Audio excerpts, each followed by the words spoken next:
Hey everyone, good to see you. Good morning, good afternoon, good evening to you in the flight sim world. I'm back. This is Viper Strike 95 flight simulation, and today we're here to do flight 4 and 5 of our Brittany DC-3 adventure today.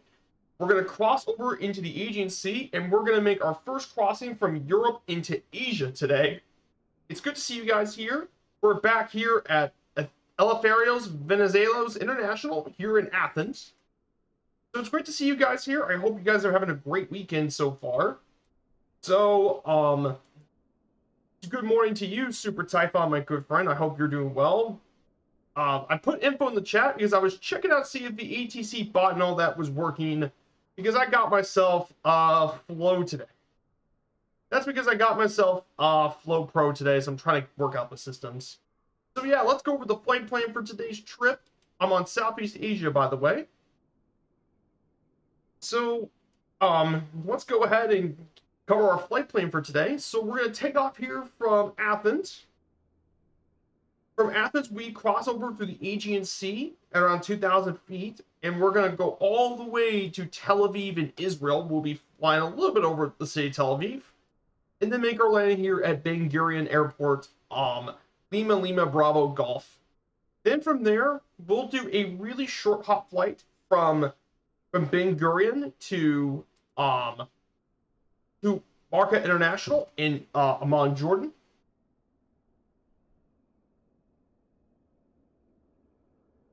So this should be a pretty good trip here today. We got 2 legs. This is so far the longest one, but the reason I want to do this is because is to prepare for the fact we have one of the longest legs of the journey coming up pretty soon, which is going to be Amman to Bahrain. That's going to be a stupid long trip. So yeah, it's good to see you guys. Let's go over, before we end up flying, I want to actually go over some slides.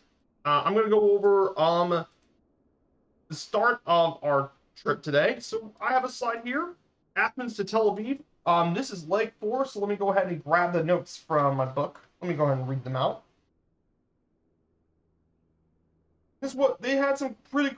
So here it is. So okay, after a guest event in Tel Aviv, the crew finalized the preparations for the next flight to Tel Aviv. For many years, Israel instilled very strict security measures for aircraft overflying the country or landing in one of their airports. It took months for them to get the flight permit, and even now, authorities could still, at the very last minute, refuse the land with no explanation required.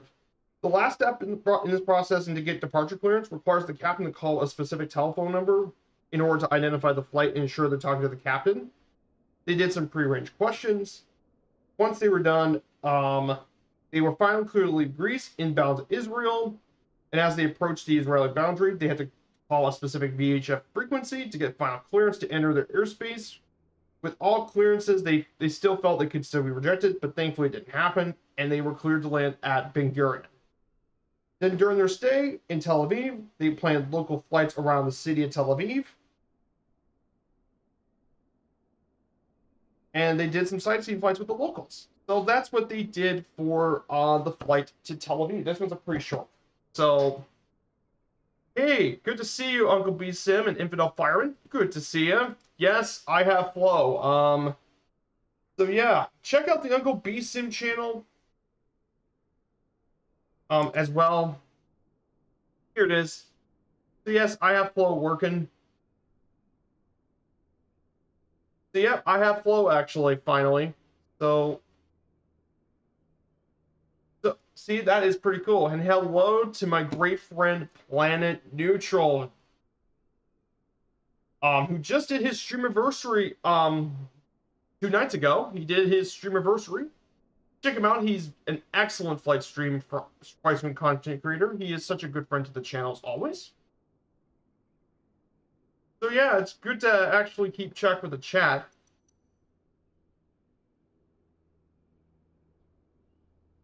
So we're going to get back to our DC-3. I'm just going to go ahead and get the drone pretty close to our DC-3. We can get back into the cockpit as always. So we have our Breitling DC-3. I've already fueled it up, so we should be getting ready. Let's go ahead and get this thing started, shall we?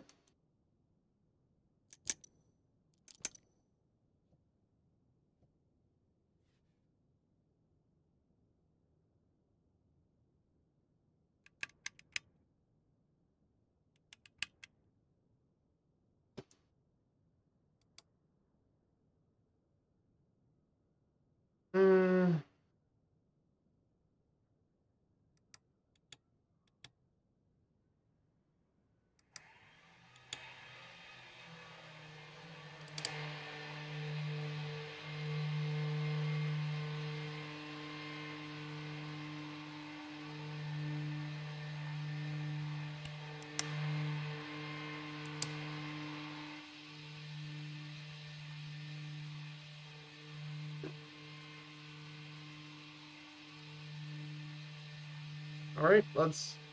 We got time.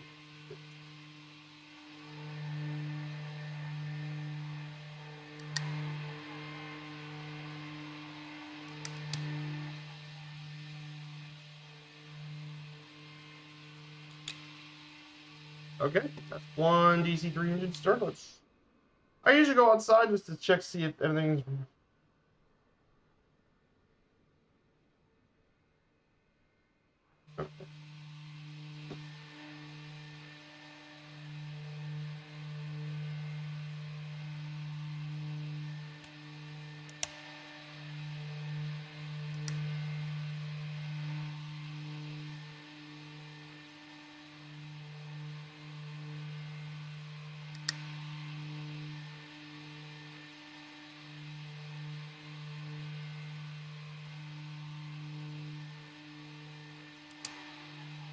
Just go ahead and get this.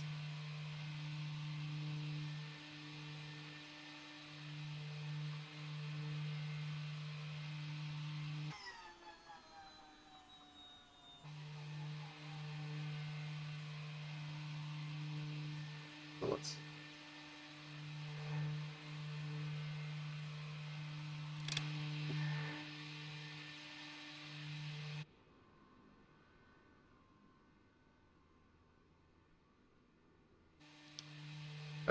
Something's weird. Sometimes this DCD doesn't start like the way I want it to. I forgot. Rookie mistake. I forgot to check the tanks. Oh, that's a rookie mistake.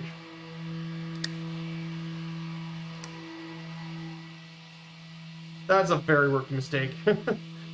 Oh, that's gonna delay taking off for a couple minutes. There she goes. She's finally on. There she goes. Finally on. Beautiful.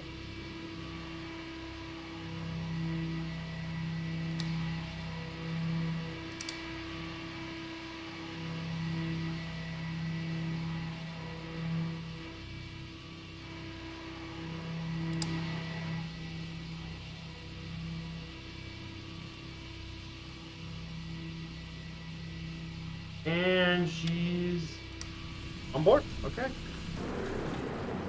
So that's it. That's all we have to do to get the DC-3 ready. So we're going to get ready to get taxi. If you guys want to join in, I'm on Southeast Asia. We should be climbing around 2,000 feet for today's trip.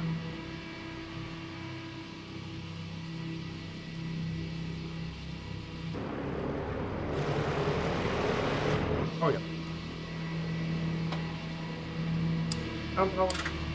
Turn on master battery.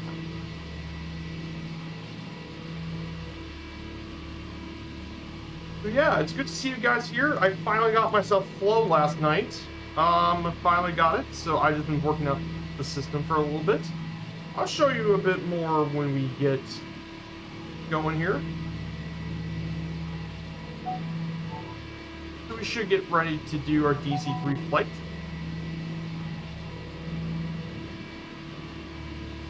So yeah, it's great to have all you guys here as always.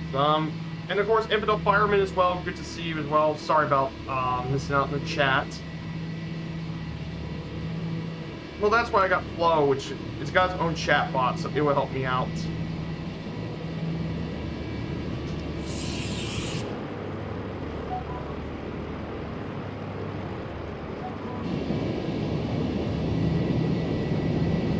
So if you guys don't know where we're at right now, this is currently the largest and busiest airport in all of Greece. And it's a major connector to not only the Southeast Europe, but also to much of the Middle East. It has connections to the rest of the Mediterranean.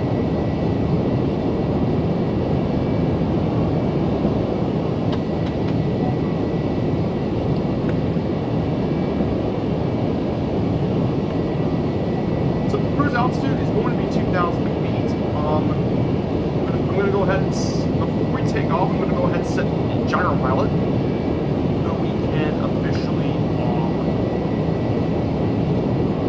head it.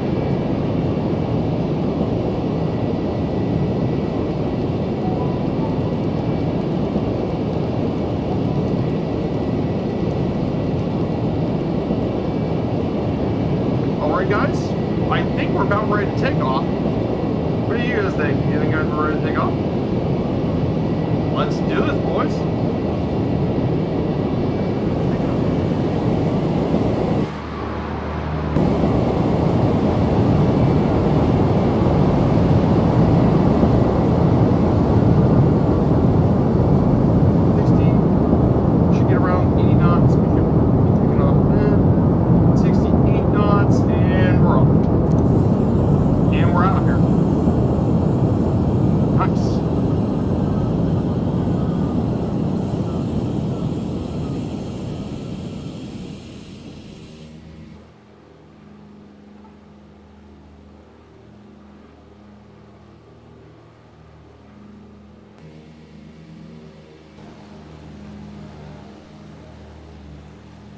So that's it, guys. We'll be saying goodbye to Athens.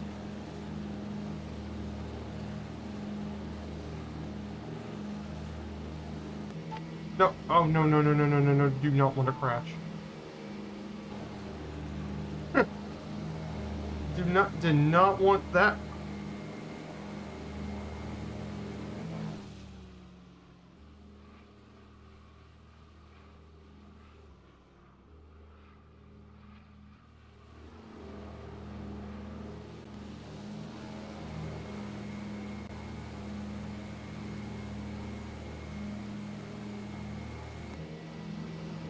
So we're gonna go ahead and turn left onto degree. So we're gonna go ahead and turn on the gyro pilot, and we're gonna go with heading hold.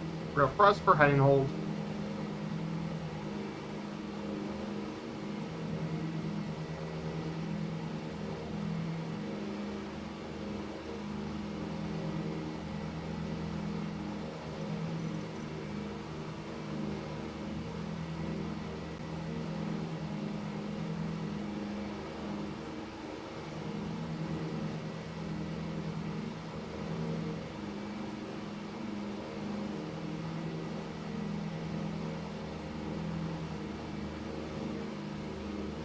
So yeah, we still have info, so we definitely still have some flights. We're flying around 1,431 feet, heading up 141. So we're going to be heading our way to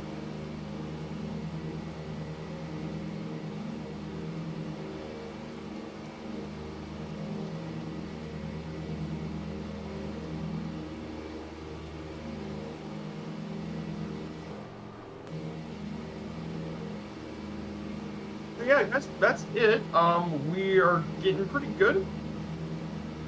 Well,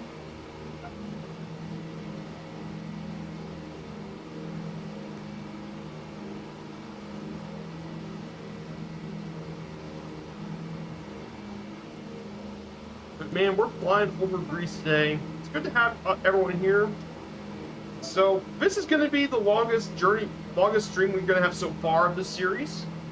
But it's going to be nothing compared to next week's stream, which is going to be pretty insane. Because next week, we're going to be flying around 1,000 nautical miles from Jordan to Bahrain. And that one's going to be a long flight.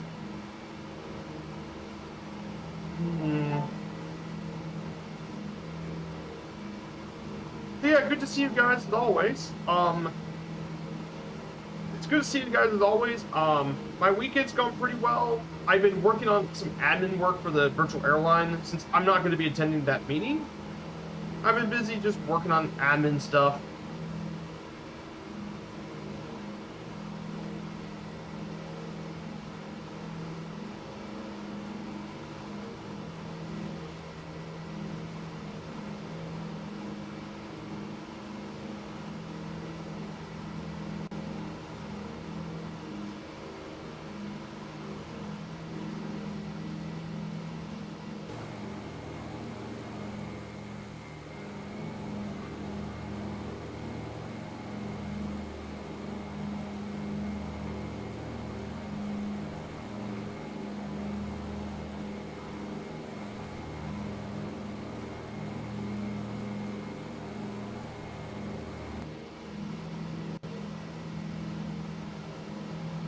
tell you, you can definitely see the beautiful Greek islands all throughout the area as well.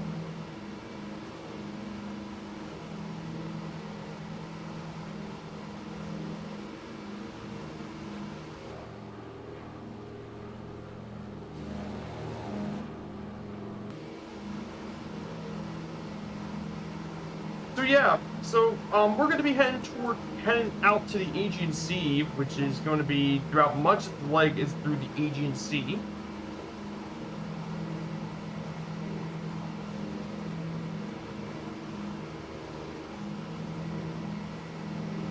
So that's what we're going to be doing for much of the day.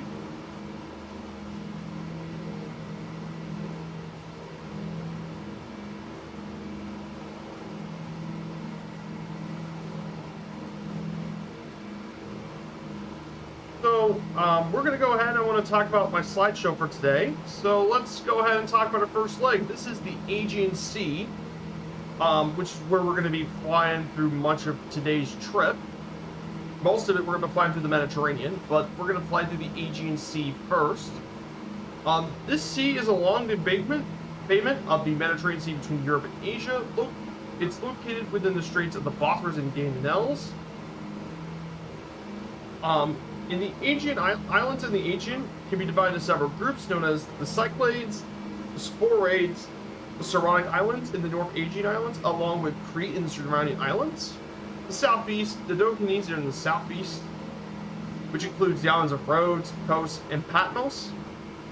The islands of Delos and Naxos are within the Cyclades, which is to the south of the sea. Lesbos is part of the North Aegean Islands, and Greece's second largest island is in the Aegean. Now, the Aegean Sea has been historically very important, especially with regards to ancient Greek civilization. In fact, the ancient Greeks used these waters for not just shipping, but for military, fishing, shipping, and more during this time. And this Aegean Sea becomes a really important battleground for like the Romans, the Byzantines, and Ottomans.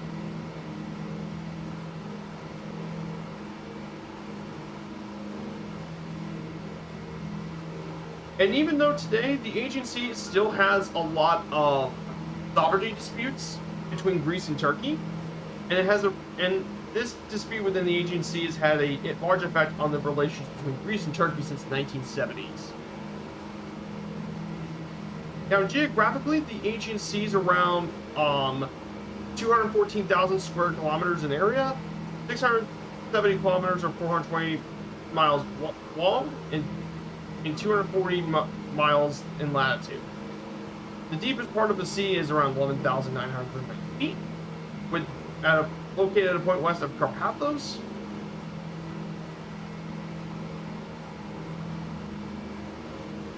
And like I said earlier, the Aegean Sea has quite a rich history, especially with the ancient Greeks.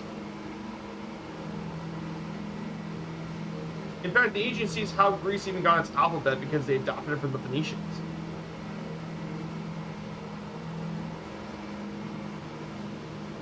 Now, in terms of economic importance, the Aegean Sea is really important for economic purposes, because a lot of the islands have safe harbors and bays. And because of that, traveling through sea at the time was actually much easier than going through the rough Greek terrain in the mainland. And there are multiple ports within both Greek and Turkish coast of the Aegean, with the port of Piraeus being the chief port in Greece, which is the largest passenger port in all of Europe, and the third largest in the world that services 20 million passengers annually. And of course, also Greek shipping too, which is a major reason why Greece is pretty good economically despite its small size. And of course, fishing's a big deal here too. You can find fish like sardines, mackerel, grouper, gray mullet, sea bass, and sea bream.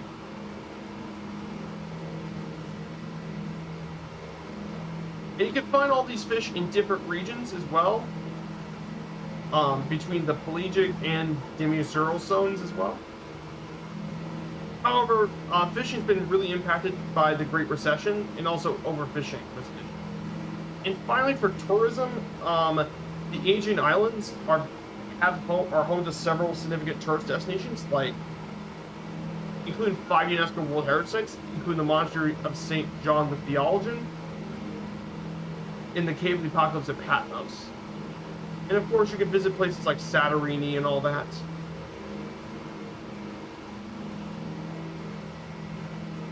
So definitely, it's a great little area as well. Hello, FD1003. Good to see you, FD. Hope you're doing well. So yeah, everything's going pretty well. We're gonna go ahead and turn left here. 114.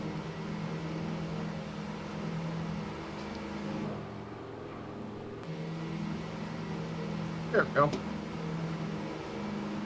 Whoa, I mean, I'm way over 13,000. Yeah, I'm over 3,800. I think we cruising at 2,000 today. Weird.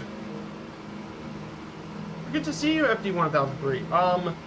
Let's see. Okay. Guitar. LLBG. Okay. So that is, that's the power of flow. Let's see. 15140 Zulu, 200, winds at 250 degrees at 8 knots, 1710. The stream's going really well, FD. So yeah, this is, I'm doing a trip from Athens to Tel Aviv. This would be the first leg for today. Then the second leg will be traveling through a short hop into Amman, Jordan. So it's going to be quite a short hop for the second leg. But the first one is the long leg, so it should be pretty good. Nearest? Yeah, it's because I have flow, which is... So this is Otto, this little guy. Wiki. Tel Aviv. See, look at this. It's got Tel Aviv. There it is. There's one of our stops for today. Tel Aviv. In Hebrew. But no, Otto can do a lot. You can even do websites, toolbox manager. You can toggle head tracking. You can do all sorts of things with Flow. Flow is pretty cool. It's a pretty cool little add-on as well. I wonder why I didn't get this earlier. So you can do little nav map links. You can do website links, firepower leaderboards, weather. Yeah, auto.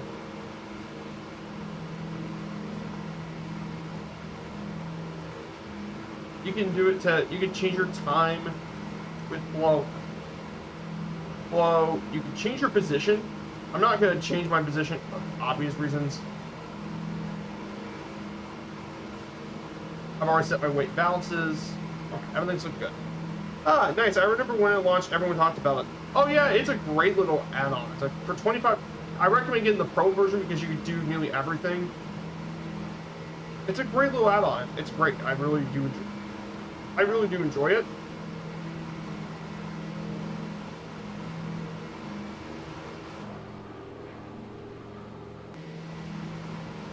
Now, I'm going a little fast.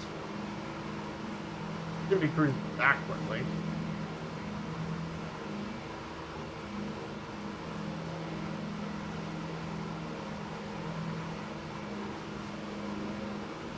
So yeah, I hope everyone's doing pretty well this weekend. Gonna go ahead and get everything ready. So yeah, after this stream, I'm gonna be working pretty hard nonstop on the notes for the city tour of Houston. So I'll be getting that ready for the city tour.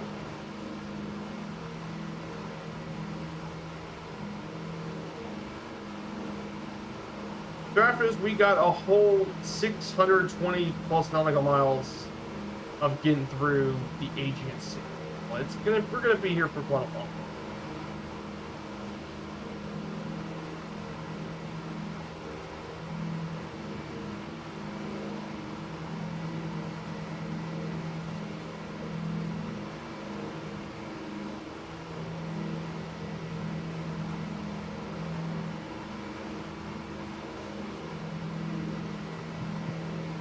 You could also do METAR, LLBG. Let's see if that works. Yeah, the METAR command works too. So the METAR as well, so you can do METAR commands, info command, ERIST. It's a really, really good little add-on. I'm happy to actually report this is a really nice add-on.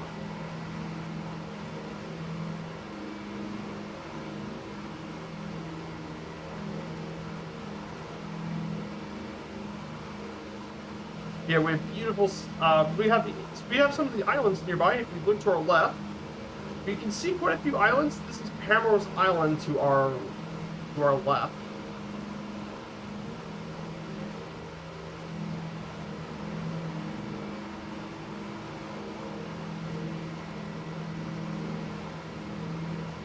Yeah, it's handy for the viewers. Yeah, oh yeah, definitely. I didn't put the chat bot. I just kept the.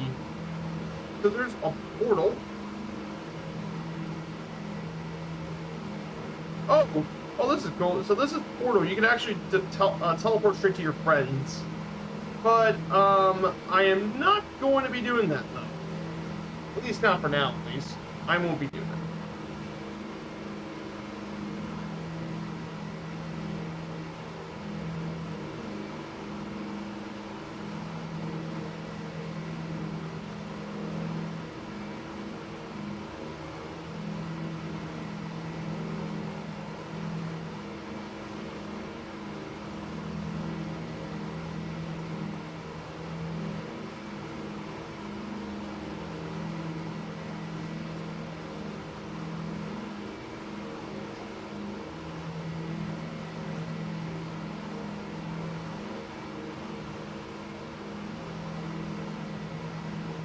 So yeah, so we're going to be going through much of the Aegean Sea.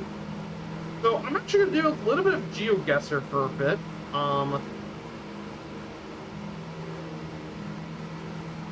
Tab.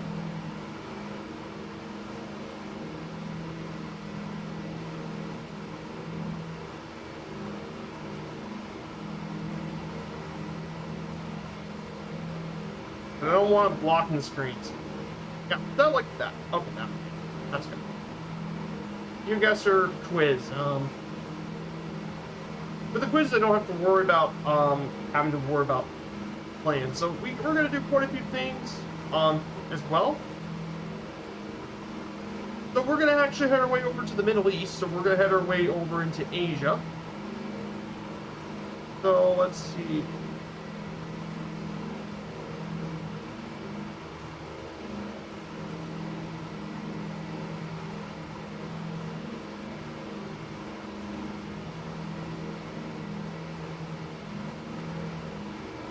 Well, I'm going to go ahead and guess,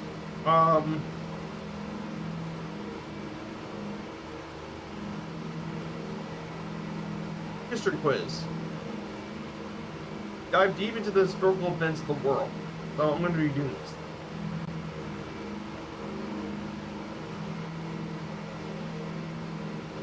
Alright, let's walk through time beginning in the 1600s, and we'll be moving forward for the historical events. Let's see what we can do. In which country is modern-day Mesopotamia? It is modern-day Iraq.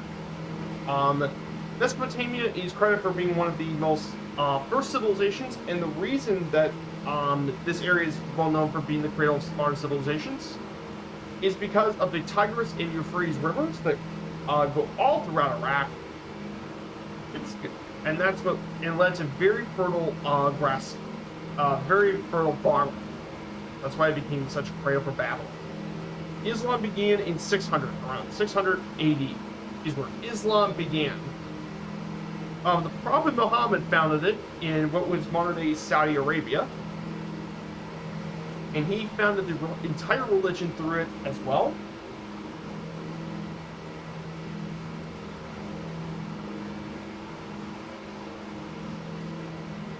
And eventually his religion spread out through nearly 2 billion people. Nearly 2 billion are Muslim, and they're spread out throughout the entire world.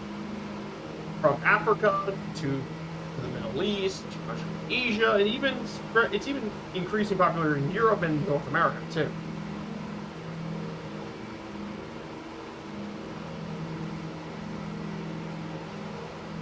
Millennia before Columbus discovered America, what was the first European?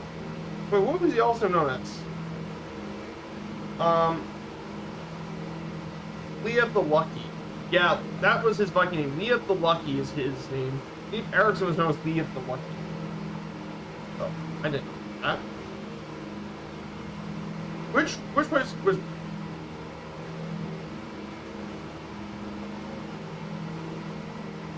It was a mosque. Oh, I didn't know about that. Taj Mahal was built as a mosque? Wow, I did not know about that.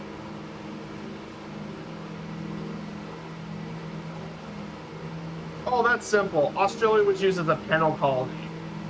Yeah, something a lot of people didn't know about Australia.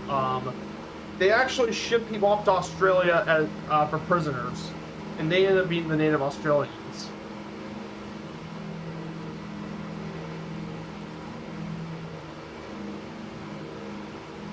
The name of the Chinese dynasty between 1644 and 1912 is the Qing dynasty. The Qing, by the way, is the last of the imperial Chinese dynasties, by the way. But they were forced out of power and was briefly replaced by the Republic of China. Then we've had the entire warlord era, and eventually the Chinese Civil War, the Second Sino-Japanese War, and then the continuation of the Chinese Civil War until mainland China was taken by the communists led by Mao Zedong. Well, that's historical stuff.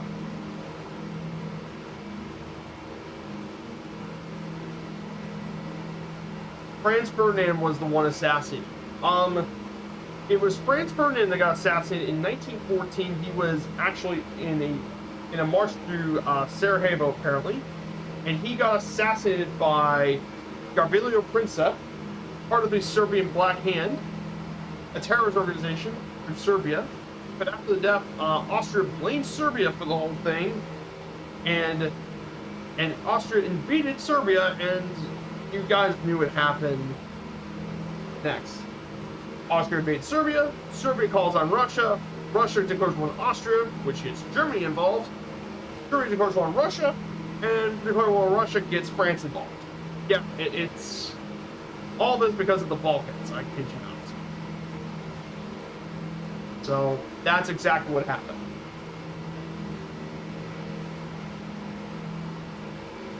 Which of these countries was not an Axis power? The USSR. Okay, it was allied to Germany earlier, but it was not part of the Axis because the Germans at that time also didn't like the communists. Japan, Germany, and Italy are all three members of the main Axis powers.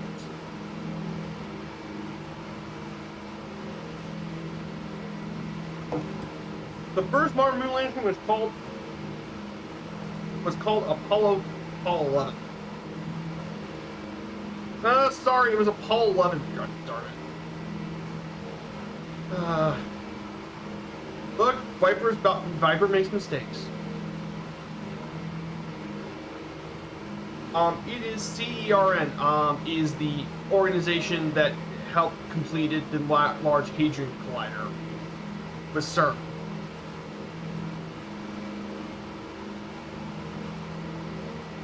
The Arab Spring started all the way back in Egypt. No, it was actually Tunisia. Wow. Tunisia was the one who started the Arab Spring, but Egypt got a lot of it, but mainly Tunisia. Because Tunisia is one of the few Arab countries that's actually a democracy. It happened over the Gulf of Mexico. The Deepwater Horizon oil spill was in the Gulf of Mexico. 44,000 points. Not bad. And I guess we could do one more quiz. Let's see. Let's go look at the maps then, okay? Let's look at the maps. Let's start with some borders, and you can see the map correctly.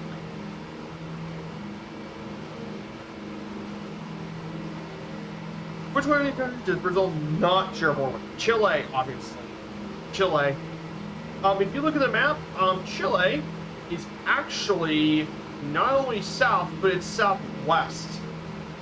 Now, Colombia does share a border to the northwest, so it is definitely Chile does not share. Okay, let's see. Quiz. Which country does not border the Black Sea? Hungary, obviously.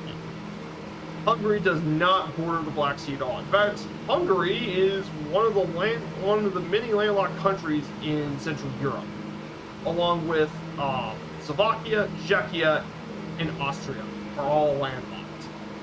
Ukraine does indeed border the Black Sea. Used to have even more of the Black Sea until, Russia invaded Crimea. Oh no, my graphic card's encountered a problem. FD, no. That's terrible. Oh my goodness, no. That is not. That's.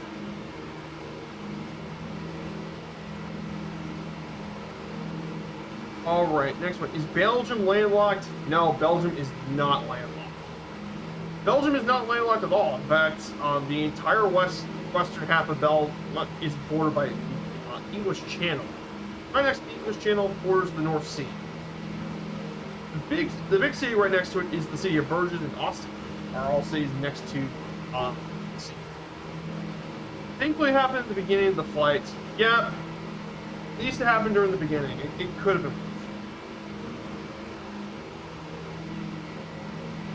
Is Serbia landlocked? Yes, Serbia is now landlocked. It did used to be landlocked when it used to have Montenegro. When Serbia used to have Serbia and Montenegro, it was not landlocked. But once Montenegro left, Serbia is now landlocked. So yeah, that's exactly what happened. That's obvious.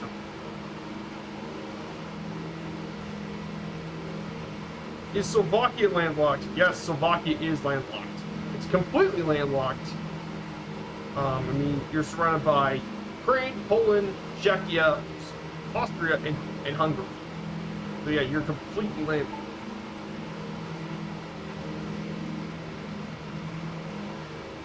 Wisdom, round 6. Is Albania landlocked? No, Albania is not landlocked at all. In fact, the entire western half of Albania is right next to the Ajax Sea. So that's an obvious. No, it is not landlocked.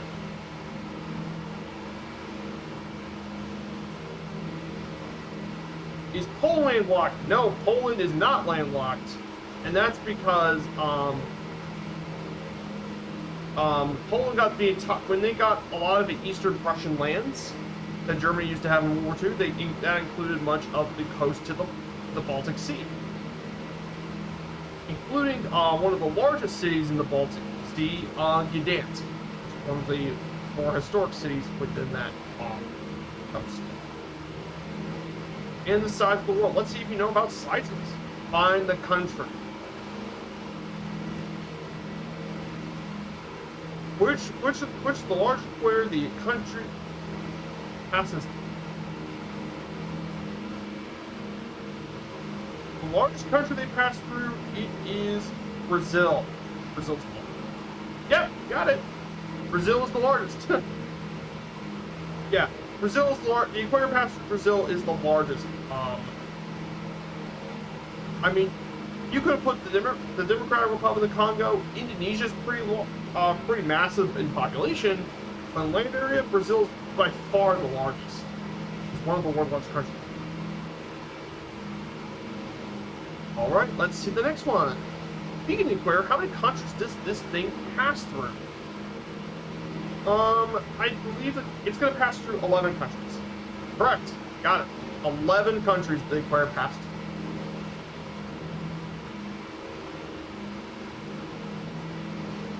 Where's the largest U.S. state after Alaska? California. It's actually Texas. Texas is the second largest. Texas is the second largest.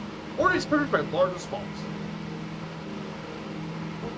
Oh, that's a India. I think India is larger than Mexico. Actually, I think India's large. I think it's larger. Yep, India's larger. Indonesia is right in the middle. No, it's fairly small to Mexico. Australia, definitely bigger. And Argentina is, yeah, Argentina's right there. Not bad. Last round. Pinpoint the location we're at. Oh. This is actually pretty easy. It's Easter Island. It's right off the coast of Chile. Tangaroa. Right here. Yep. It's Tangaroa. That's Easter Island for those that don't know. And we did it. 53,000. Nice. Okay, guys. This is enough for right now. Let's take a look at the scenery we have here today. Oh man, there's so many beautiful islands in Greece. Hey, there's FD1003. Good to see you, my friend. Yeah, Float even has its own custom nameplate, so I don't even need to have the nameplate mods anymore. Now it says I don't have enough bandwidth. Yeah, that happens, FD1003, unfortunately. It does not. I feel you, my friend. I actually feel you pretty much. So, by the way, guys, I do have a Discord on the channel. If you guys like to learn more about my channel, and you can click the Discord link to do it. And if you like what you see here, don't be afraid to smash the follow button and check out the channel. If you prefer to support this channel and what we do here today.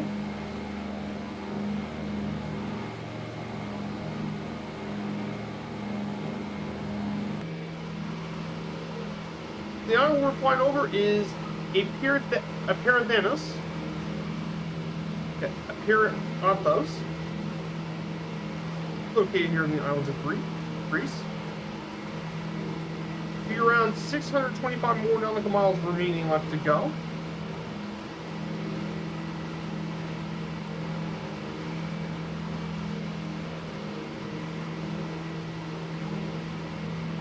So just getting ready to get going.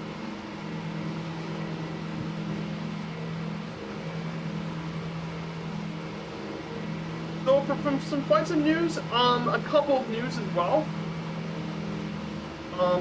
Obviously Murph already discussed a lot of it, but the Embraer 175 is out as early access. For me, I'm going to go ahead and pass this plane.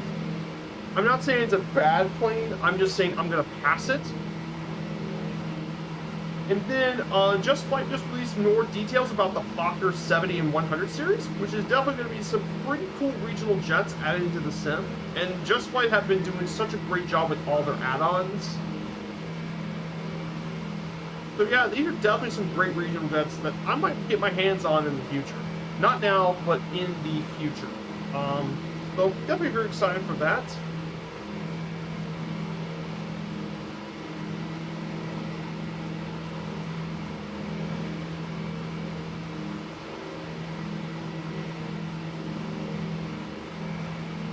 So FS Elite, let's look at them for a sec.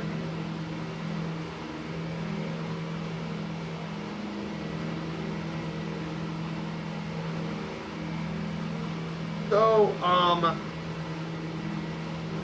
okay, there's not much for MSFS. The only other news is for X-Plane 12, but they're not an X-Plane screen.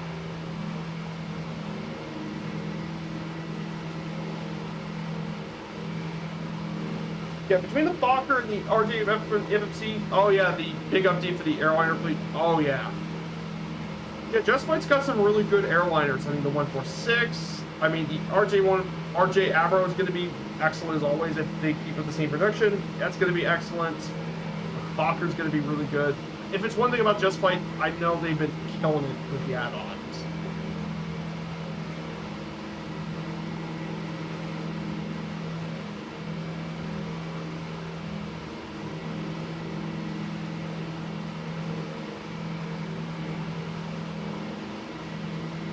Yeah, the Hawk's fantastic, yeah. I haven't got myself a Hawk because I don't really like flying the fast jets in the sim, at least.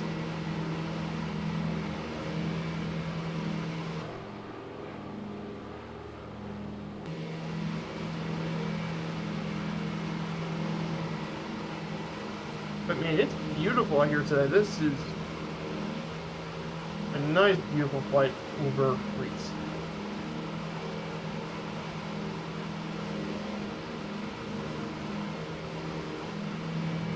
It's a beautiful flight still.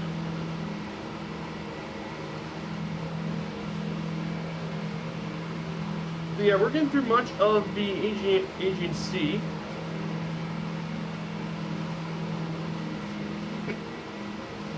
Yeah, I wanted to get the aero, but I heard there's some problems with the flight model.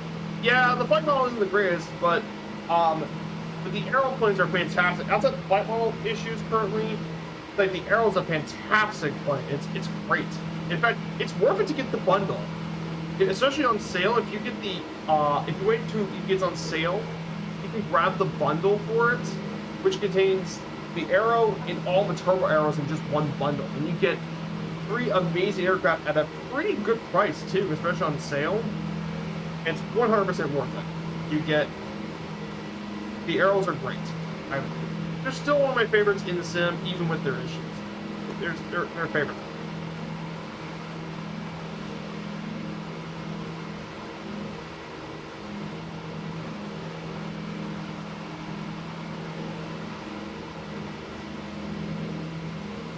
But it is stunning. Let's go ahead. Go. Yeah, it's absolutely beautiful out here today in Athens. Ooh, that's great. Yeah, that is great. The view out here is really nice. Yeah, I hope they do a similar thing. Yeah, exactly. There's FD-1003. Good to see ya. FD-1003.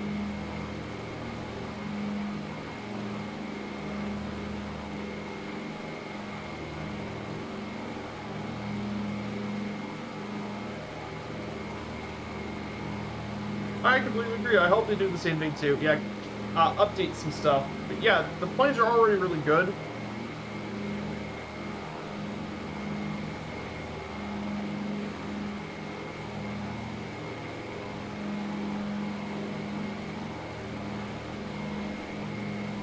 We're going to be here for quite a long while.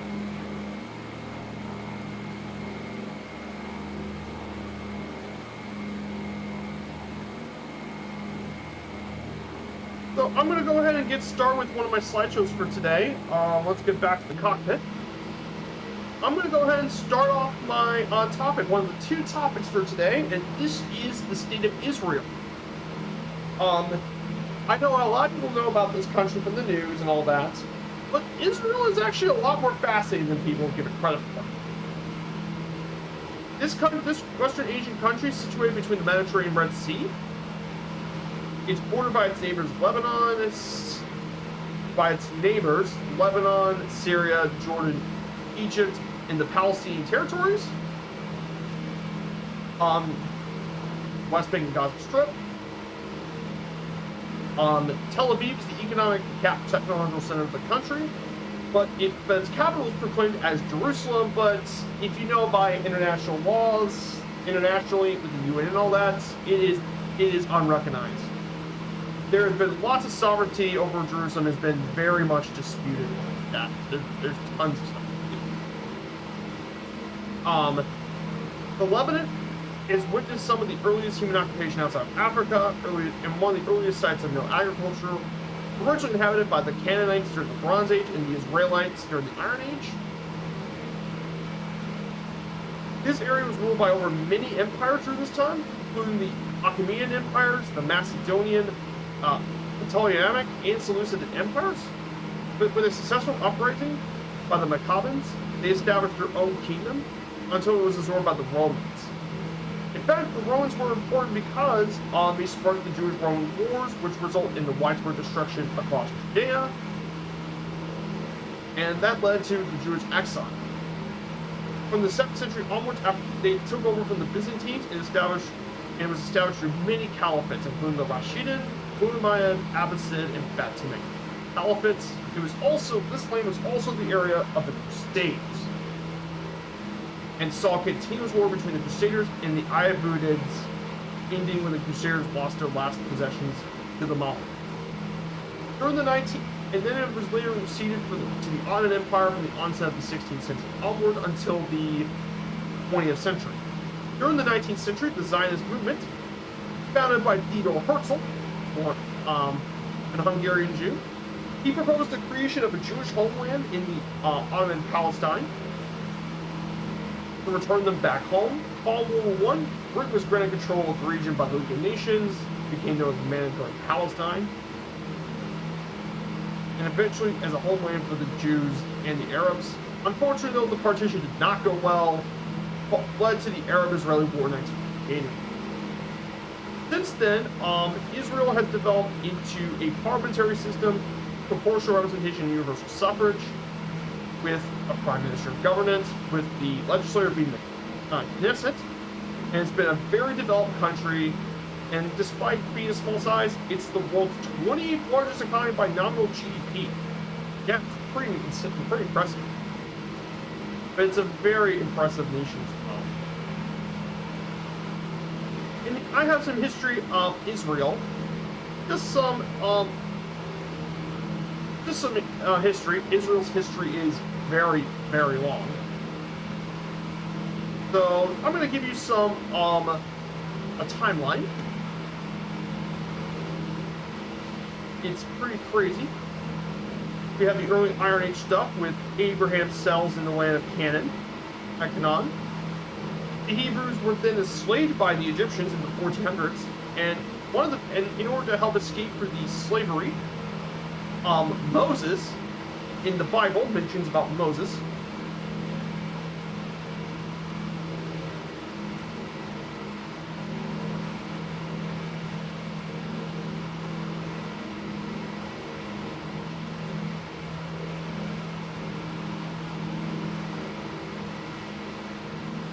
And then Moses leads the Hebrews out of Egypt and settled them into Israel, into the land known as Israel. In 922 BC, Israel is split to two nations. To the north is Israel, and Judah to the south. And in 586, Babylon, led by Nebuchadnezzar, conquers Judah and destroys the temple. Thankfully, though, Cyrus the Great, king of Persia, conquers Babylonia and allows the Jewish people to actually return home. And that's why Cyrus the Great is respected by a lot of the Jews. Then there's the Maccabean Revolt that brings independence to the Jews. And that lasts until the Romans took over the land in 63 BCE.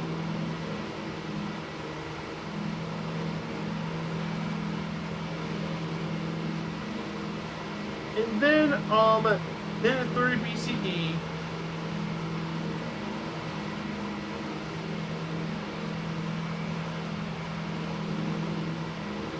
then during that time as well, then Jesus was crucified during that. Jesus Christ, his death would lead to the creation of the world's largest religion in Christianity. Then during this time, during the Jewish-Roman Wars, the Romans destroyed the second Jewish temple in much of Jerusalem, and 3 years later, the last of the Jewish rebels were defeated at Masada. You can actually visit the site in modern Israel.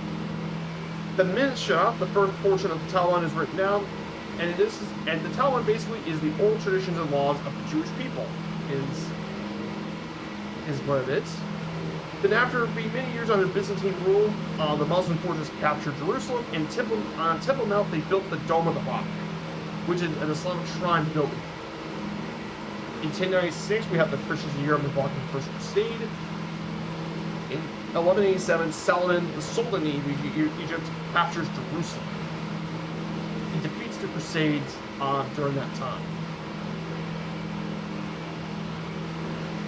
Then after the Mongols fall, the Ottomans conquer the Sultanate and takes control of the area, and that lasts until the fall of the Ottomans after World War I. Then afterwards as well, Israel was created in 1948 through the UN partition plan, when the UN was partitioning the land. Resolution 181, which helped implement the partition. The Jews living there accepted the partition, but the Arabs didn't. And due to that, the Arabs, the Arab nations of Syria, Egypt, Jordan, all attacked the fledgling state of Israel. But despite all odds, the Israelis managed to actually win. And modern Israel was born. In 1956, Israel was again involved in the Suez Crisis. um, which the Israelis lost control, lost influence in that. And then in 1967, after the three, Israel did a surprise attack and shocked a lot of people because they absolutely destroyed the Arabs in the 6-day war, capturing the West Bank of Jordan, Gaza Strip, and Sinai Peninsula from Egypt, Syria, and Jordan. And it really did last 6 days, and they absolutely destroyed the Arabs. They now had land from the Golan Heights all the way to almost next to the Suez Canal. Pretty insane to actually think about. Like, that is one of the most tactical brilliance in military history. Then in 1973, when many Jews observed the holiest day of the year in Judaism, Yom Kippur, the Egyptian and Syrian armies launched a surprise attack that opened up the Yom Kippur War, and the war ended on October 25th with Israel successfully repelling both Syrian and Egypt forces as well. Hey, good to see you, Sky Command. Let me give Sky Command a shout out. Sky Command's an awesome dude. Makes some great flight sim content as well. He's going to be at FS Expo this year. So today we were talking about a little bit about the state of Israel. And this nation definitely is very interesting. And in 1979, one of the first peace treaties with the Arab world happened when Egypt signed the peace treaty with Egypt in Camp David. And this actually ceded the Sinai Peninsula, but in exchange, Israel gained recognition from Egypt. And this was followed by a separate one with Jordan, which allowed Israel to be more recognized through the Arab world. Throughout much of the decade as well, Israel was also attacked during the Gulf War, but thankfully Israel stayed out of it. And then there was the Oslo Accords in the 1990s, trying to find a way to settle the Israeli-Palestinian conflict.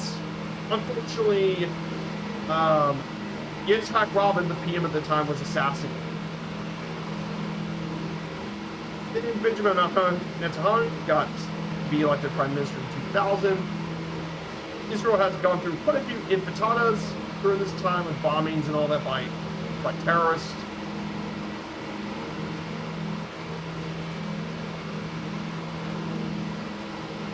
And throughout the 2010s, Israel has had closer ties with not only the Western world, but actually closer ties to the Arab world too, including not just Jordan, Egypt, but also diplomatic relations with the United Arab Republic, Bahrain, and Morocco, added more recognition and diplomatic strength.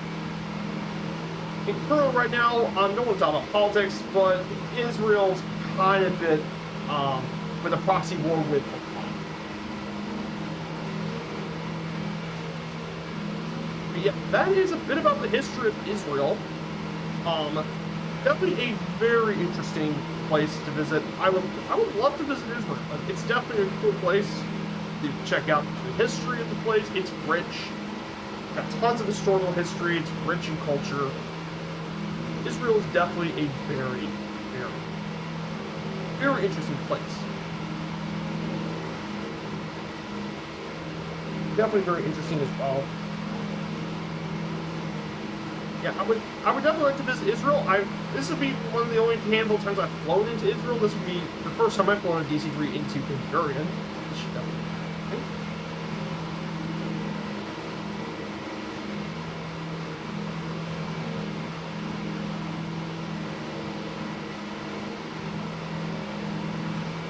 Now, Israel, as far as I know, is one of the most capable. Hey, man. Hey, hello. Now, X-Bull, good to see you. I'm doing really well. Now, X-Bull, I'm currently flying the DC-3. We're heading our way over from Athens. We're going to make our first flight to Tel Aviv in Israel. It'll be my first time flying the Ben Gurion in the DC-3. Then afterwards, then we're going to do a short hop into Amman, Jordan, which is going to be a nice short hop into Jordan, so it should be a good one. Oh, what server am I on? I'm on Southeast Asia. You can actually do exclamation point info. I have Flow. Here it is.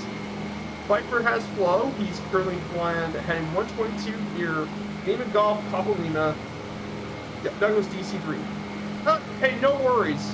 No, actually, that's not political. Israel's army is extremely capable. No worries. No worries, FD-103. Not at all. No, trust me, Israel's military is extremely capable. They may not have the largest army, but Israel's military, it is really, really capable. Their small size, they have a very capable military. Their technology and stuff, some of the weapons they make and all that, the Israelis are very good at it. They have there's a reason why Israel's respected despite its small size. That's why people have to respect Israel's presence. Like I said, they have to have a strong military. I mean, where are they living at? I mean, I don't want to be too political, but I'm just being honest. This is not non-political. I mean, Israel doesn't exactly have the friendliest relations with its neighbors, so it has to have a strong military. And if you also consider the history of the Jewish people and all the issues they've had, like, it's pretty obvious why they would need a capable military.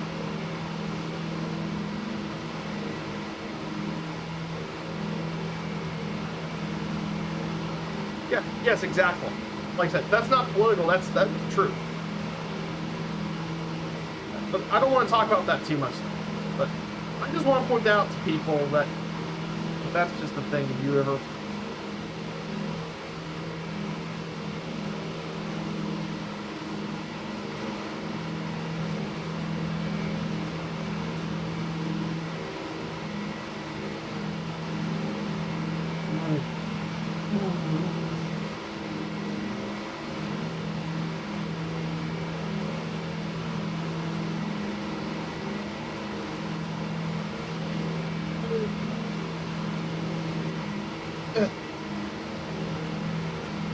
So yeah, there's quite a few things that I do want to talk about as well.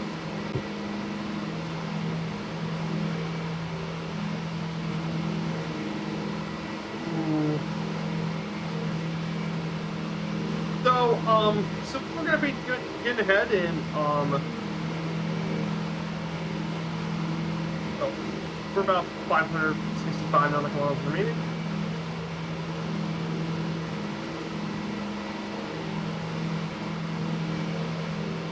So let's go ahead and talk about some other stuff about Israel for a bit.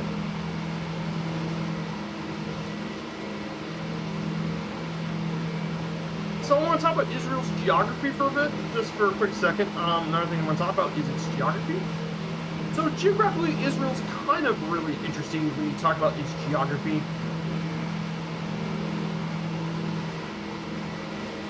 So let's look at its geography for a bit. Israel, despite its small size, also, in addition to its diverse history, it also has diverse geography. In the south, you obviously have the Negev, which is all desert, basically. Very much desert land, but once you go further north to it, you can even find snow-capped mountains up there. And of course, to the west, you have the Mediterranean coast. Like I said earlier, it's bounded by Lebanon, Syria, Jordan, the West Bank, and Egypt. And of course, the Gaza Strip as well. And Israel even has a coast to the Red Sea in the south as well. Israel's small. In fact, it's only 20,000 square kilometers in size, including 445 square kilometers of inland water. And it stretches 263 miles north and south, with its range from 71 miles to its narrowest point at 6.2 miles at its narrowest point. The Israeli-occupied territories include the West Bank, East Jerusalem, and the Golan Heights, and there's a lot of geographical territories in these areas as well. And obviously, like I said, southern Israel is dominated by the Negev Desert, covering over 16,000 square kilometers of desert. More than half of the country's total land area is covered in the desert. And of course, one of Israel's most famous geographic features, it is the Dead Sea. We'll actually be flying over the Dead Sea next Sunday. When we go from Jordan to Bahrain, we're going to be flying over a bit of the Dead Sea. So we're going to be visiting there as well.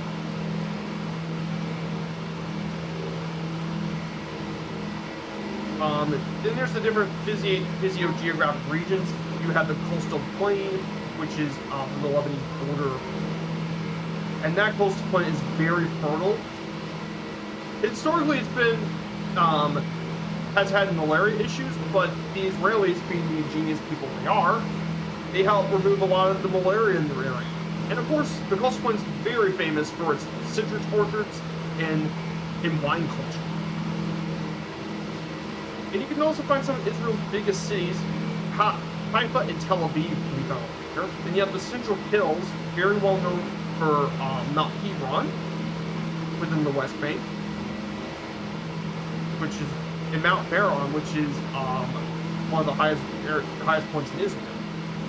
Then there's the Jordan Rift Valley East, which features the Dead Sea, the Jordan River, and of course the South is covered by the Negev.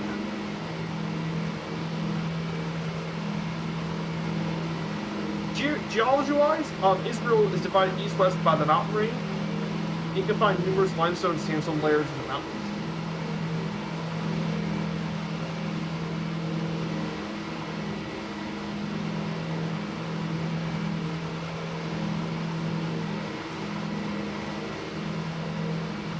Now, in terms of climate, Israel's climate is actually is a Mediterranean climate with hot, rainless summers and relatively short, cool winters.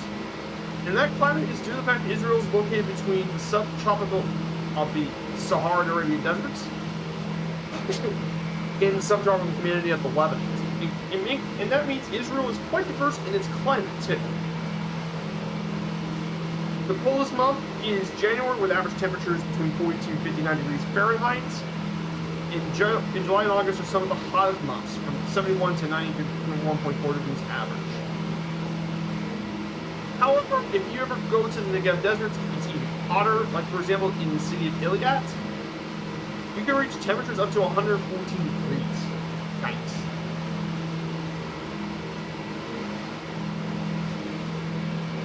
Oh yeah, and here's one more thing from all this. Here's the most impressive thing about Israel.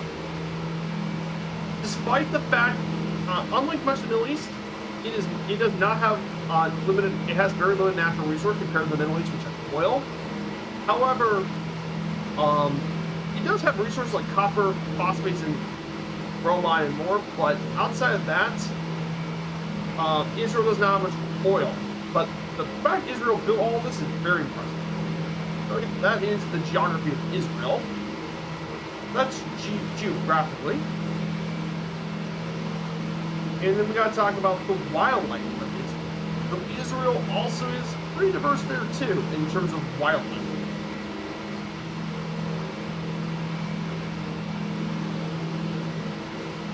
And it's home to several types of mammals, like the Nubian ibex. You can find them in the Negev. You can find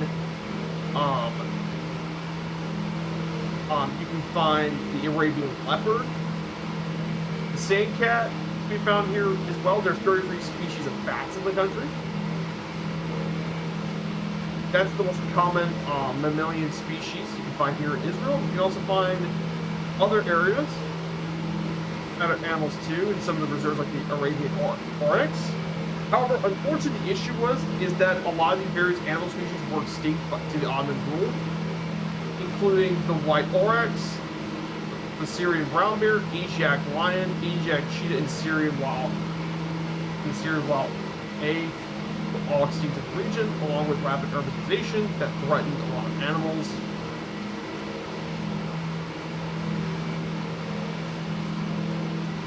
In terms of reptiles, Israel has over 100 species of reptiles. However, there used to be reptiles living in the region, including the Nile crocodile, the European pond turtle, the Levant viper, and now a monitor to be found here. And hey, good to see you, JX Lux. Good to see you. Yes. Oh, that animal. Oh, that animal here is actually Israel's is the national bird of Israel, the hoopoe. The hoopoe. Hoopoe is Israel's national bird, by the way. These colorful birds are known for their distinct crown of feathers. And the reason that Israel actually made it as a national bird was because it was featured in quite a few religious texts, mainly in the Torah, where they would list as the animals that were detestable and should not be eaten. As a result, and of course, the hopo was signified as a code to indicate the child was the hair sister of the father. And it was picked from a survey of 155,000 citizens. So yeah, that's the hopo. So good to see you, JLux. So we're here today. We're doing the Breitling DC-3 flight from Athens to Tel Aviv. I was talking about Israel for a bit, since for my streams, if you're here for the first time, I do lots of informative streams. I talk about the places we're going to be flying, all about the culture, the history, and now you guys get to actually know all about the world we're visiting. And I mean, this is the perfect kind of time and place that you can do it, since, well, we're going all around the world. So yeah, that is everything you need to know. Well, internet just had a stroke. Oh no, not explode. No. No. That. Why does that happen? Yeah. That's. Yeah, that's the hoopoe.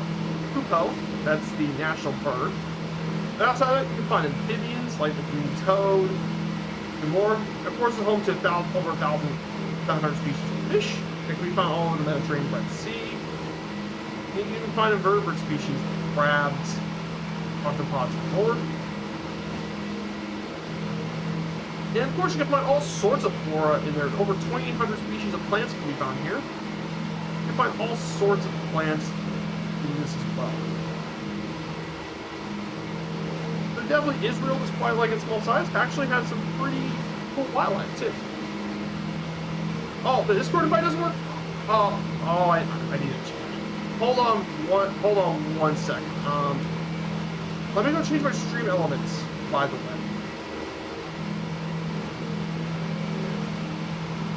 There. Let me fix the Discord invite work. Okay, if you guys want to join my Discord, here it is. So I fixed the Discord link, FD1003. Here it is. It's fixed. So yeah, pretty cool stuff.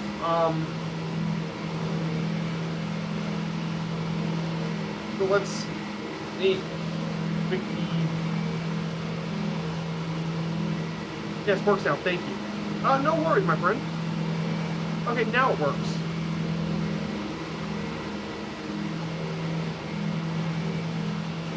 Here you go, FD1003. Here you go. Here it is.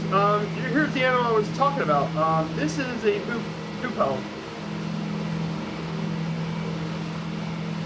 Here it is, the caliber birds you can find throughout Asia, Africa, and Europe, known for their distinct crown of feathers. You can find them here too.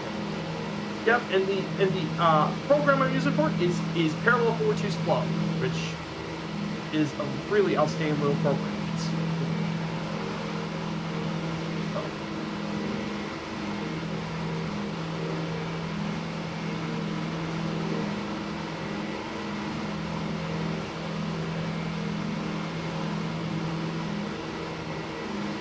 There we go. So yeah, I'm glad everyone's doing well about this as well. To our right, we're going to be approaching not too far. We see the big island of Rhodes. Now, if you know about Rhodes, this area was actually the city where you can find the famous Colosseum, the Colossus of Rhodes. You can find that is a mythological thing. It's the Colossus of Rhodes.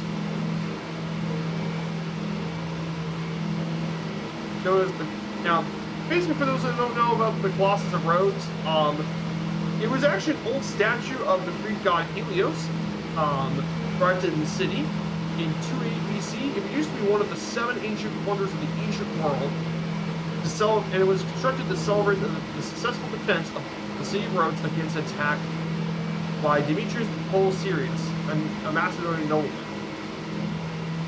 According to most contemporary descriptions of the Colossus, it was 70 cubits high, approximately the same height as the Statue of Liberty, making it the tallest statue in the ancient world. However, it was collapsed during the earthquake of 226 BC, though parts of it were still preserved.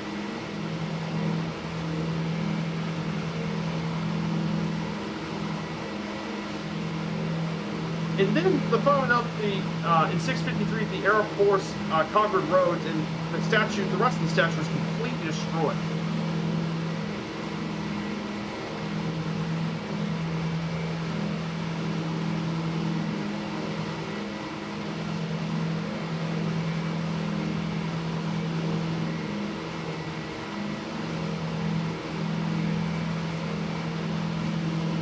Now, there have been attempts to actually rebuild the thing, but it never came through to rebuild the old Colossus.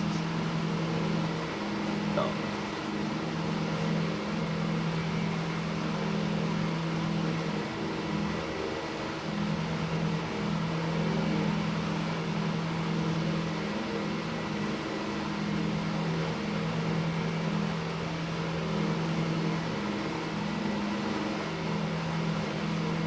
Yeah, that's kind of my thing as well. Awesome. Final of the Aegean Sea. That's a great pick. FD1000. That's a great pick. Yeah, if you have pictures about the DC-3 fight we're doing, definitely feel free to put pictures in that part of the Discord. Absolutely. That's why I put that chart there for a reason. Hey, no problem, my friend. Like I said, it's awesome to be doing all this as well. Let me go ahead. Auto, let's check the. Okay, 47%.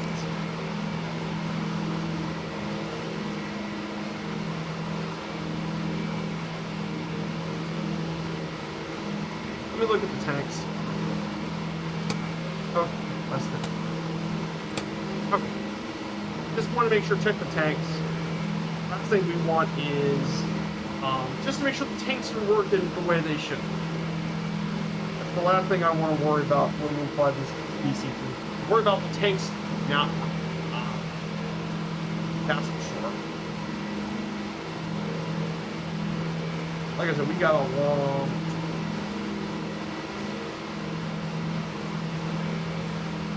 So yeah, I'm going to ask you guys a few questions. If you don't mind me asking you guys a question,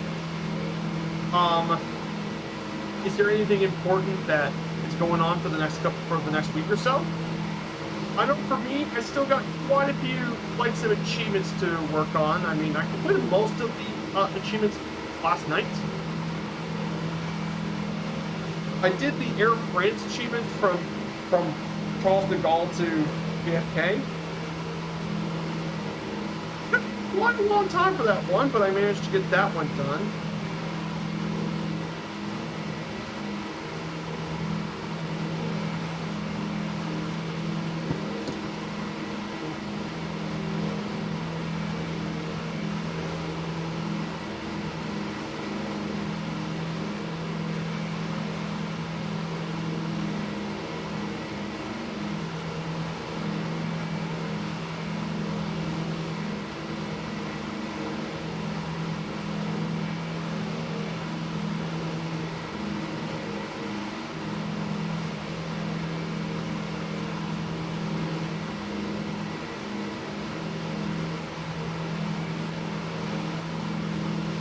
So my plans for this, like I said, this week I'm gonna have to do all the notes for Houston's city tours. So guys, if you don't know what my city tour series do, I actually have previous VODs for this in my my other platform, my YouTube channel, and it covers basically the city tours. Basically, I take it ultralight and I visit the program cities and give you a bit of a tour guide, and you get to visit each of the cities there. I've already completed a few of them, including my first ever city tour in Nashville. I toured Louisville, Kentucky, Rome, London, and more. So, very excited to start this new series again.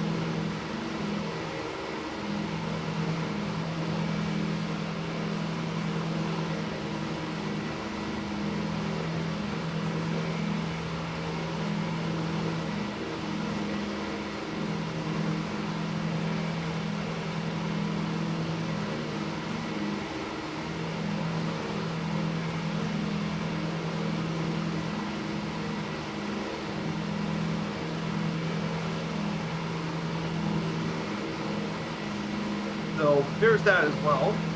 Also, the YouTube also contains all my previous VODs, so if you guys like to check out the VODs for my channel.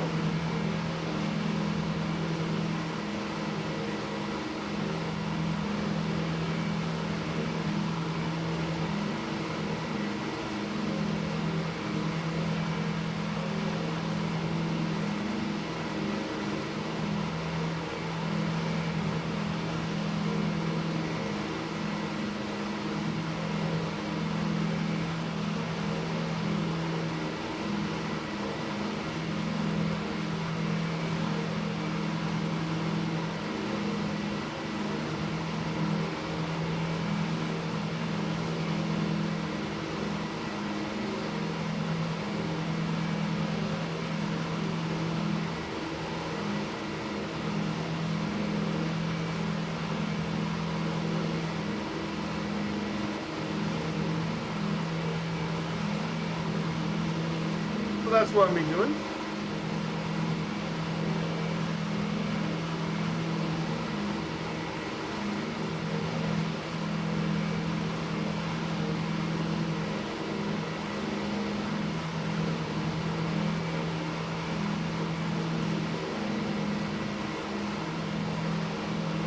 So, we're about 446 nautical miles away from Tel Aviv.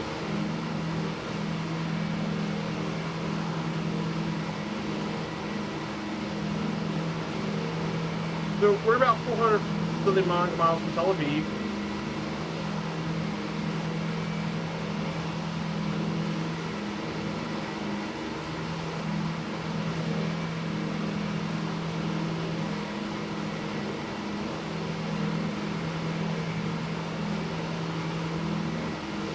Yeah, we're going to be going through. Hey, Dougal McTavish, I'm doing very well today, Dougal.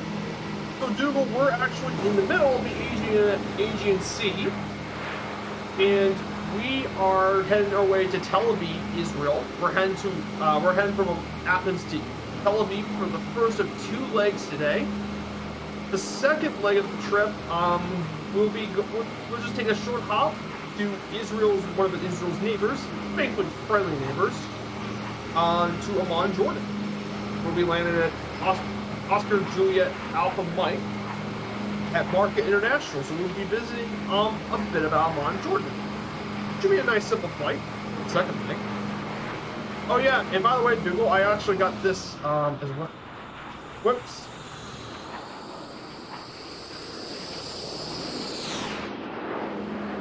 Whoops. Oh no, but really? You halfway through a sim install? You reinstalled Windows. Oh no, Dougal. No. Oh. That stinks. Well, you know what Dougal, you know what I got, right? I actually have add-ons now.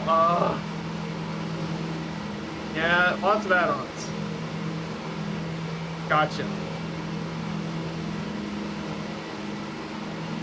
So I actually got Flow now on Dougal McTavish. I just got it yesterday.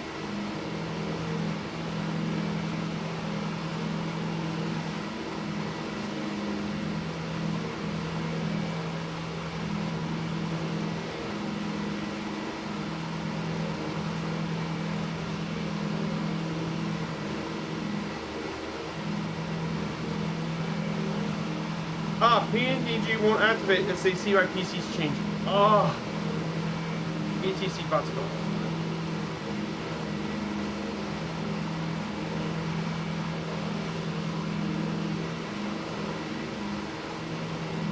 So yeah, I have Flow now, Dougal McTavish, so I have access to ATC bots, Portal.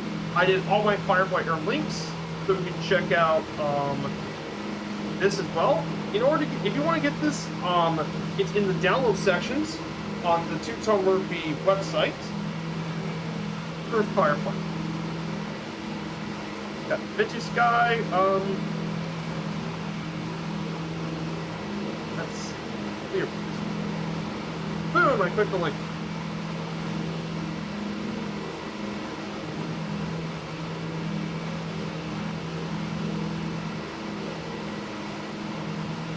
Yeah, it's pretty cool. I really do like Flow. It's really useful for me.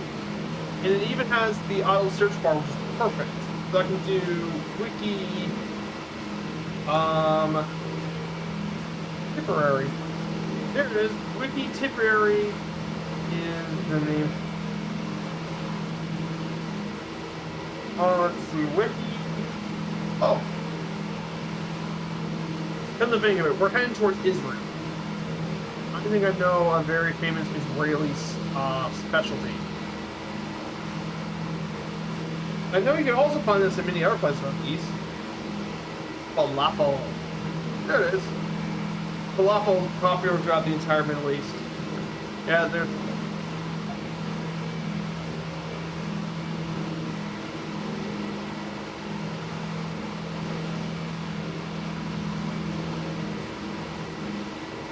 Yeah, there's falafel. You can do all sorts of things with auto. Wiki, you could do.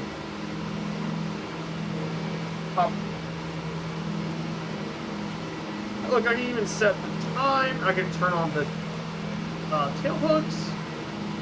I want to toggle the engines. No, that's the. I can do a VTAR report. Look at this. There's one nearby. Even Golf Romeo. That's Rhodes VTAR. But we're not flying in live weather. We're flying in clear weather conditions, like a normal DC-3 should. Let's do wiki.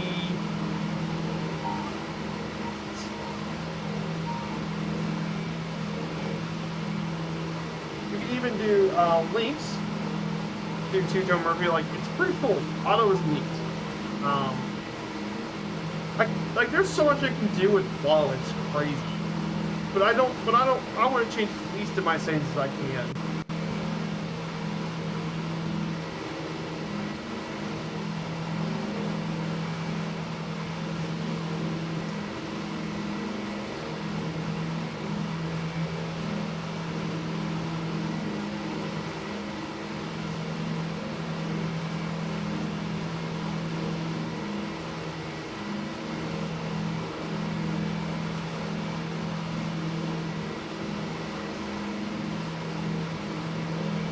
Yeah, that's a bit about where it is. So according to the stats console, I was looking at that.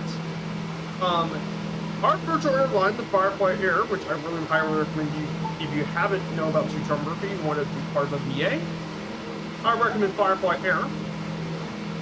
Our airline flew over 23.8 moon trips since September 1st, or traveled around the Earth 228 times around the planet. Currently, we only need 1.1 million Mars P until we get a new hub. And we flew over 4.9 million miles. Pretty crazy.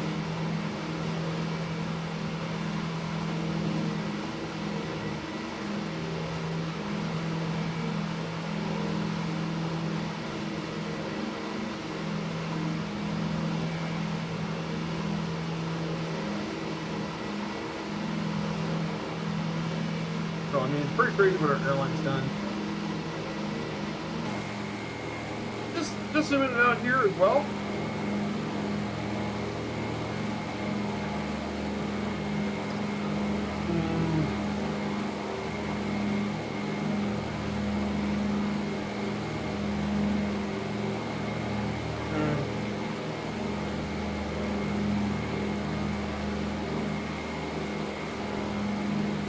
I definitely like visiting the Greek islands. It's definitely great. And I know on FS Hub there's already an achievement for the Greek island ones. So maybe if I actually get an opportunity, maybe I do a whole Greek islands tour thing. And we tour all of the major Greek islands before we go with that. That would be really, really cool. And I think you guys might like that too. We'll be flying GA stuff and we'll be going travel throughout the entire journey. That would be pretty awesome.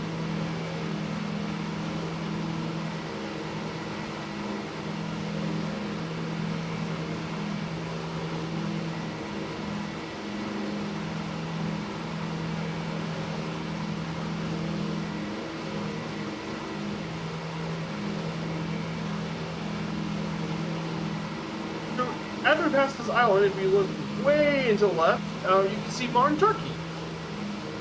Actually, speaking of auto, let's check out Wiki Turkey. Ah, Turkey, there it is. Turkey is the Turkish name for the letter.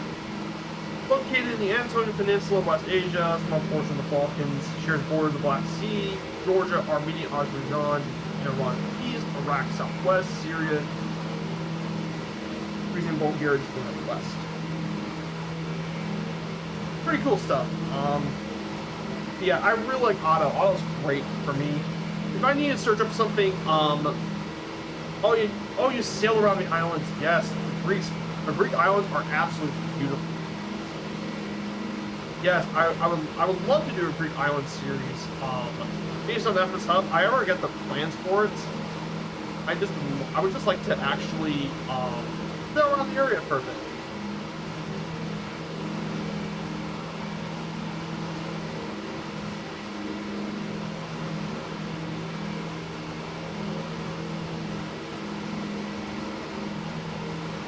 Speaking about this, I need it.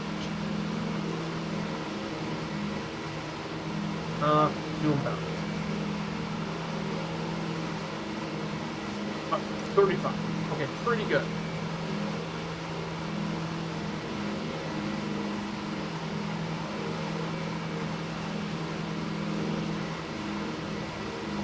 $480 nautical miles remaining for this entire trip. If you take the 6-7 miles off, we're about 400 nautical miles. We're not too far off. Yeah, but I would agree with you, Dougal. The Greek islands are definitely great. There's so many really good islands throughout the areas. I mean, there's Crete, there's Santorini, Carpathos is pretty cool. I flown around many of them. Rhodes is definitely a very historic place. I mean, there's tons of little islands found nooks and crannies. I mean, Santorini is a very popular tourist destination. People flock to that. There's Skypios, which is basically the European version of Princess Juliana, its landing. I mean, but yeah, the whole area around the Greek islands, Corfu as well, the Ionians. There's just a lot of great places around Greece to get flying.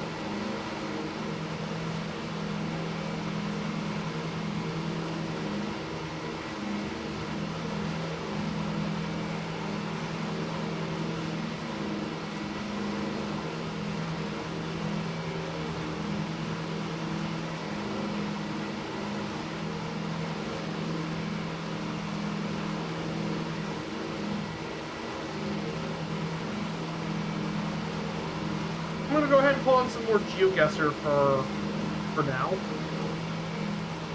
This time I'm going to probably take things a little slow. So we're going with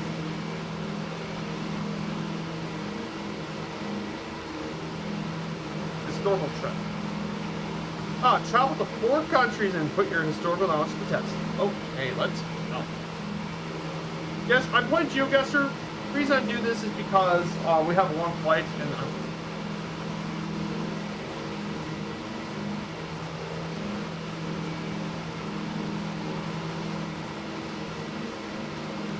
question is where.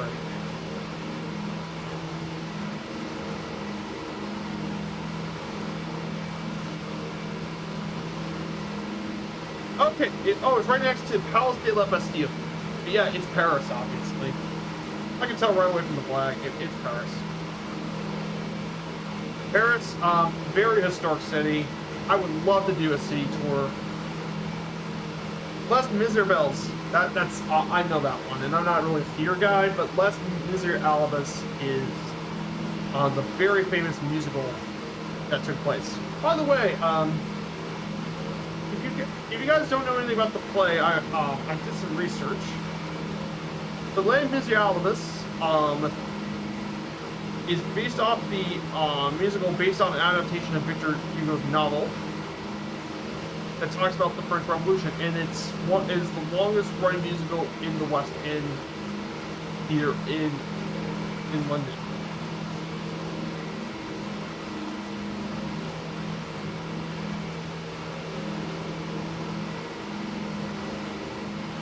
And basically, this Liberalis name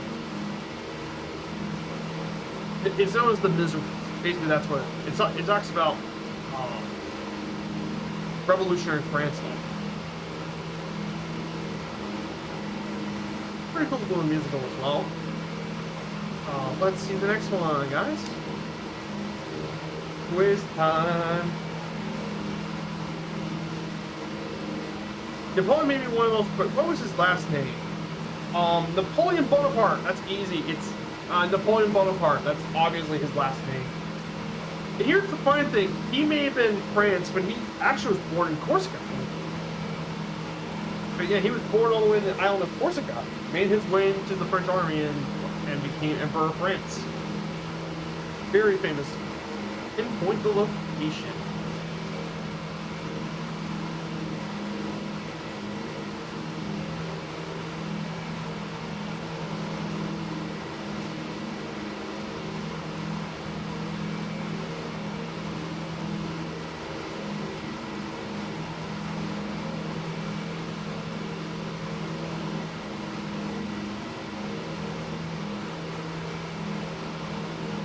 I think this capital is Washington, D.C. I think we're somewhere in D.C. Yep. Oh, look at that. Yeah, we were in Washington, D.C. Yep, we were in Washington, D.C., the capital of the United States, by the way. We won't be flying to it on our journey, but I will talk about plenty. The ban on alcohol took place from 1920 to 1933. It was actually the 18th Amendment, actually. It was the 18th Amendment, by the way, which was the prohibition of alcohol, was the 18th Amendment, and it lasted for many years until it was repealed by the 21st Amendment. And believe it or not, the 18th Amendment of the United States is the only amendment in the U.S. Constitution that actually has been repealed in American history. I kid you not, that's actually the truth. Let's start the next round.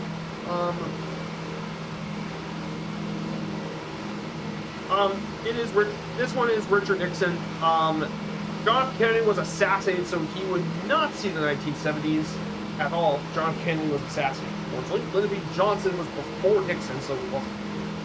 And Bill Clinton wasn't president until the 1990s, so Richard Nixon, process by elimination, is our find the country. In which country did this man become president? That's Nelson Mandela, and there's only one country that is. South Africa. That one is easy. It is South Africa. Nelson Mandela used to be a prisoner, but he was freed from prison in the 80s, and he became the leader that he fought against apartheid. It wasn't capitalism or communism, or oligarchy. He actually fought the apartheid system, and I don't want to get too apartheid, but basically, apartheid in South Africa was basically racial segregation. I compare this a lot to the Jim Crow laws that used to be in the United States back in the mid-20th century. Hey, Poopman3679, good to see you, Poopman. Thank you for the follow for the channel. We're doing a flight from Athens-Tel. We're doing some GeoGuessr currently to pass the time. But yeah, good to see you, my friend. Good to have a new member in the community. Greatly appreciated. So basically, apartheid, for those that didn't know, now Nelson Mandela fought apartheid, which is about racial segregation. And basically, I compare this a lot to the Jim Crow laws. But in some ways, this might have been even worse. In some ways, because it lasted for a very long time, from 1940 to early 1990s.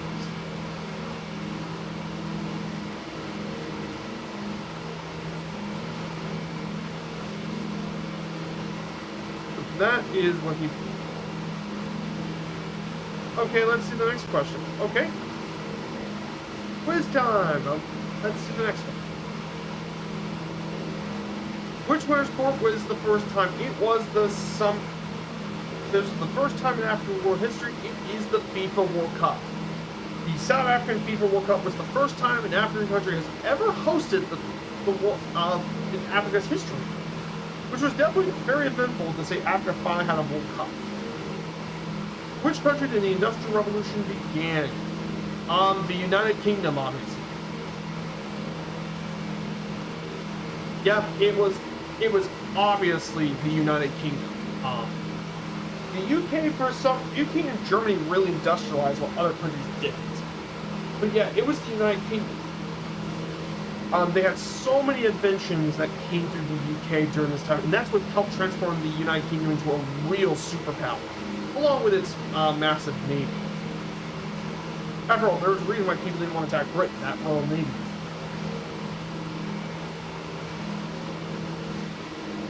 This is a sewing machine. No, it's a spinning jenny. Oh, I didn't know what that was. It was a spinning jenny. It was basically did something with fabric.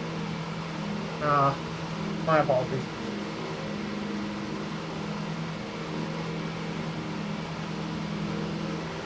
And oh, Lilybeth? Really? I didn't know she was called Lilybeth. I had a great quiz, but I didn't know about the last two. Mary Jane I could understand, but Lisbeth, I didn't know she was called that by her family.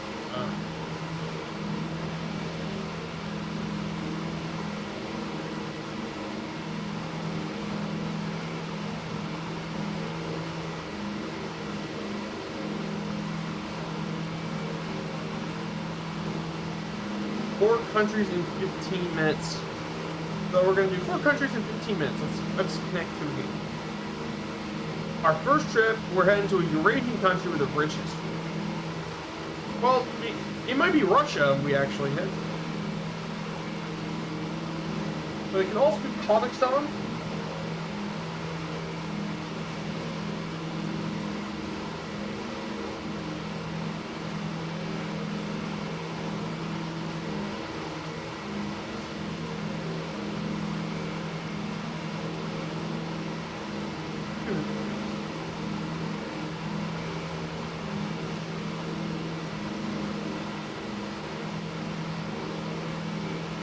Oh, I think I know what it is.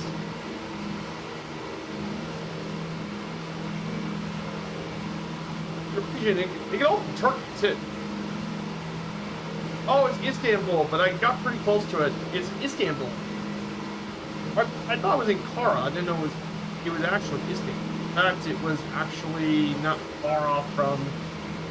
Yeah, it was Istanbul. It was Turkey. Turkey has a very rich history. A lot of people don't know. But the city used to be called Constantinople. Pretty obvious. It's Constantinople. In fact, Constantinople was the original name of the city for well over 1,000 plus years.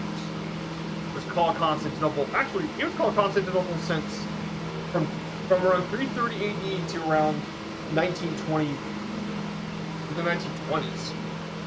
So that used to be the name of the city. Which famous building? It is the Blue Mosque. That is the Blue Mosque. Now, there's 2 famous mosques in Istanbul.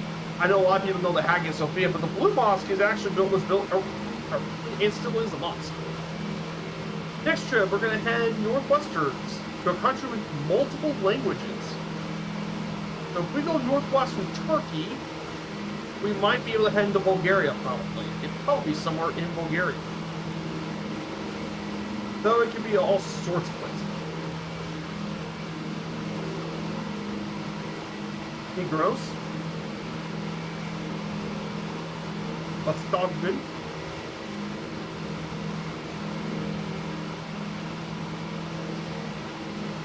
Wait, I think with multiple languages, I think this is Switzerland.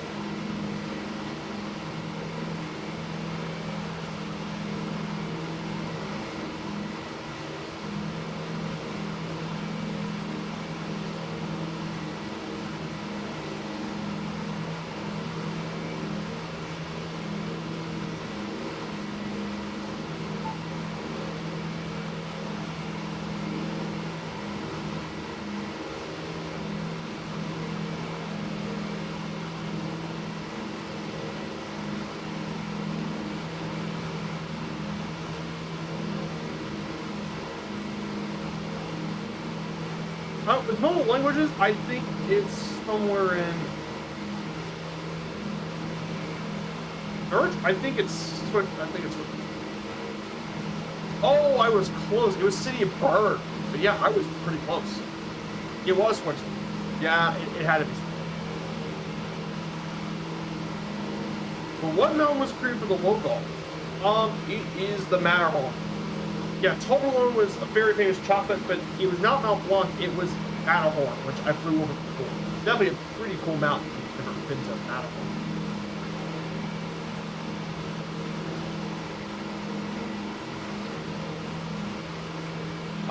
They are the governing system. It is a consensus. It's a direct democracy. Yeah, their democracy is direct. Next trip to a boat. We're going to travel by boats, but that it would have been hard in March of 2021. Oh, I think I know where we're heading to. I think we're heading to Italy. It's going to be. Ship ever given. Oh my goodness! I now realize it.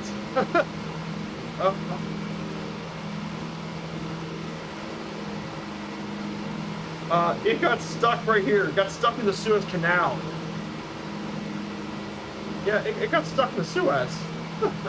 Oh, the Evergiven was stuck in the Suez Canal. Oh, I know. What was this famous Egyptian soccer player called? Ali Morzia. Mohamed Salah. Oh. Like, I don't really know football too much, and especially as an Egyptian, I don't really know. So, I apologize. That's Anubis. Anubis is the Egyptian god. That's Anubis.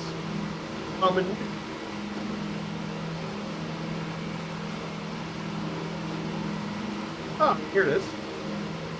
Anubis. Let me read this. He's known as Impu. He is the god of. He is the ancient Egyptian god of funerary rites, protector of graves, and a guide to the underworld in the ancient Egyptian religion. So that is a little bit about Anubis.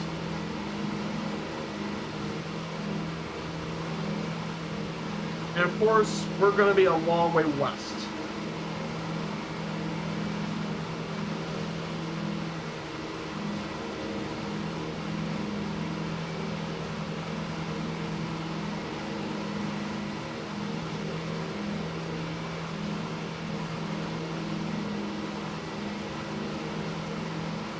Oh, we're definitely in Nevada. Oh, I think I know where it is. It is Las Vegas. Viva Las Vegas! Viva Las Vegas!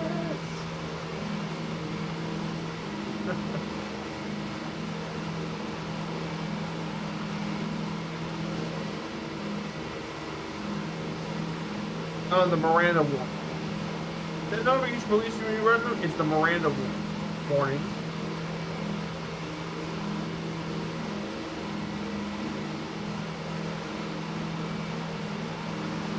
The Heimlich maneuver. Developed in the 70s, the Heimlich maneuver. Good thing to know, which is credited by Henry Heimlich. He claimed in 2016 he used the method to save the life of his fellow.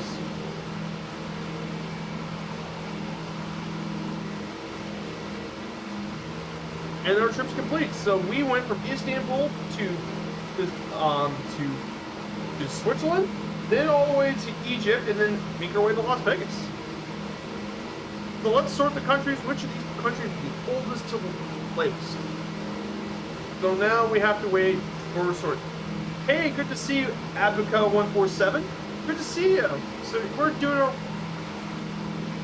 Rolex. It's founded. Oh. The Suez Canal open. Great Depression is.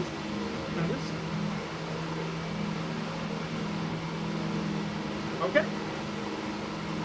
So yeah, we were doing in sorting time. Last one, more sorting. From oldest to latest. The Arab Spring in Egypt is actually newer. Years. Roger Federer is youngest. He just retired last year. And Erdogan being president of Turkey actually is right.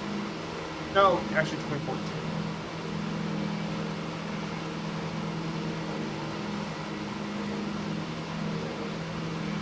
you win a bad poem. Okay, not bad. Good to see you, my friend. I changed my name from Sasuke to China. Oh, that's who it is. Oh, you changed your username. Good to see you, Albico. Yeah, you changed your name from Sasuke. So yeah, we're flying our way over to Tel Aviv in Israel. We currently are heading our way over. We currently have a long way to go. We have FD-1003 in the Cessna citation. So we are around 424 nautical miles remaining. We're about 300 nautical miles, something away from. Let me go ahead. We are 360 nautical miles from Tel Aviv in Israel. So we're 360 nautical miles away. We should get there within 2 hours.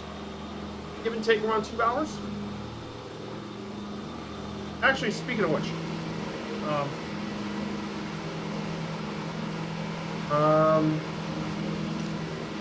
you know what? Better safe than sorry. I'm going to go change the tanks. Just to be safer than sorry. I don't know how much longer that will last.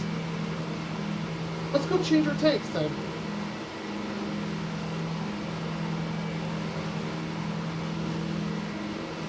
Oh yeah, absolutely. Yes, it is more than possible to join the flight. In fact, if you want to join the flight, here's the information info. We're currently heading here, and then here. Actually, should I say nearest?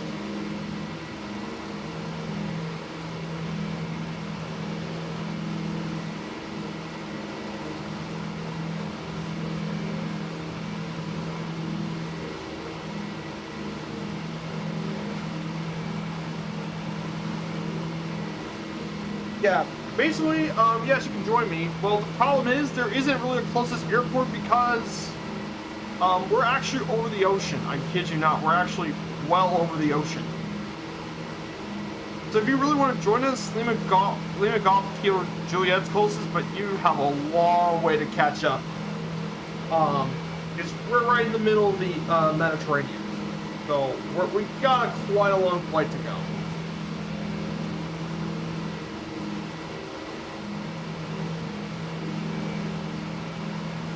This is not BatSim. No, it is not BatSim. Abco is not BatSim at all. It is not BatSim at all. We're just doing normal flights. It'll be pretty difficult for me to do BatSim with this DC-3 as well.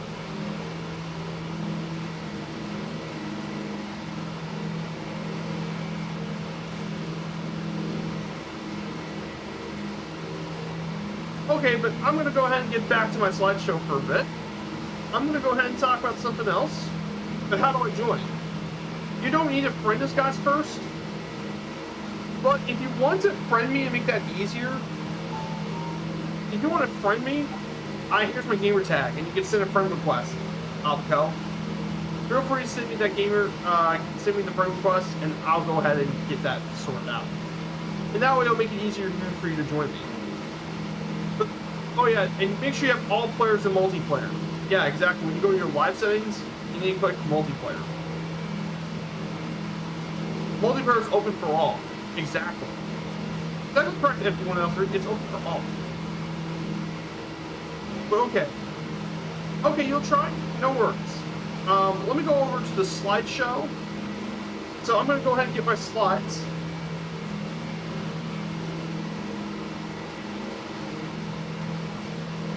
So for my slides, we actually going to talk about a new topic. But this one's actually pretty cool. I wanted to talk about this topic. And that is Israel's official language. Is Hebrew. Now, Hebrew's got a long history. You see, the earliest periods of Hebrew were dated back all the way to the 10th century BCE. And nearly all of the Hebrew Bible, known as the Tanakh, was written in the Hebrew, with much of its present form that flourished around 6th century BCE. Historically, this language was one of the spoken language of the Israelites and their long-living descendants, Jews and Samaritans. It was still preserved throughout history as the main sacred language of Judaism, and it's still the only Canaanite language still spoken today. And believe it or not, at one point, it was once a dead language, as Hebrew ceased to be a regular spoken language between 200 and 400 CE, after the unsuccessful Jewish revolts. And it still survived even into the medieval period as the language of the Jewish liturgy and literature. However, it was actually brought back in the 19th century thanks to the Zionism, which is the national movement for the establishment of a homeland for the Jewish people. And as a result, because of those ideas to revive the Jewish traditions, one of those was the Hebrew language. And it got a full-scale revival as not just a literary language, but a spoken language. And it became the main official language of Israel, which is very, very interesting. It's got a cool history. Oh yeah, you can enter, one more question. How can I enter the flight plan? In order to enter the flight plan on Microsoft, it depends on your plan. You could just simply put your departure and arrival airports into the GPS from Google Nav Map. Just copy over from Google Nav Map. So the easiest thing to do, let me go ahead and answer this question. So for Little Nav Map, you should see File. Go to File on the top left and export flight plan to Microsoft Flight Simulator. Just put your flight plan somewhere you can post it. And then once you have that, you can enter the entire flight plan as a PLN file, load it from your computer, and it will load it straight up to Microsoft Flight Simulator. Pretty easy stuff. So I also have my Discord as well, and you can actually download the flight plan from my Discord, and you can just upload that from your plan file, which isn't too difficult at all. Like I said, once you get the hang of it, it's not much of an issue. Okay. Alright, back to the slideshow about Hebrew. Hebrew, in terms of the phonology, it has, similar to Arabic, it has a Semitic consonant inventory with different consonants throughout it. A number of reed traditions are still preserved for literal use. Well, modern Hebrew pronunciation developed from a mixture of different Jewish reed traditions, and it's been much more simplified compared to the biblical Hebrew that's been used. Well, Hebrew grammar is pretty analytic, with different kinds of particles and grammatic cases, and inflection plays a major role in all their verbs and nouns throughout it. For example, nouns are known to have a constructor state called menkut, which means belonging to as well.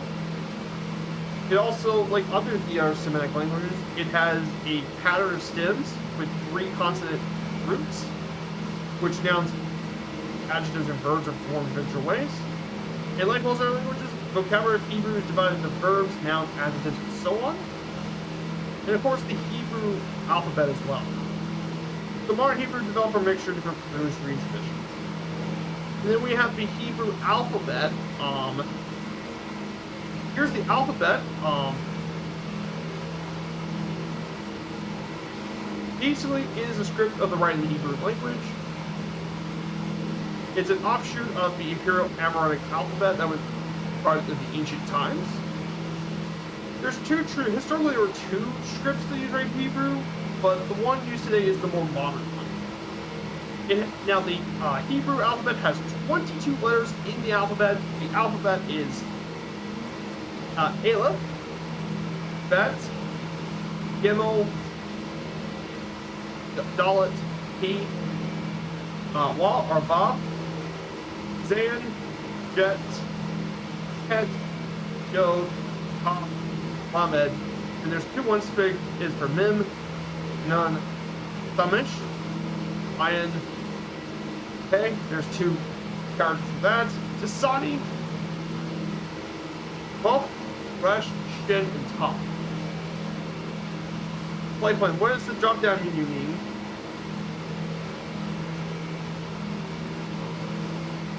that is the Hebrew alphabet. These are the words. The modern script has 5 letters that have special final forms called sophit. It's used at the end of a word, somewhat as in the Greek or in the Arabic alphabets. In traditional forms, vowels are indicated by the weak consonants aleph, he, vav, or yoda as well. So to pronounce each of the letters, aleph is pronounced as silent, lip. And there's bet, which is B is in black. Gimel is pronounced as G in gourd, cool.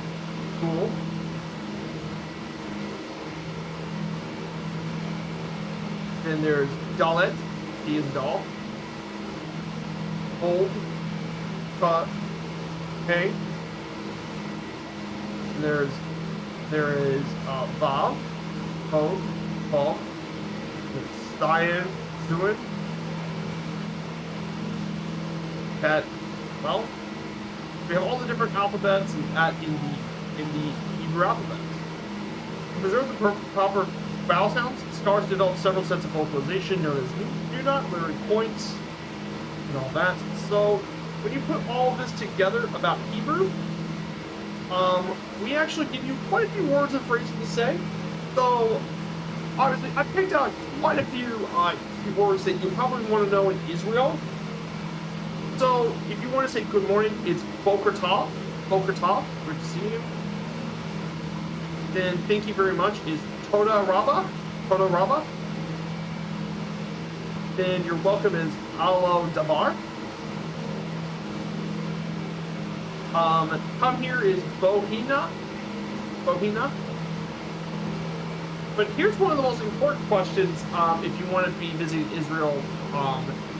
Is this kosher? And that's because in Judaism, Jews often follow dietary laws based on their religion, known as kosher. So that means you can't eat certain foods in Israel because of it. So if you're visiting here, and you want to know if something's kosher, you just ask this word: "Zi kosher." The kosher. The kosher. Is this kosher? The kosher. And of course, Israel is actually Israel. Is literally the Hebrew word for Israel. Then we did bless you, live riat, bless you. Then we have computer, machshev. Machshev is computer. Airplane is matos. Matos is airplane. And finally, hello is one of the most common greetings in all of Israel. If you want to say hello to someone, you say shalom. Everyone, shalom. Plain nice and easy and simple. It's a bit of Hebrew to learn. Like I said, Hebrew is not an easy language to learn, and Hebrew definitely takes skill, but it's definitely a very impressive language. I mean, it's pretty amazing that Hebrew, despite everything it's gone through, was brought back and it's now a common language. Pretty crazy to see how much Hebrew was behind.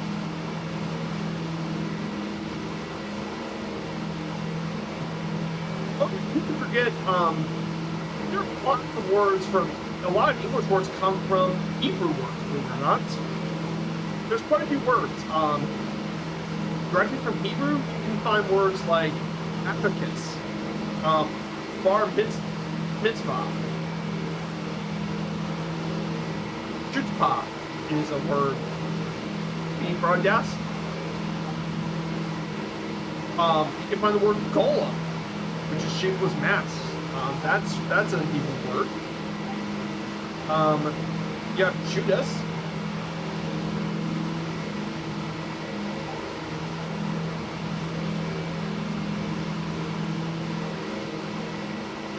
Pharaoh is a Hebrew word. You can actually find Pharaoh. That's Hebrew. And of course, you can also find words from Hebrew names. There's lots of names that come from Hebrew, including David, from the Hebrew word David, Jacob, Jesus is actually from Hebrew. And of course, you can even find some of the letter names that come from Hebrew, like alpha, beta, gamma, delta. All that comes from a lot of the Hebrew words. By the way, do you support Palestine? Boy, I actually dreaded this question. Okay, here's the thing. I don't want to get this political, okay? When I usually talk about Israel is because I want to keep things historically politic-free. Let me just say this.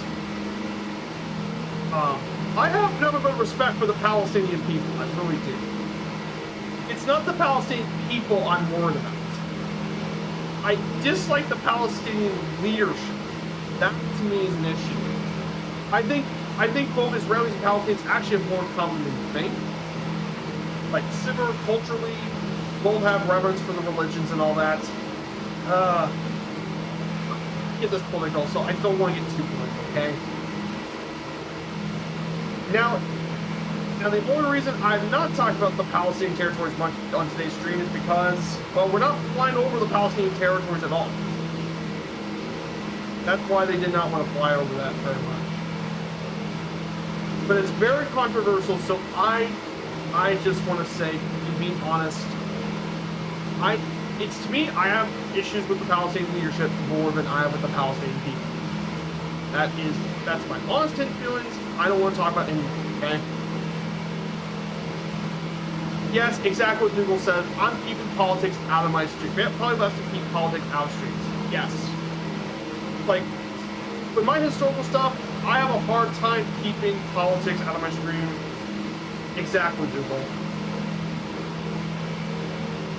Like, when I talk about historical stuff, I try to keep politics out of my streams. But if you want me to have an answer, that's probably what it is, but I'm keeping the politics out of the stream. I love history. Yeah, I love history too. I love learning about the world. That's what my streams are for, is to learn about history. And if I do talk about something in politics, I keep it objective with the political systems rather than the actual topics. Like how the systems work and all that. If I talk about that, that is just how I want to do it. I want to keep politics out of my stream. I want to learn about history. Sometimes it gets muddled into it, so I do my best. But I like to learn more about the world. So I think that's pretty good to say.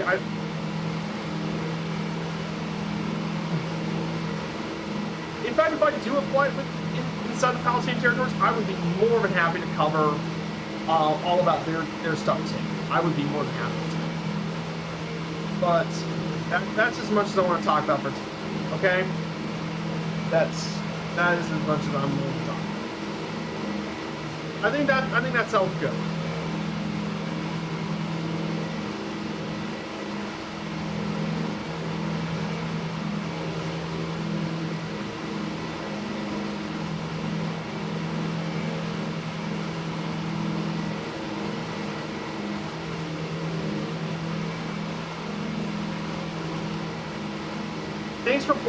Thanks for pointing that out, Dougal McTavish.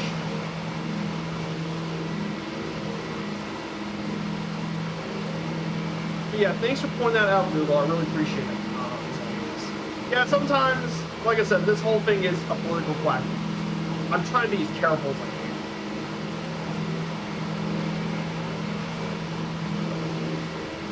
So I completely understand why people get lost track of it. So.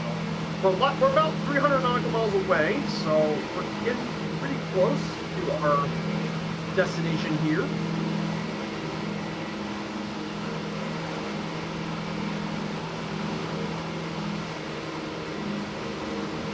All right. So let's see some other stuff going on.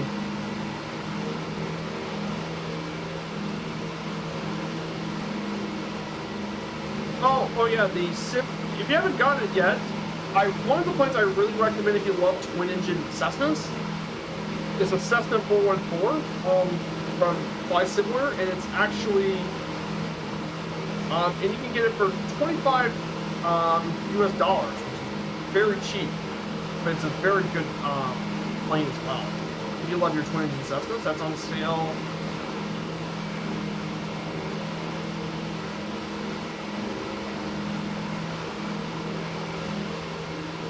Oh, you don't hear any music?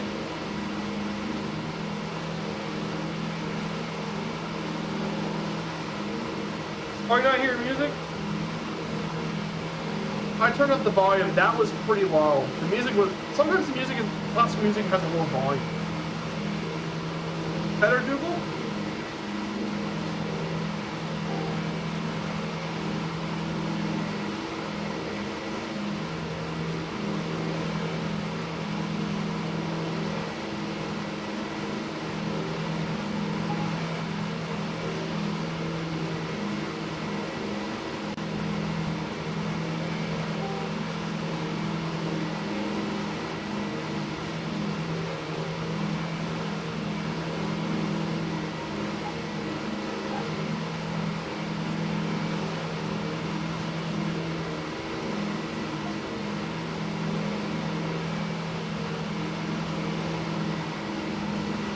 I was supposed to pick it up in the multi-part tail, but I'm glad I did. I can hear some music sometimes through your mic, but not on stream.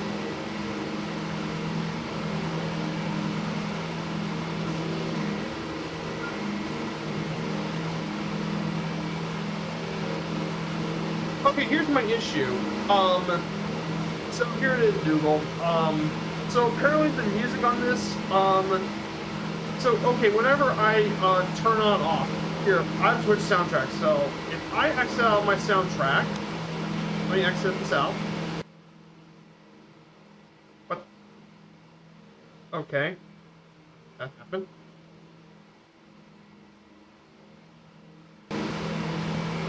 Okay, here it is. I'll load it back in. It says it cannot install the OBS Studio Companion plugin. Please restart. But the issue is, for OBS, it automatically has installed my plugin.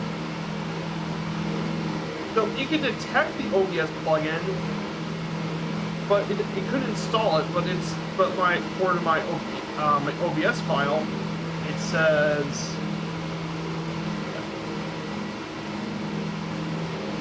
program files, OBS Studio, OBS plugins. 64-bit. It says here I have soundtrack plugin DLL. So it's already installed, but yet it couldn't detect it for some reason. I don't know why I have this issue, but it does actually have that issue. I tried uninstalling it. Yeah, it's weird. And it says here it says it could install, but once it did, it actually connected just normal.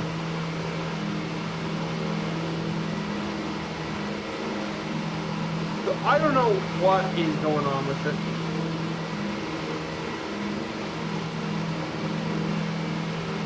That has not been an issue previously, but for some.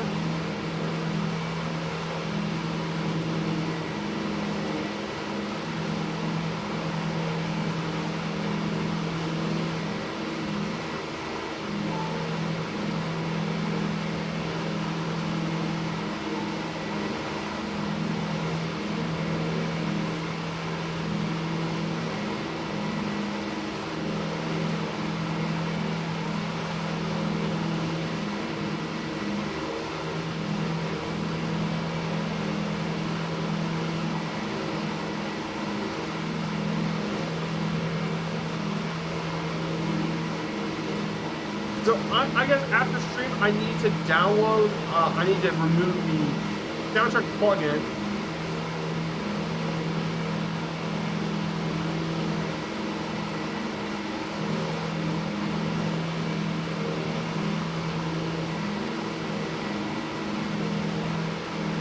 Would it be cool if you already have a tutorial on how to read a flight plan and influence the FEC? I have not made a tutorial on that sort of stuff yet.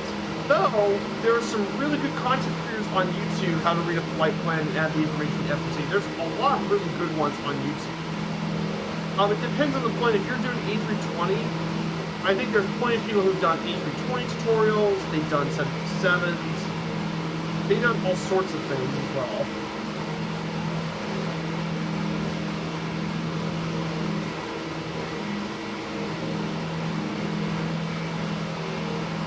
guess I'm gonna have to fix this issue when after stream.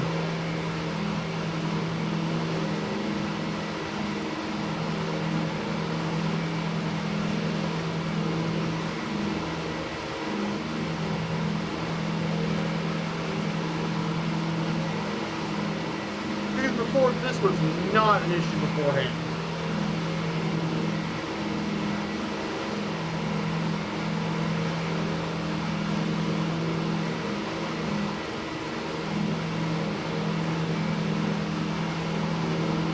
I have my own music anyway, not a big problem. Yeah, exactly. No worries. Like I said, I hope to get it fixed. I hope to get this fixed.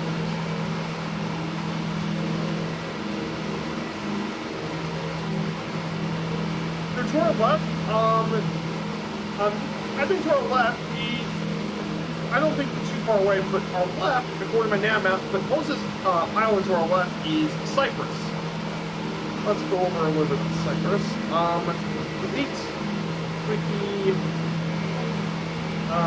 Cyprus. See how cool this is? Oh, cost index. Cost index. Actually.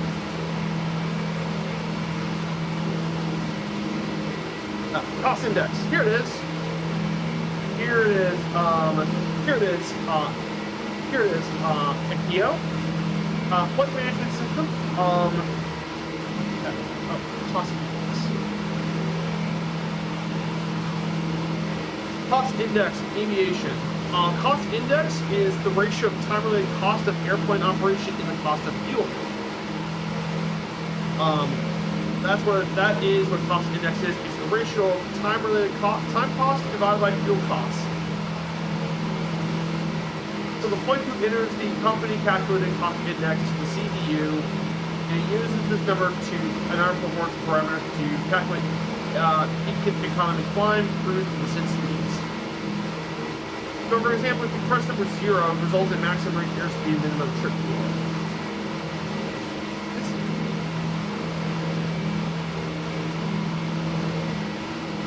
So that's what they use the cost index. Which can be a very powerful tool.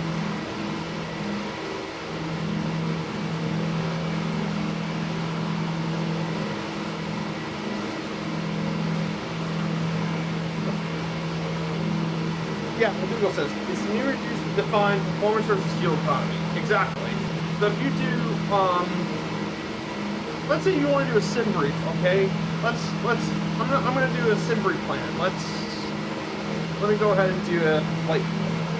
Actually, let me go ahead and do GeoGuessr. I'm gonna go GeoGuessr, and I'll probably show it up. Here.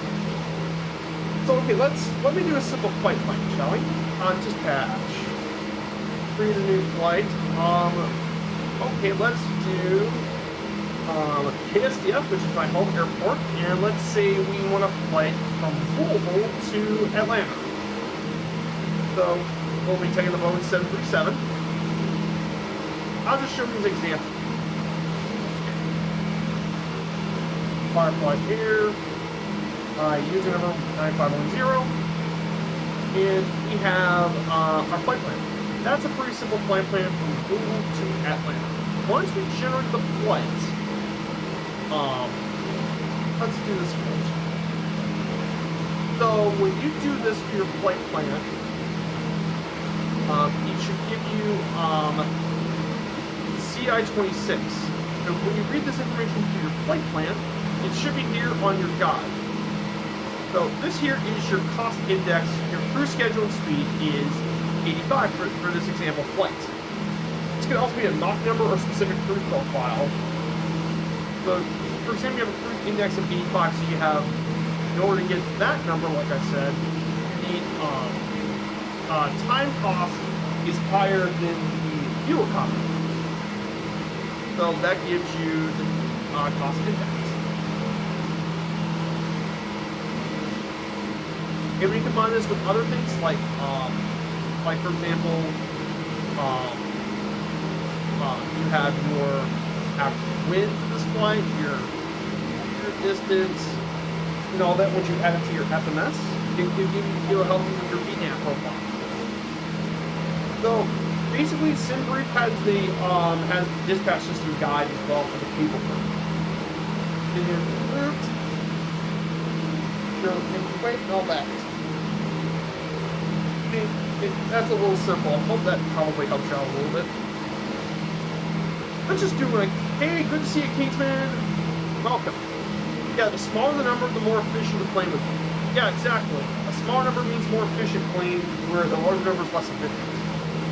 Hello, Kingsman. Good to see you from Liverpool. Great to see you, my friend.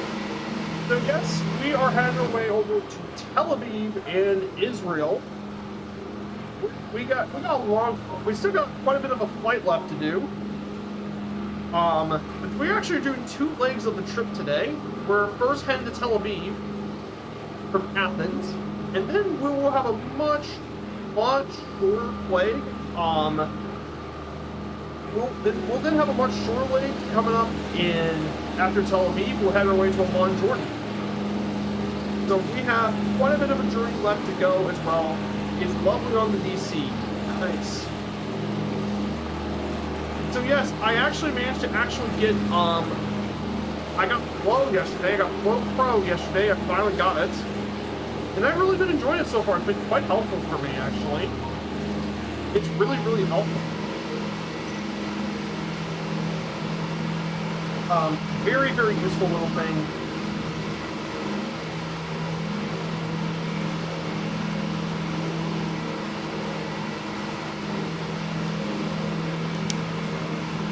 Oh, look at this.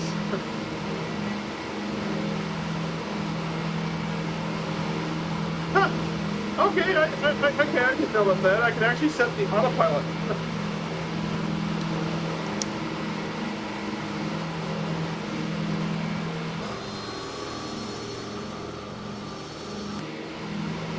Okay, I can set the autopilot to 2,400 feet. I did not know that.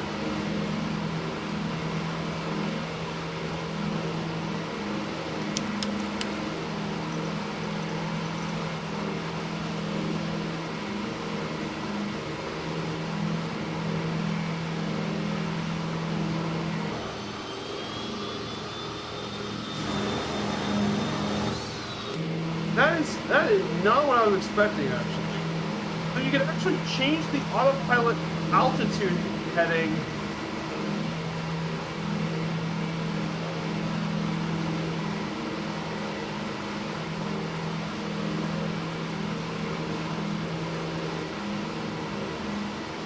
That is not what I was expecting. So you can actually change, you can actually,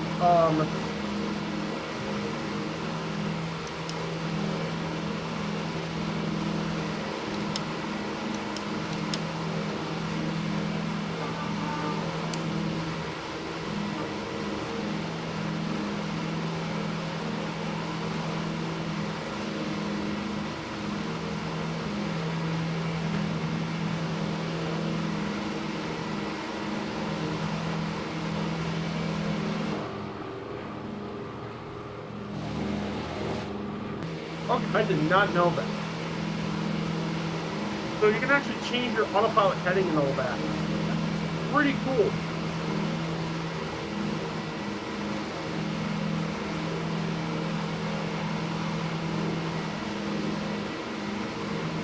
It keeps me at 2,400 feet for the whole thing. That makes things so much easier.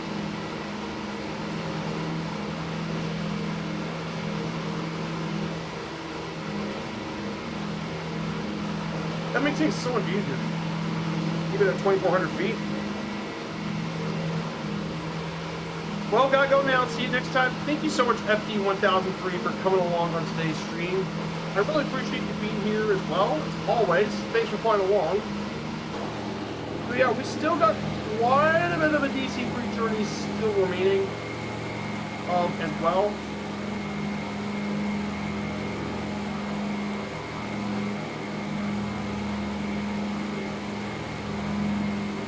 Yeah, it's great to see you, FT. So take care, my friend. I hope to see you again soon as well.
yeah, we're getting pretty close to the destination as well. We're oh, it's fine for this.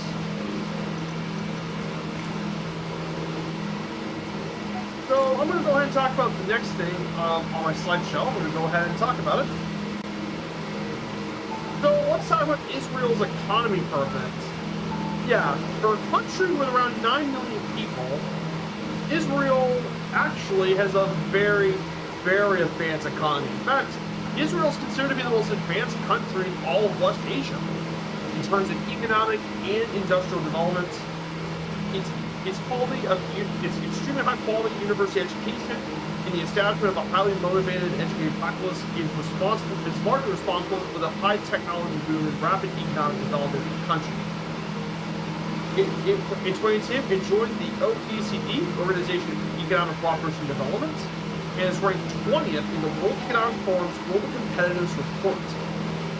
Israel was also ranked 5th in the world by share of people with high skilled employment. And all this is despite its limited natural resources. People of Israel made the most of it, as agriculture and industrial sectors have largely been grown due to its self-sufficient nature in food production. Now, the main imports to Israel are raw materials, military equipment, investment goods, rough diamonds, fuels, grain, and consumer goods. What Israel does export a lot of is machinery and equipment, software, cut diamonds, agricultural products, chemicals, textiles, and apparel, which reached $114 billion in 2020. Israel also has the second largest number of startup companies in the world, after the United States. Yes, Israel is a startup superpower. Lots of multinational corporations have made their research and development centers here in the country, including IBM, Google, Apple, HP, Cisco, Facebook, and Motorola. Now, in Israel, the days that are allowed to work in Israel are usually Saturday through Thursday, or Friday, as there's no workday on Saturday due to the observance of Shabbat, which is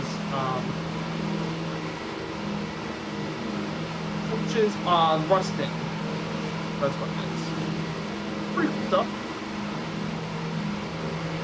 Speaking of the economy, Israel is also a lead cutting-edge nation in many areas. Israel is a leader in cutting-edge technology, software, communications, and life science that many people compare it to Silicon Valley in the west coast of the United States. Israel is first ranked in the world in expenditure on research and development as a percentage of GDP. It was ranked 17th in the Global Innovation Index. It used to be 10th in 2019. Israel has over 140 scientists, technicians, and engineers per 10,000 employees, the highest number in the world, compared to the U.S., which has only 85 per 100,000 people. And Israel has produced 6 Nobel Prize-winning scientists since 2004. Israel is a leader in all sorts of stuff. Due to Israel's water shortage, it's spurred innovation of water conservation and substantial agricultural modernization, irrigation for all living in Israel. It's also a leader in desalination of water and water recycling, which is pretty crazy to think about, but it just shows that Israel is a very cutting-edge country, and Israel also has embraced solar energy technology. Over 90% of Israeli homes even use solar energy to make hot water. So yeah, Israel is a really cool place with a lot of technology stuff. If you want to learn about technology and innovations, you definitely want to learn about Israel. And finally, we have transportation in Israel. So Israel's transportation network is mainly built on private motor vehicles and bus service. The lack of inland waterways and small size would cut air and water transport only minor importance, but they're still very important.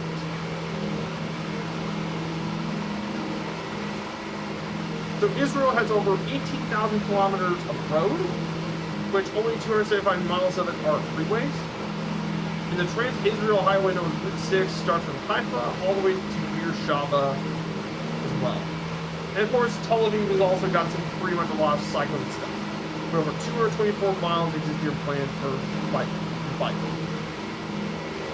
And the next main form of transportation is bus. They make the main form of public transportation on bus. In 2017, bus trips totaled around 740 million bus trips. And they total around 5,000 buses and 8,470 drivers. You know, Israel doesn't have many railways. They only have 1,384 kilometers of railway. That's because rail transport really isn't that big of a deal. Most of it was built during the Ottoman and British rule. And finally, for air transport, Israel has 47 airports, and by far the largest and busiest airport is Ben Gurion, which is the main gateway to enter Israel in the first place. And that's what we're going to be landing on today's show, actually. But outside of that, they also have other airports, including Aviv-Amman Airport, which just opened in 2019, which is a very popular little tourist place as well.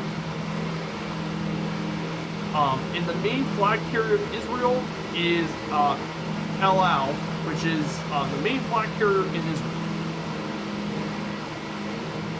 But in fact, the busiest destinations to visit from Ben Gurion include Turkey, United States, Germany, France, and Russia.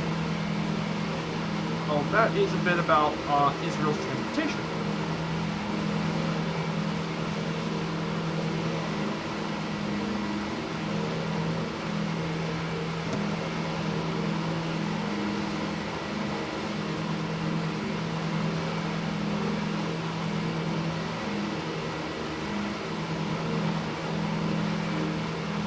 So that is a bit about transportation in Israel. Oh yeah, I forgot to talk about that. Whoops, I forgot the slide. I didn't know I had more slides. So there's private transportation. There's public transportation. They also have shared taxi drivers for public transportation. And then air transportation as well. So there is that too.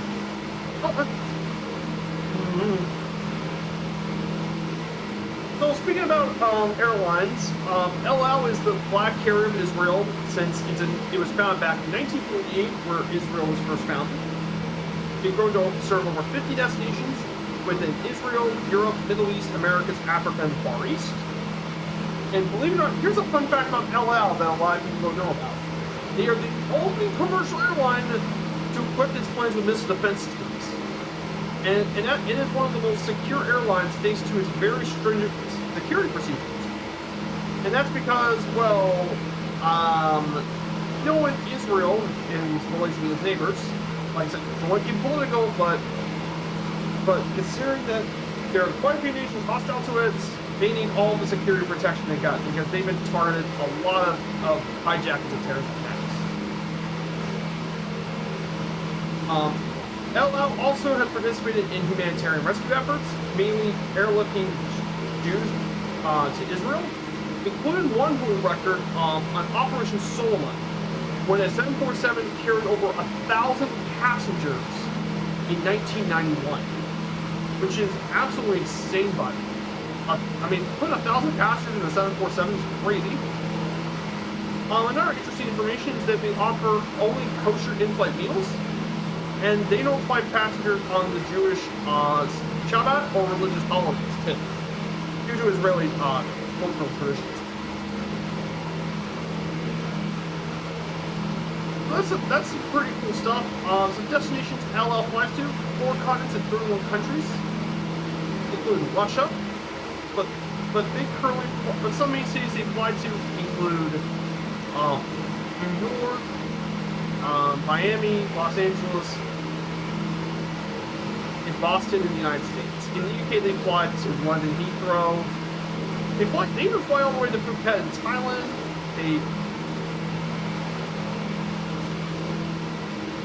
They fly to Poland. They actually start flights in Morocco.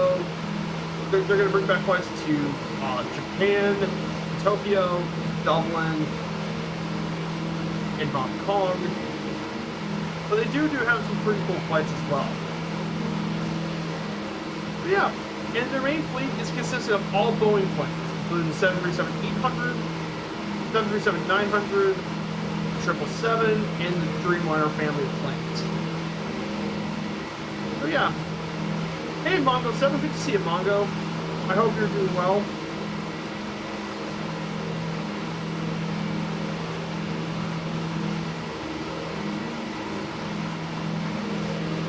So yeah, we're flying our way over to Israel right now. We are currently on 291 nautical miles away, and if I actually go ahead.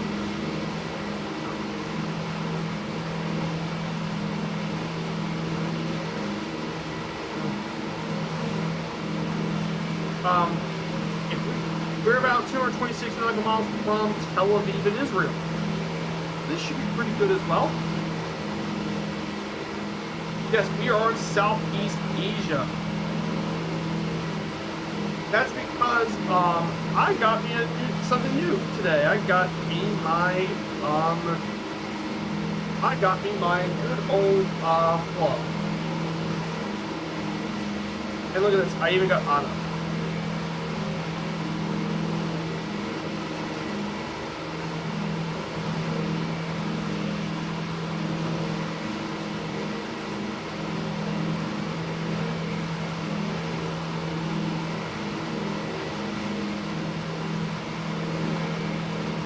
But that's really cool though. Let's do...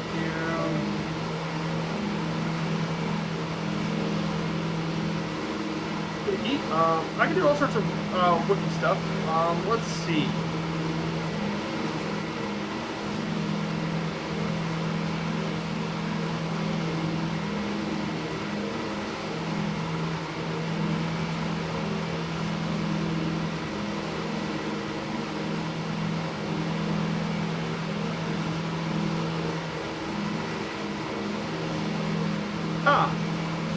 We have all sorts of different airports.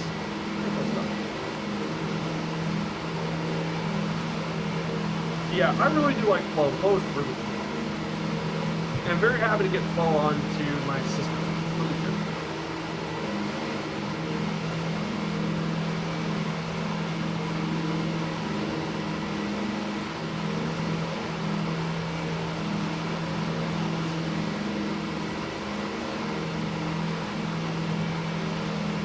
Let's see. I'm going to go ahead and do another GeoGuessr for a little bit. Let's do another one. Let's do 4 more countries in 15 minutes. Let's do another... 4 more countries we're going to do. First trip, we're going to be going with a famous city with a heavy accent. Goodwill, not be Huntington.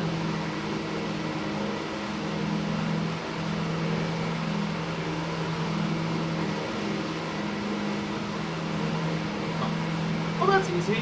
We're in Boston. We're in Boston.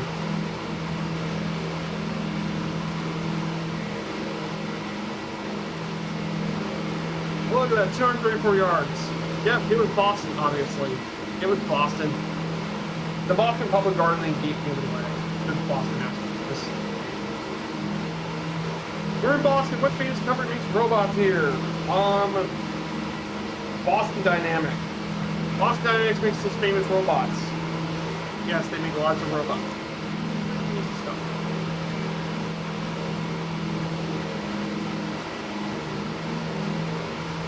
What band from Boston is Dream On? Aerosmith. Aerosmith's the famous band, of course. It's Aerosmith. I mean, it's Aerosmith. They're very famous rock band. Very famous. Then we're gonna go east. So we're gonna go across the Atlantic.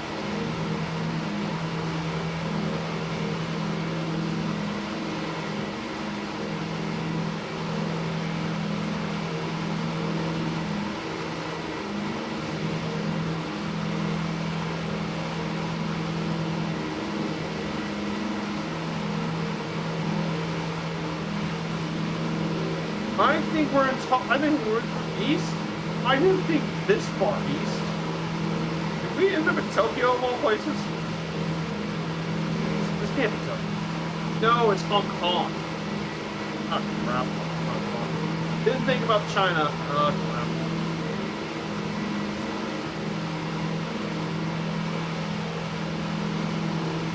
The 1-inch punch. synonymous with Bruce Lee.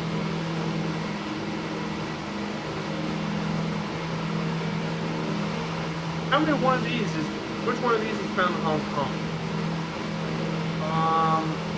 I say 8. Really? Okay, let's see. Next trip, we're going to travel for a long time. Where are we at now?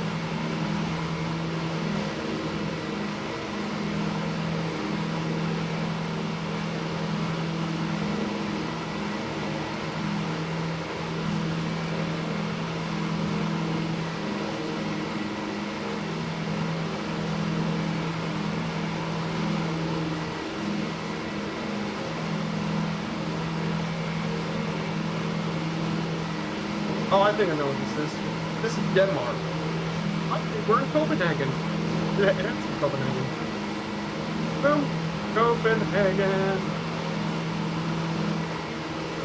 Yeah, we're in Copenhagen, Denmark. The Danes, land of the Danes. And what is the name of this?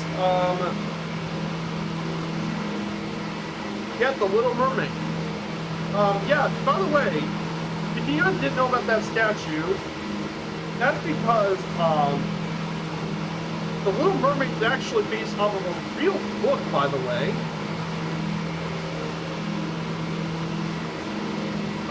Written by Danish author Hans Christian Andersen. A very well-known Danish author. He did all sorts of fairy tales, including The Emperor's New Clothes, The Little Mermaid, The Nightingale, Princess and the Pea, The Ugly Duckling, and Thumbvanilla. He created a lot of fairy tales back in the day. And Little Mermaid, for many people, is the most famous one of his because of his name. For that reason.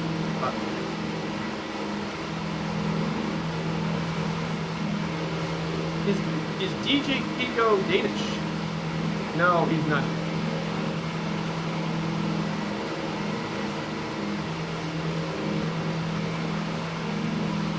Is Bluetooth after a Danish Viking? Yes, it is a Danish Viking. Bluetooth, I mean Vikings. Okay, 11 to 14. Is Denmark a monarchy? Yes, Denmark is a monarchy. A lot of people don't know about that, but yes, Denmark is one of the few monarchies in Europe still. And we have one more destination left.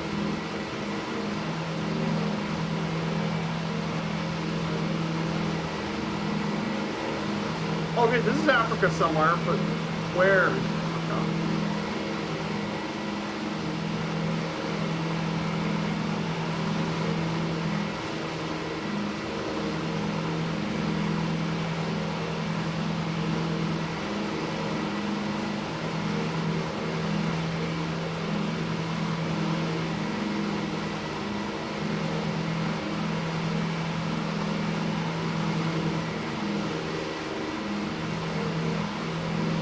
Oh, Nairobi, okay. So we're in Kenya, actually, Nairobi. If you guys didn't know, the city of Nairobi is not too far from being a national park. By the way. Yes, it's a city in Africa that's actually got a national park right around here. Kenya, famous for the Big Five. Lion, elephant, leopard, and we actually have the rhino and buffalo. Yep, the rhino and buffalo, the rhinoceros, and the Cape buffalo. In fact, those two herbivores are pretty dangerous. What's the name of King Black Panther in the United States?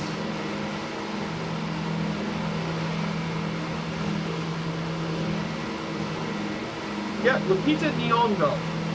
Native American that worked on Black Panther. Okay. Pretty nice.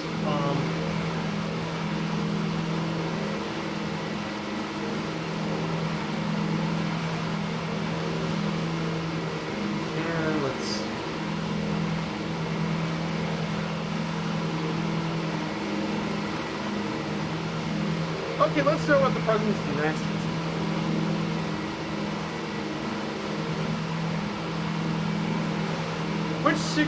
Which president was the 16th born in? He was born in Hogginsville, Kentucky. Yeah, Hawkinsville, Kentucky. Abraham Lincoln was born in Kentucky. Hawkinsville. It's not too far from the rest of the state of Kentucky, by the way. He served as the governor of Illinois before he became president. Oh, William Henry Harrison only lasted 31 days, unfortunately. It was William Henry he only lasted 31 days as president for William Henry Harrison. He was the 9th president. However, the reason he passed away was because he fell ill. He was really ill due to his, he fell ill because he didn't change a lot of wet clothes. He got cold-like symptoms. He has severe chill, and he actually got pneumonia. And he passed away due to pneumonia. And as a result, after his death,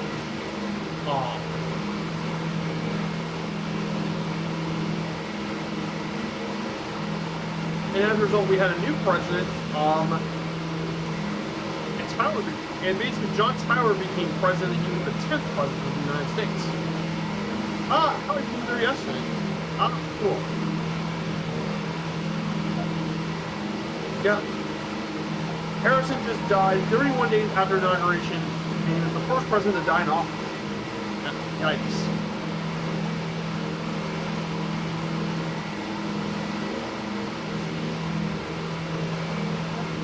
This president was born.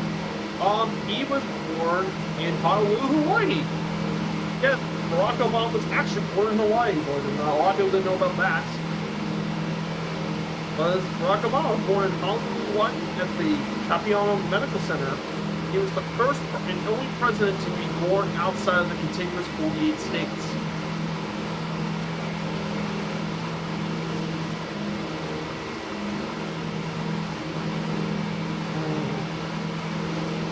Oh, Harry Truman. Really? Didn't he anything? Harry Truman meant nothing. The S. His middle initial S stands for, is not an abbreviation of a particular name, but rather honors both his grandfather, Anderson Ship Truman, and Solomon Young. A semi-common practice in the American South. I didn't know about that. Now, that was a fact I did not know. What's the home state of each president? That is Massachusetts. Massachusetts was the birth. It was Virginia, of course. Yeah, Virginia was home to 8 presidents. It was the most of any U.S. state. Since Virginia was one of the wealthier, what's the 40th president? The Gipper, Ronald Reagan. Ronald Reagan. He was the Gipper. Served from 1981 to 1989. He was the president of the 1980s.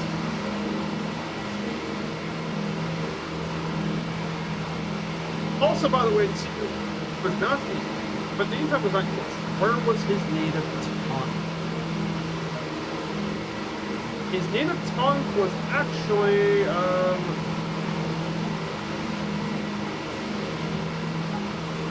I think it was French. No. Oh, he was Dutch. Yeah, Martin Van Buren was Dutch, actually. That's because Martin Van Buren was actually born in Kinderhook, New York, where most people spoke in the Dutch primary. That makes sense. That makes sense. Legacy of the Dutch New Amsterdam. Pinpoint the location of Thomas Jefferson Memorial.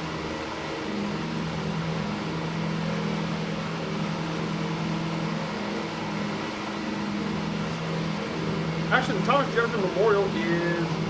Wait.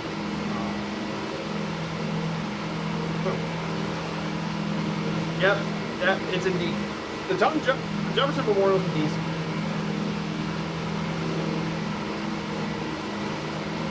I spent the longest term in office, FDR. Yeah, that one's easy. FDR served... He served 4 terms, by the way. A lot of people forget. FDR served 4 terms. He served from 1933 until his death in 1945. He went full presidential election, and he became a central figure during the first half of the 20th century. And in fact, because that he served 4 terms, it led to a brand new political amendment that happened during this time.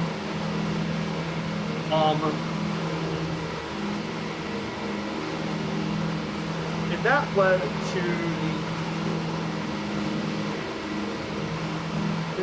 all the way to the 26th Amendment of the actually not the 26th, I believe the 24th Amendment?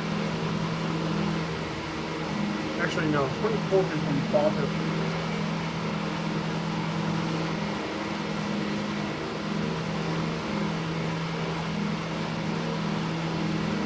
Oh, the 25th Amendment. I think it is.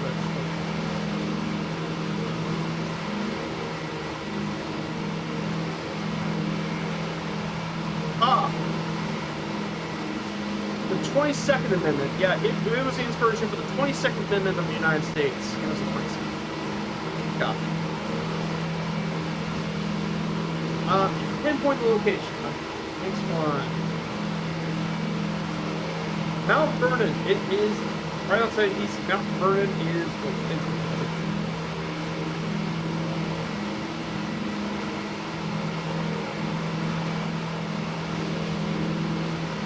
There is Mount, and more specifically, this Mount Vernon. And it's actually a PY in the sim, Mount Vernon, so you can actually check it out in the sim, Mount Vernon. Who is the tallest president in American history? Abraham Lincoln is the tallest. 6'4". He's the tallest president. But while Abraham Lincoln's the tallest president, Madison's the shortest at 5'4". Fine country.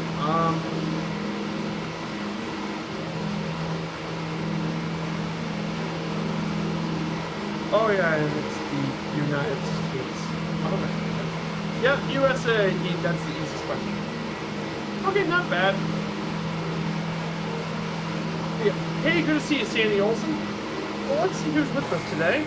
We have Mongo in the Cessna 310 with us. We're in the middle of the Mediterranean Sea, and we're about 180 nautical miles from our way to Israel. I got the range map. We're actually around 180 nautical miles from the state of Israel.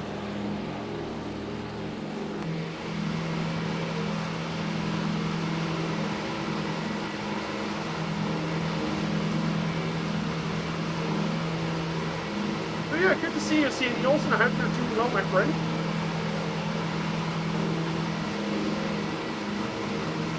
Yeah, just enjoying my time here today. Being here with the chat. We're doing 2 legs of our flight today. We're going to end up in Amman, Jordan sometime. Yeah. But yeah, today's going to be a good day of flying. That's for sure.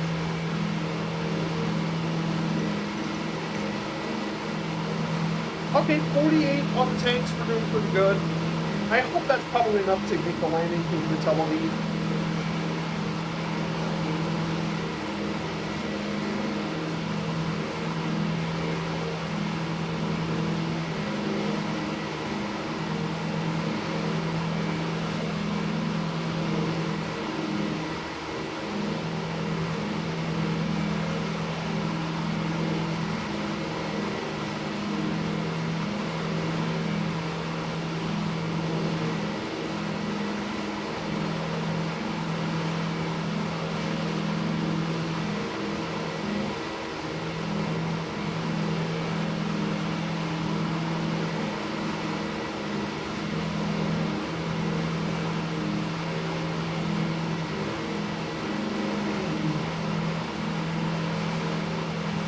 Well, so,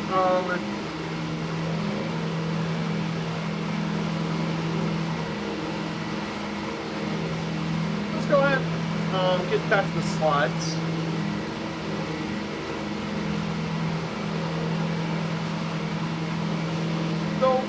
talk about the culture of Israel.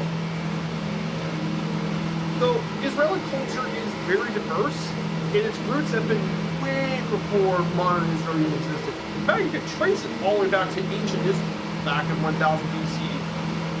Much of Israel's culture reflects the Jewish culture, history, Jewish history of the diaspora, and the ideology of the Zionism that was developed in the late 19th century, as well as the history and traditions of the Arab Israeli population and ethnic minorities that live in Israel, among them the Druze, Circassians, Armenians, and others. And the two main cultural hubs of Israel are Tel Aviv and Jerusalem. Especially Tel Aviv is the more modern one. Israel also has over 200 museums, making it the highest museum per capita in the world.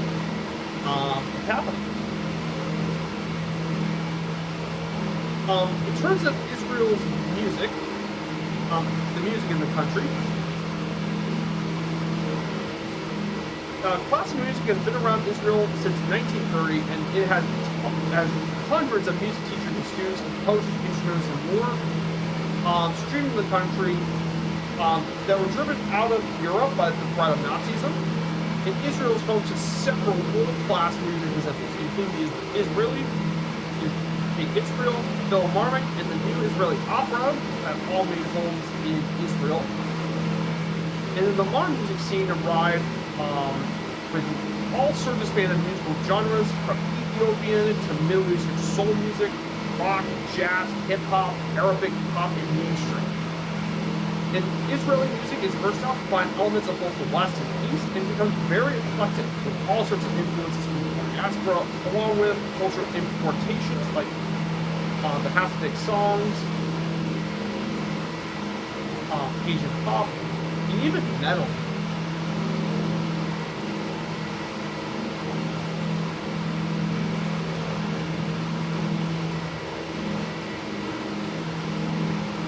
Rock and all that as well.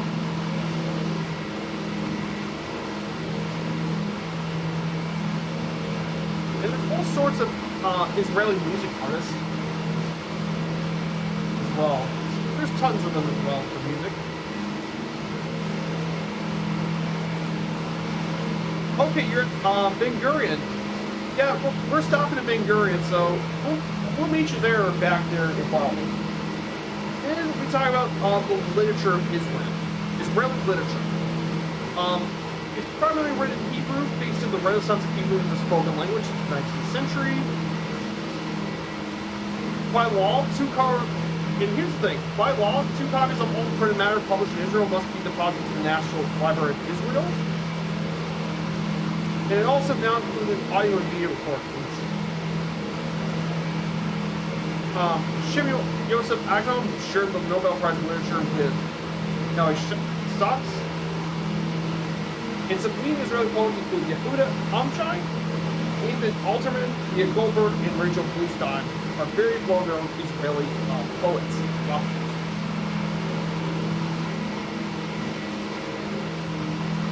Point your location. You're heading to OJAM. Well, we're actually in, believe it or not. You want to know my location, Sandy? Well, let me show you, Sandy, where I'm at. I'm not in Israel. I'm actually in the Mediterranean still. I still have a little while to go, obviously. Still got a little bit left to go in the Mediterranean, Sandy Olsen, so just let me know.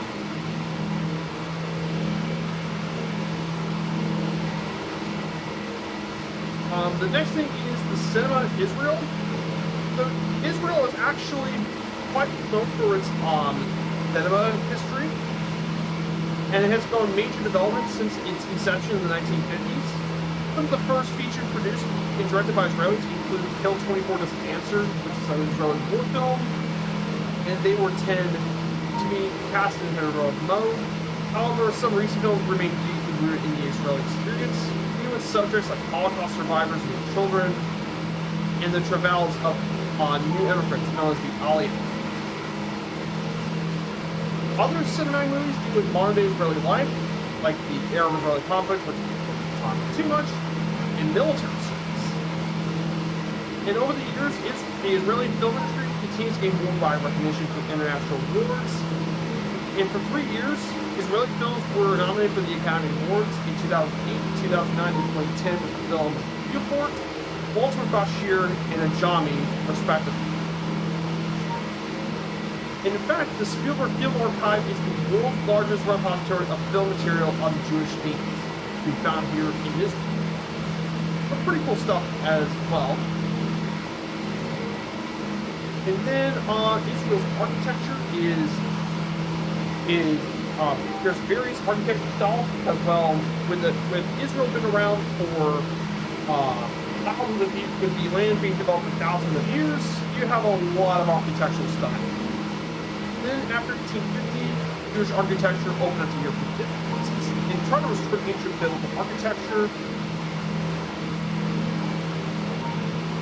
And then modern days, we have modern architecture known as the White City, Tel Aviv, with its modern style.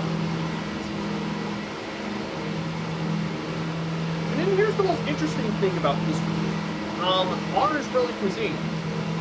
Now, Israel's cuisine is very diverse, and that's because of the diaspora. A lot of the Jews in the diaspora brought a lot of their cuisines here, but also indigenous cuisine as well from the region.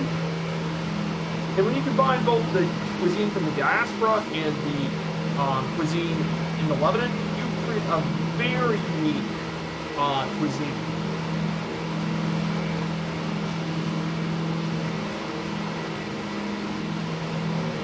So as a result, Israel's cuisine is extremely unique. It's adopted elements of various Arab and diaspora Jewish cuisine. It incorporates many foods traditionally in other Middle Eastern and Mediterranean cuisine, so that spices and foods are now very widely popular. There's also other influences include comments from the Mediterranean, and also the tradition of keeping kosher known as kashrut. And basically what kashrut means is it's a set of dietary law for Jews, and food that may be consumed is deemed kosher or fit to consumption. And basically, the basic principles of kashrut include only certain types of mammals, birds, and fish. And the consumption of any animals that don't meet criteria are forbidden, like pork, frogs, and shellfish. Kosher mammals and birds must be slaughtered in a process known as shalita. And meat and meat derivatives may never be mixed with milk. They have all sorts of different foods, but basically,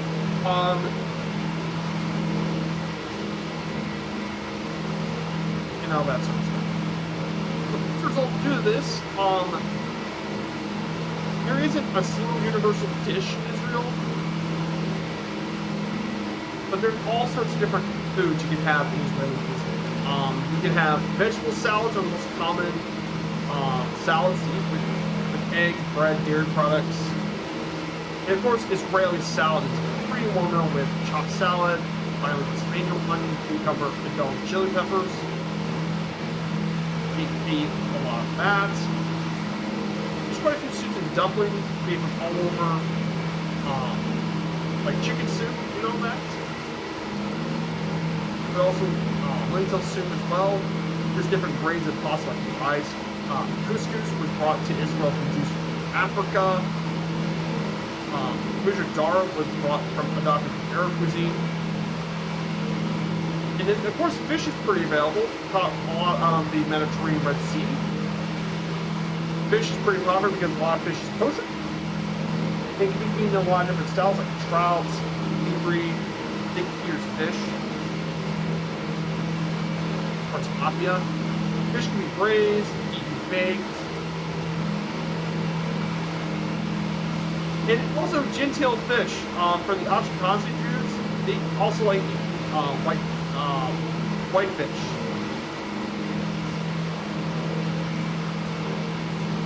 And then poultry meat.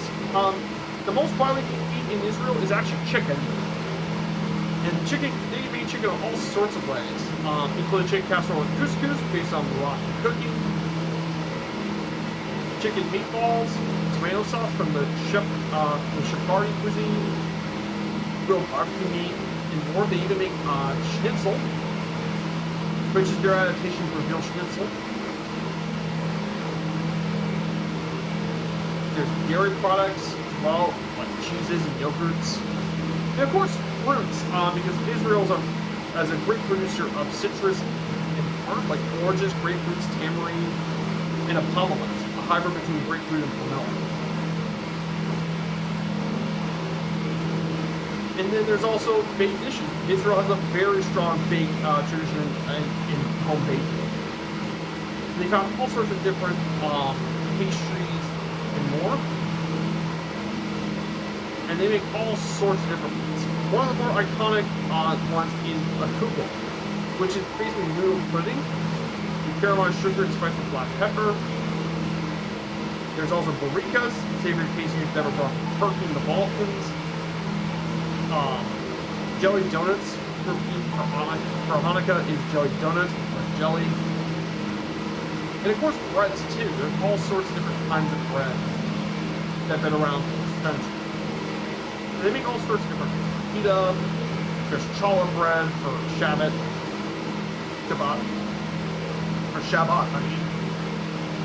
Pita bread. And of course they have all sorts of snacks.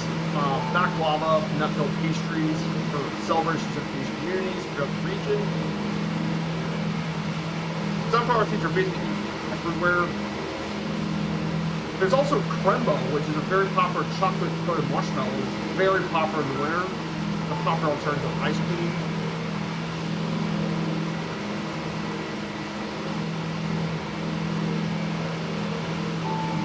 And of course, Israel has a strong coffee drinking culture too.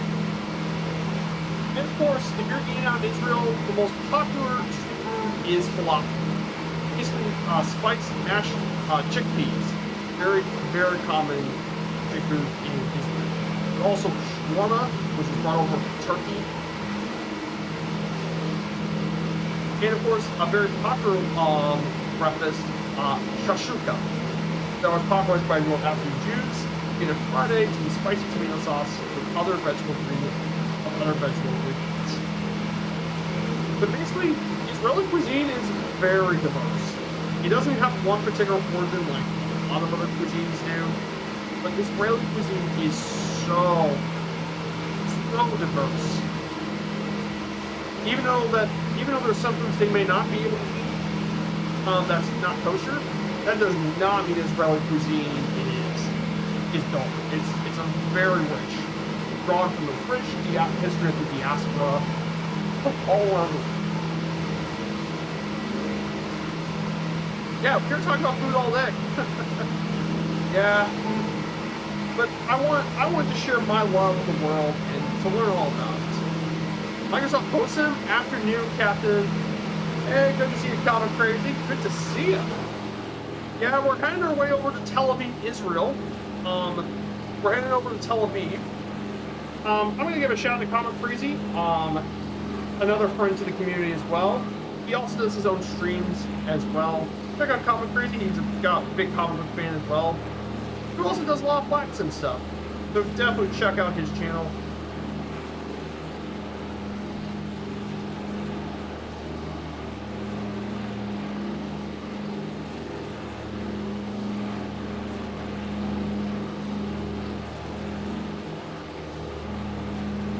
But yeah, I'm doing quite well.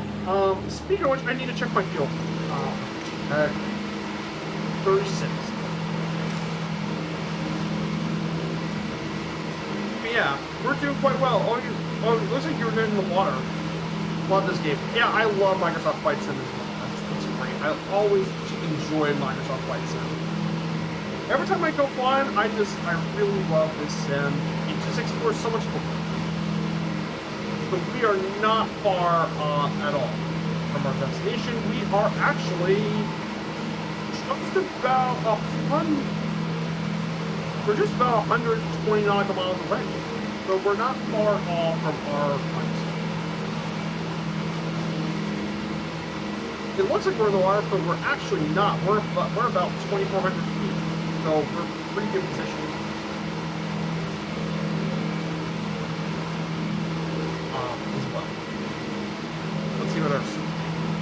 Oh yeah, and we have sports, obviously. This will be the last for a little while.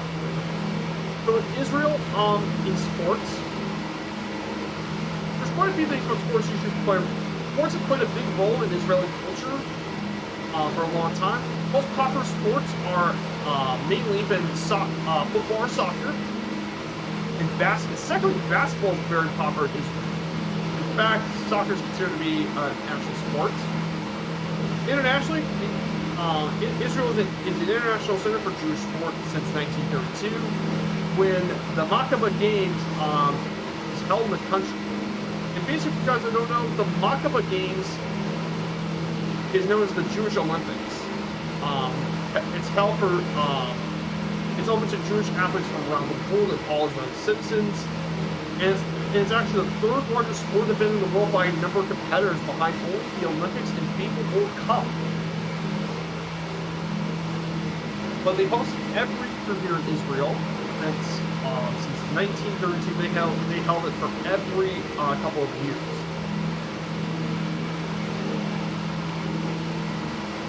Most recently, they held it in 2022. So it's basically every nearly 4 or 5 years.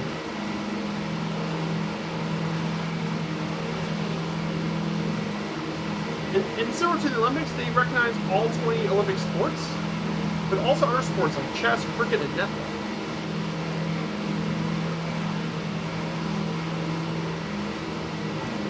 And there's lots of pretty famous participants along the way. And lots of nations participate in these games. From the United States,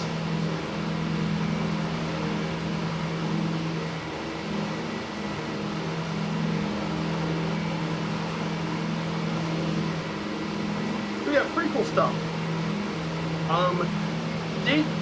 Israel basketball, really? Oh yeah, basketball is actually a pretty big deal in Israel. Basketball?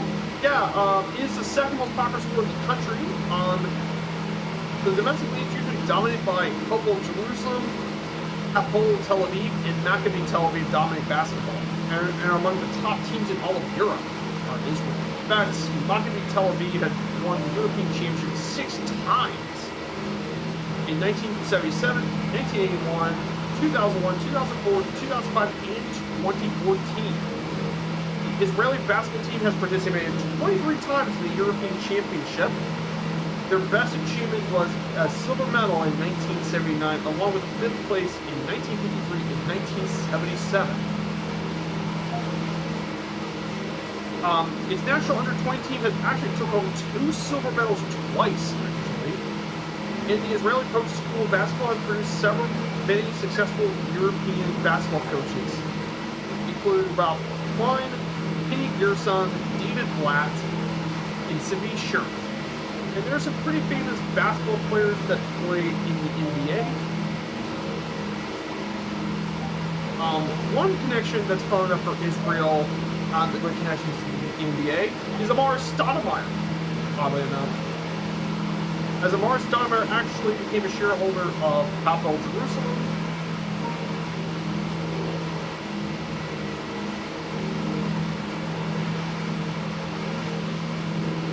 And there's quite a few NBA players from Israel. The most famous is Omer Kassipi, played for 7 teams over a 10-year career in Israel. And he was even drafted in the 2009 NBA draft as the first Israeli to be selected first round of the draft. Pretty cool stuff. But also chess is popular, swimming, and more. In recent years, baseball is actually going on the rise of baseball. In fact, Israeli baseball also participated in the 2020 Olympics. Funnily enough, and actually did pretty decently in the Olympics.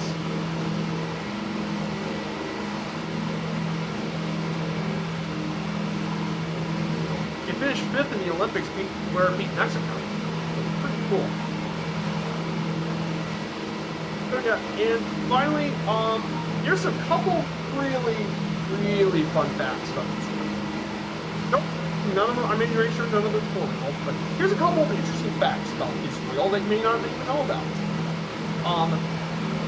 The oldest tree in Israel is a jujube tree in Ain Hatzava, and it's right off the road to Ilya, and it's thought to be over 1,500 to 2,000 years old. But here's a really fun fact. I think you might have even heard of this if you've paid attention. At the Church of the Holy Sepulchre in Jerusalem, you might be able to see the old ladder. Now, I know some of you are thinking, who wants to move the ladder elsewhere?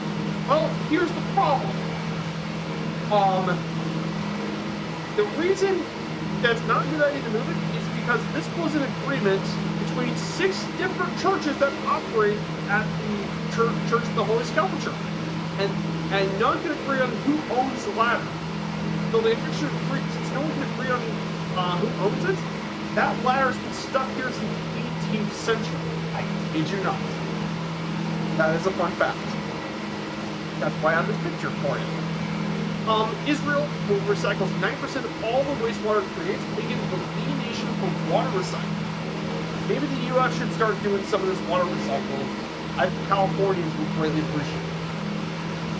The oldest continuous use cemetery is the Mount of Olives. It has been used for over 3,000 years. And finally, they managed to find the oldest cave tool dating back to 350,000 years was found in the area. So yeah, those are some pretty fun facts about Israel. There's quite a lot of other facts I could pick. There are more other fun facts if you want me to actually mention them.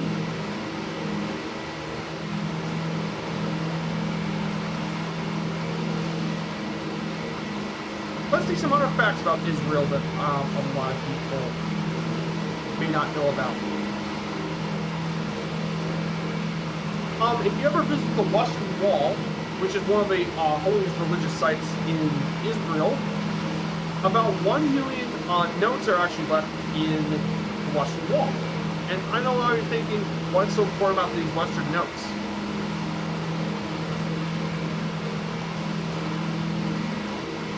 Well, the thing about those notes, basically the reason they put notes onto the Western Wall was they contained written prayers to God in the cracks of the Western Wall, and it dates back to the 18th century and stems from Jewish tradition that divine presence rested upon the wall. And quite a few famous people have left notes for it. Christian pilgrims like Pope John Paul, Benedict, Hillary Clinton deposited a note on that Western Wall, and even Donald Trump did it, become the first sitting president to actually do it. But that is a pretty fun fact. Oh, hey, Cap at 9 with a rate of 6 viewers. Good to see you, Cap at. Welcome, Shalom. Good to see you. So yeah, we're flying towards Tel Aviv in Israel. We only have 100 nautical miles left to go to Tel Aviv for the first of 2 legs for today. Leg 2 would be leg 2 would cover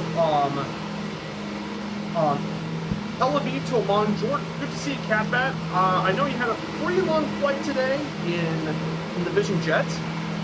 So we're heading towards Israel. I was talking about the facts and history about Israel, and just to give you a bit of an overview about the country.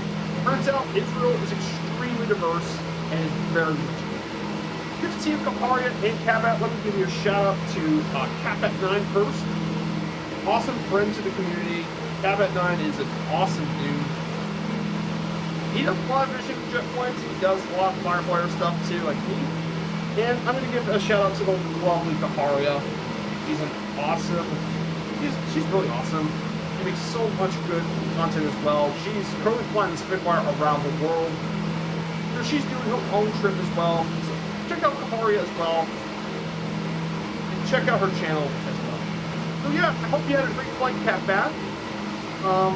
Here's the DC-3.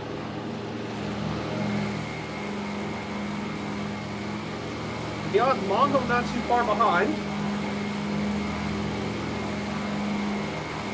But yeah, it's great to have all you guys here as well. So I actually will tell you a couple interesting facts about the state of Israel. So I was coming up with more facts. Here's some pretty fun ones too. I know a lot of people don't know about this, but Israel is so cutting edge in technology that an Israeli company even developed a revolutionary spray-on skin made of nanofiber, and they use it as a bandage to help heal wounds. I mean, Israel's that cutting edge. They can make spray-on skin that can heal made of nanofibers to help heal wounds. That's pretty insane.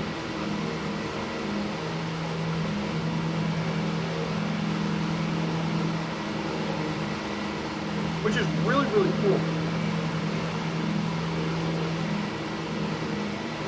I mean, that's pretty cutting edge. Thanks, Viper. It was nice. Feeling the mileage, though. No worry. At least you're on the jet. For me, I'm going to be in the DC-3, and next week is going to be brutal. It's going to be 1,000 nautical miles, probably. Oh, yeah, and guess what I also got yesterday, Catbat? I got, flow. So I actually got flow today. I mean, yesterday, but I got flow. Really, really helpful little thing as well.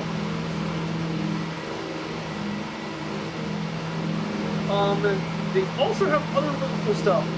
Israeli companies have even developed a paint that can use sunlight to activate a cooling mechanism in cars, buildings, planes, even clothing can activate it. Provide air conditioning all without electronics. And here's the cool thing about it. The hotter it is, the more the coating actually cools.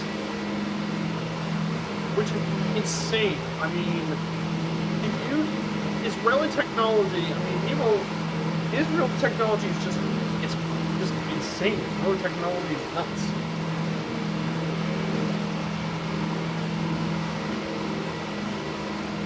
And of course, Israel has over 230 museums, which is the most museums per capita on the planet. And there's so many museums all over it. So the busiest museum is the Israel Museum in Jerusalem, which is the National Museum, but you also can visit Yad-Vashem, which is the Holocaust Memorial, and there's even a diaspora museum in Tel Aviv. There's tons of museums. That would be a great place to go. Yeah.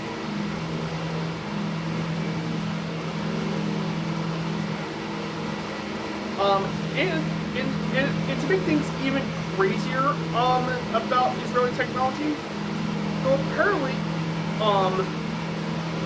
a company in Tel Aviv even invented a folding car. It can retract its wheels for narrow streets, but can still reach speeds up to 55 miles an hour. A folding car, you can fold, retract the wheels for tight streets, but yet you can still go 55 miles an hour on it. That's pretty awesome.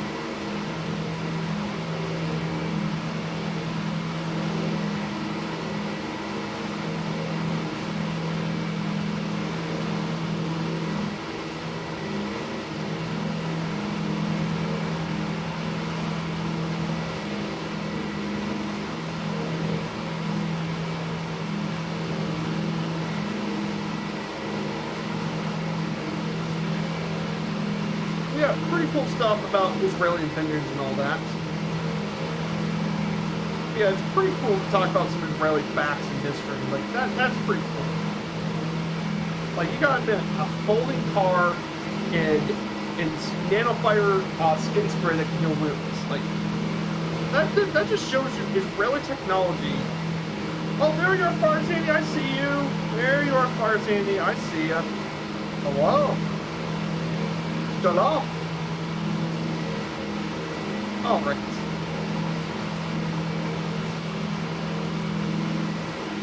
So I'm going to go ahead and talk about the last slides for this leg. We're going to talk a little bit about Tel Aviv, Israel. Tel Aviv. What do you guys want to know about Tel Aviv, actually? Well, you see, this city is the largest city in all of Israel. If Jerusalem's not counted, it's the most populous city ahead of West Jerusalem, with over 460,000 people. It's the economic and technological center of Israel. It has the third or fourth largest economy per capita in the Middle East. It has, and believe it or not, Tel Aviv has the highest cost of living in the world. Is in Tel Aviv, Israel. It's expensive to live here. And that's not the only thing. Oh, Cat Bats inside, you're gonna have dinner thank you so much, Cat9. Thank you so much for the raid earlier on. And yeah, no worries. I hope to see you again soon. So yeah, Tel Aviv is very expensive. Very expensive. Over 2.5 million international visitors visit Tel Aviv annually. It is known as a party capital in the Middle East with a very lively nightlife, 24-hour culture, and of course, Tel Aviv is a very gay-friendly city with a large LGBT community, and it's by far the friendliest city for the LGBT in the Middle East for Aviv. It's also the world's vegan food capital with the highest per capita population of vegans. And it's home to the largest university in the country, Tel Aviv University. This city is actually pretty recent, as this city was founded in 1909 by the Yishuv as a modern house and stayed on the outskirts of the ancient port city of Jaffa. Then it was part of the Ottoman Empire. But once independence, Jewish refugees moved to Tel Aviv and began to outpace Jaffa. And Jaffa's White City was designated a UNESCO World Heritage Site in 2003. It provides the largest concentration of international style buildings on the planet. And of course, it's home to popular attractions: the Jaffa Old City, the Athens-Tel Museum, Kara Park, and the city's promenade and beaches. This city is definitely a very lively. Definitely a really as well. Yes, this building is pretty new.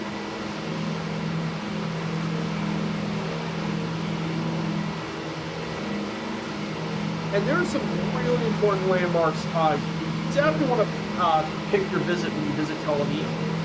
Obviously, you gotta go check out the beaches in Tel Aviv. Tel Aviv's beaches are very famous.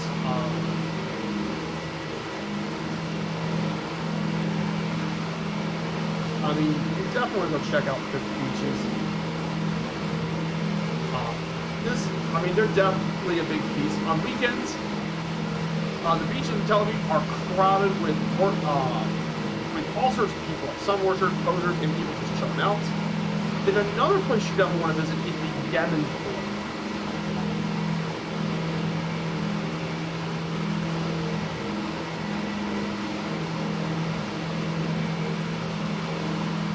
That's the Yemenite. It's actually the Yemenite quarter. It has some of the richest history in the entire city. Known as the Kara. And you can find all sorts of Yemenite food, like flatbreads and more. And it features some of the richest culture in the entire city. That has still survived through the gentrification that is all over Tel Aviv. Then the next place you definitely want to visit is the Land of Israel Museum.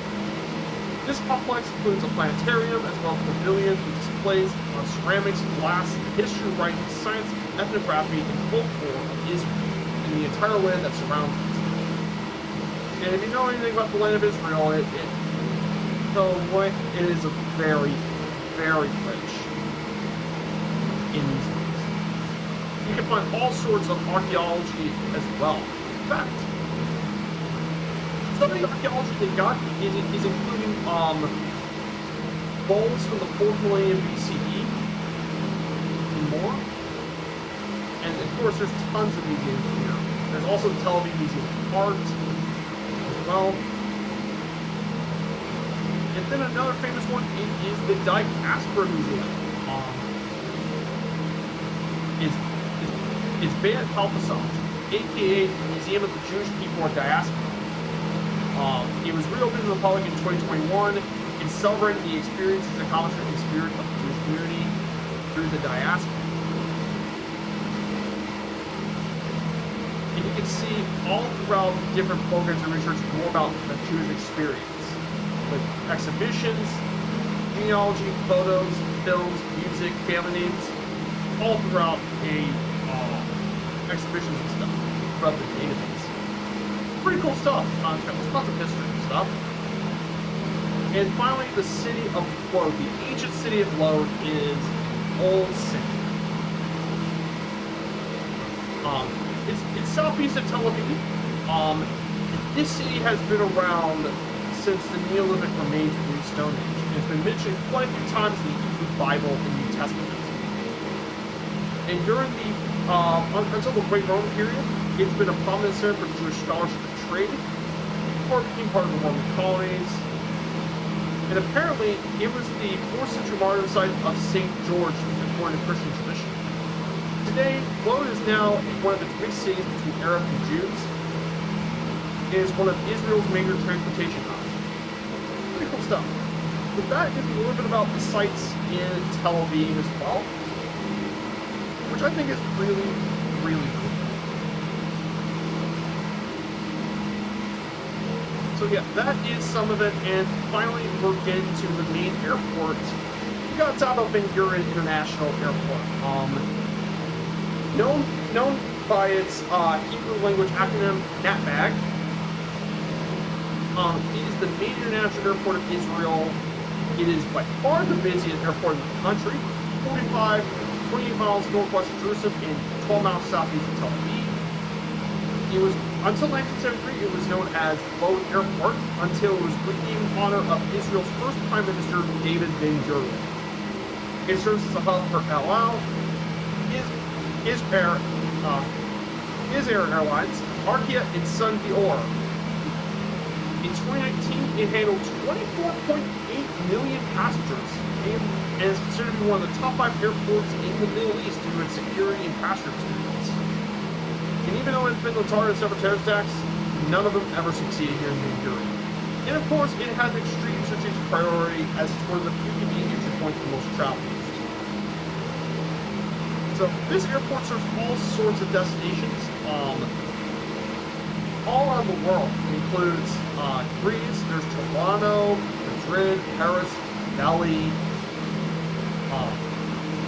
You have Istanbul, Athens, London, Vienna, Amsterdam. They flew to San Francisco. And coming in March, they're going to fly back to Tokyo. This airport is really cool. Unfortunately, I don't have the aerosol scenery for this. I mean, if I'd known, I would have probably picked it up to visit Ben Gurion. But it's definitely a really, really cool airport. So yeah, guys, that's all the slides for this leg. So now we're going to go ahead and get pretty close.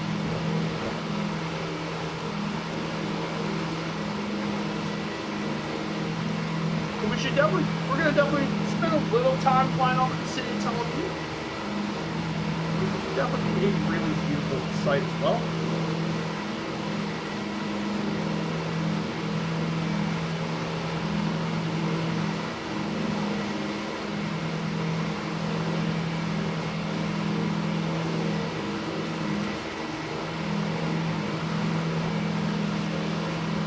Yeah, we're about 67 miles.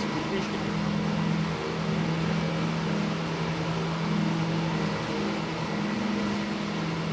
So yeah, definitely a very nice trip. Nice, relaxing. I know it wasn't the most exciting flight, but hey, we got through this pretty quickly. Nice. 622 nautical miles. Hey, I'll take it. So yeah, it's great to actually learn more about the world. In the next one, I'm gonna have to briefly mention about Jordan a little bit. So I may go a little slower for the Jordan leg.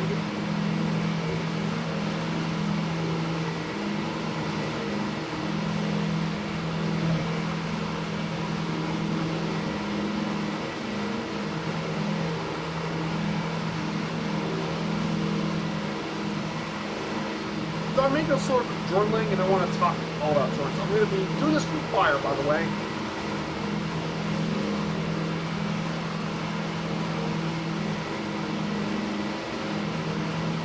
Hey, you see me? Nice. I see you, Sandy. I see you way in the distance. Nice.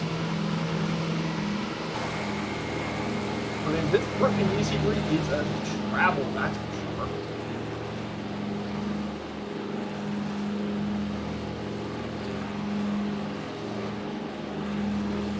So welcome in. Today has been a great day for the stream. I'm very, very happy today with the stream and how it's going. I mean, thank you for everyone coming here today. It makes me really happy to be here with you guys as well.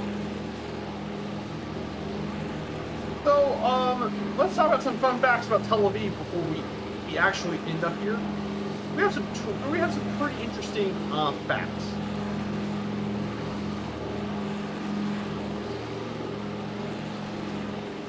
Here's a couple of interesting facts.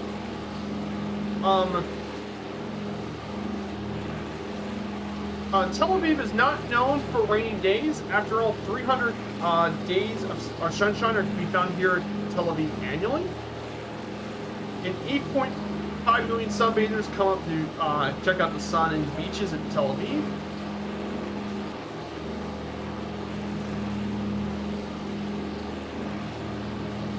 And believe it or not, you would never expect this, but Tel Aviv is home to over 100 sushi restaurants in the country. As of 2010, it had more sushi restaurants per capita after New York City and Tokyo. Yes, sushi is popular here in Tel Aviv. Who actually knew that?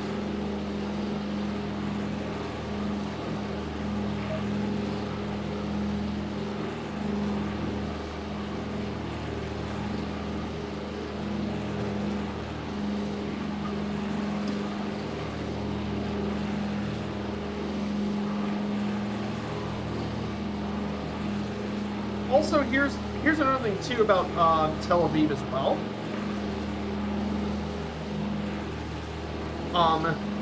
Tel Aviv is also home to the country's largest sports club, Maccabi Football Club, which is the most successful football club in Israel, winning more titles than anyone else. And most importantly, Tel Aviv is one of the most innovative cities in the world, second only to California's Silicon Valley. And it's home to more than 1,500 companies that employ 43,000 workers. Which is pretty cool and very, very fun.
I don't care, as long as I can land.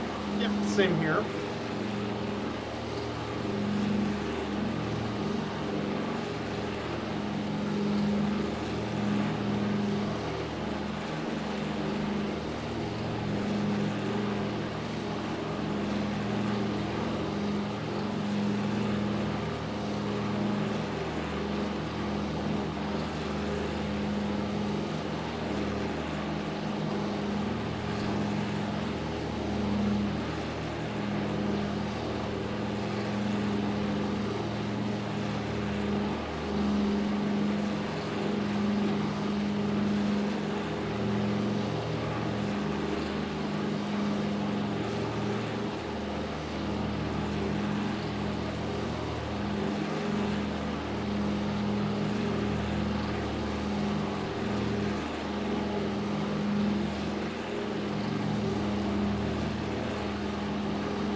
Oh, look at that, guys. I think I see landfall. Yeah, there's land. I see it. There's Tel Aviv.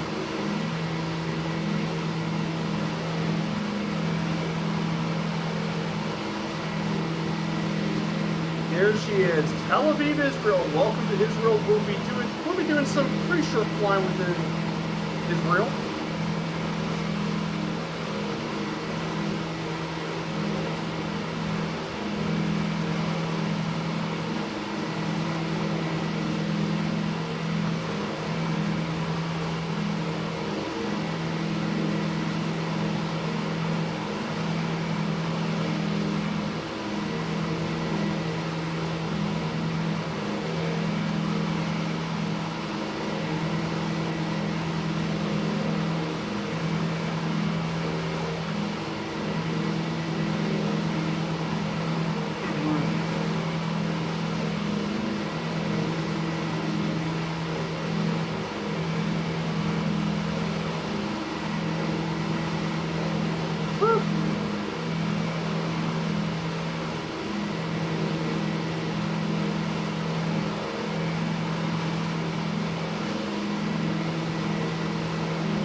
Yeah, that's going to be pretty good, guys. I mean, we're going to get ready to start landing. We'll fly about big landfall.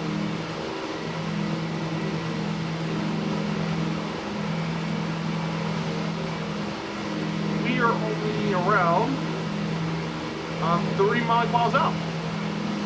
Guys, we're going to go ahead and do some landing here in Tel Aviv. Let's see if we can still make the prediction. Let's go ahead and make our early predictions for this landing.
So, okay, we got permission here. So, yep, we're going to do some little flybys to see Tel Aviv.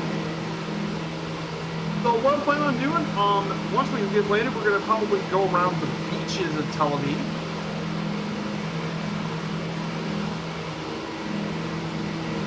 You can just go around through the beaches and all that. Just circle around the city of Tel Aviv for a little bit. Take some pictures as well.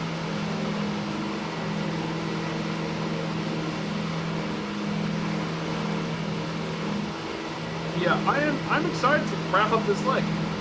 That was a really long leg of the trek. The run speed should not be bad at all. I mean, 6-7 miles isn't bad, but just... So for the runway, actually, let's go ahead and grab a meet. We're gonna have... Let's go ahead and grab me a meet. Meets are at Love Beach. Ah, there she is. I guess we can land on...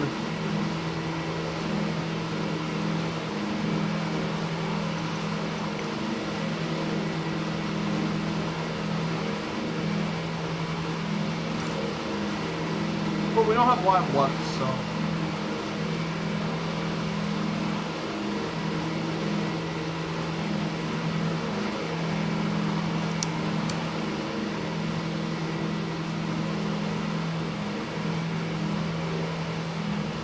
Afterwards, like I said, neutral hop issue.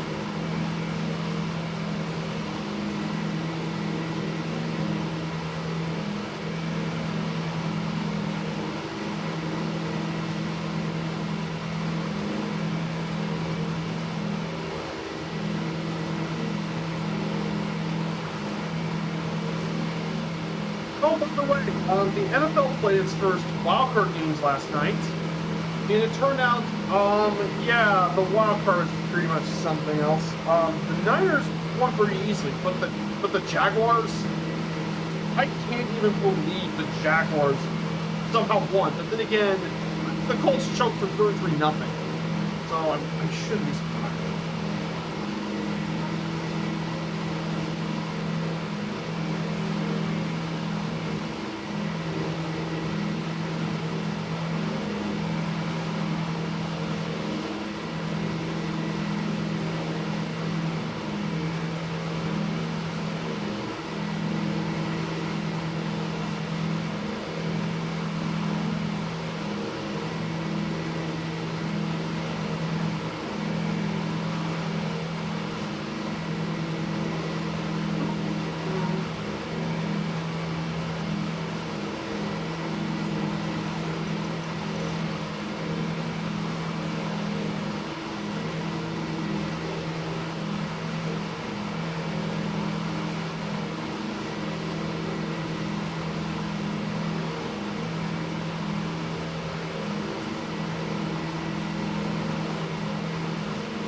Oh, look at this. This is cool.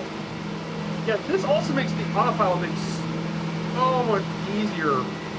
It also makes autopilot so much easier. By the way. Because the problem with autopilot with this is I demand the gyro pilot. This solves this issue now, and that means I can actually just set this at altitude, just set my heading, and boom. I don't have to do much of anything. Great.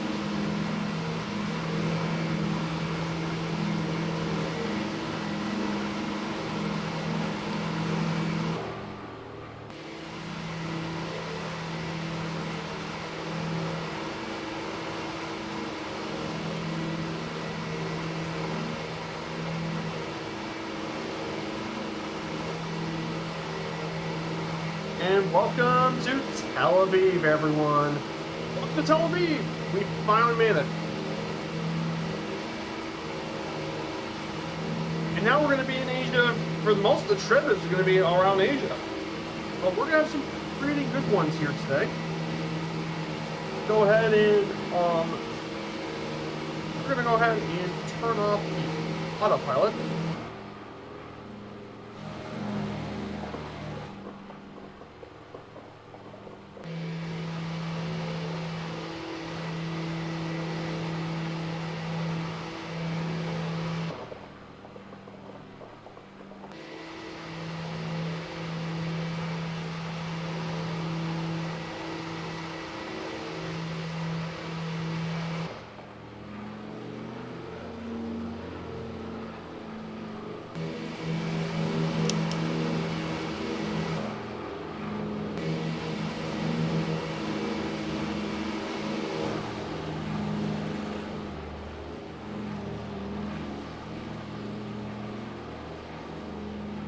Alright, welcome to Tel Aviv, baby. Woohoo!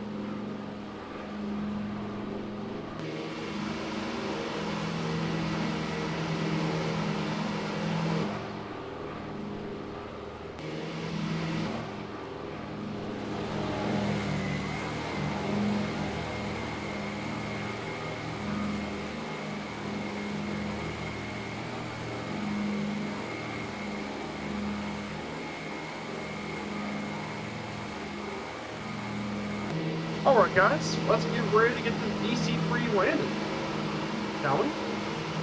Just a brief overview of Tel Aviv. And we're actually going to land on runway, let's see, which is the best runway. I guess we're going to land at runway 08. So we're going to go ahead and get taxi. Yeah, this city is really urbanized.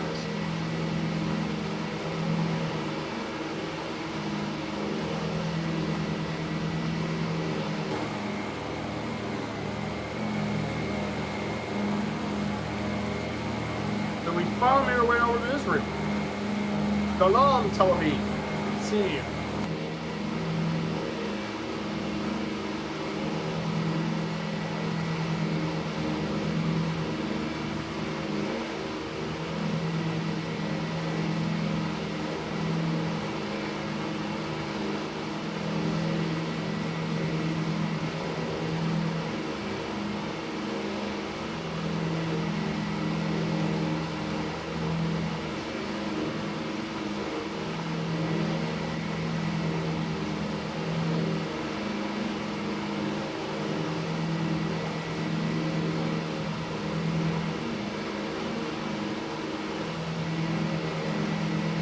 Actually, I'm going to change my runway. I'm going to go with runway 110.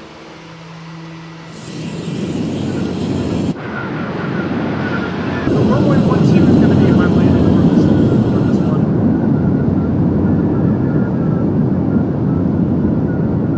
So guys, welcome to Ben Gurion International. I'm here in Israel. We finally made our way over to the Holy Land. And mind you, we still have one more leg to go. So we still have one more to go.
Negative 37 feet per minute. That was really good.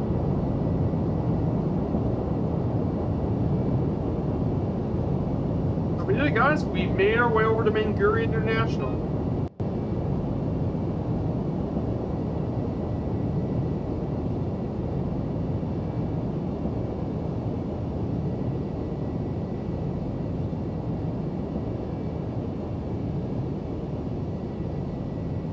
So we're going to taxi, we're going to go taxi down to the...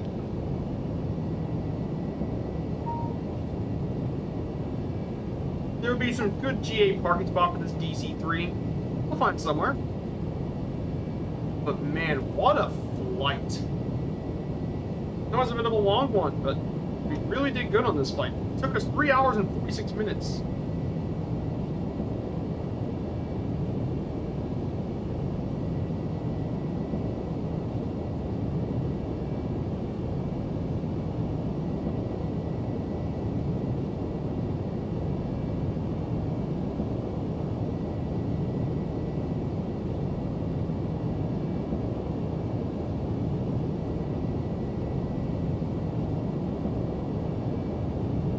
Yeah, this was awesome, everyone.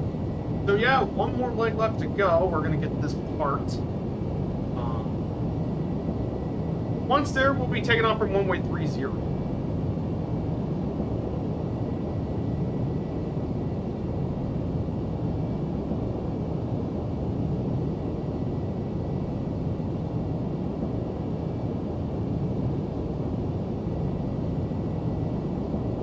A lot of fun. Oh crap, I also forgot to set the date too, but oh well.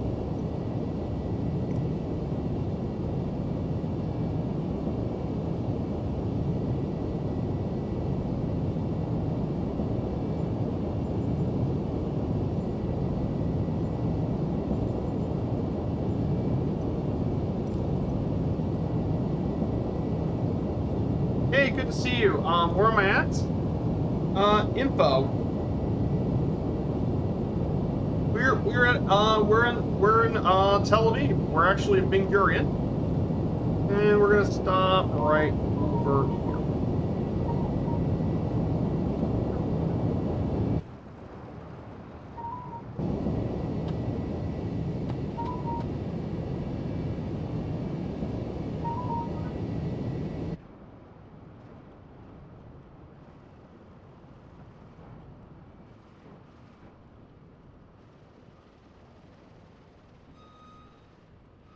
Okay, guys, that's it for this leg. So we are done with this leg for now. So I'm gonna go ahead and take a short break. So if you guys want to join in, feel free to join back in after this short break, and we'll get back into the air for Amman, Jordan. This would be a pretty short.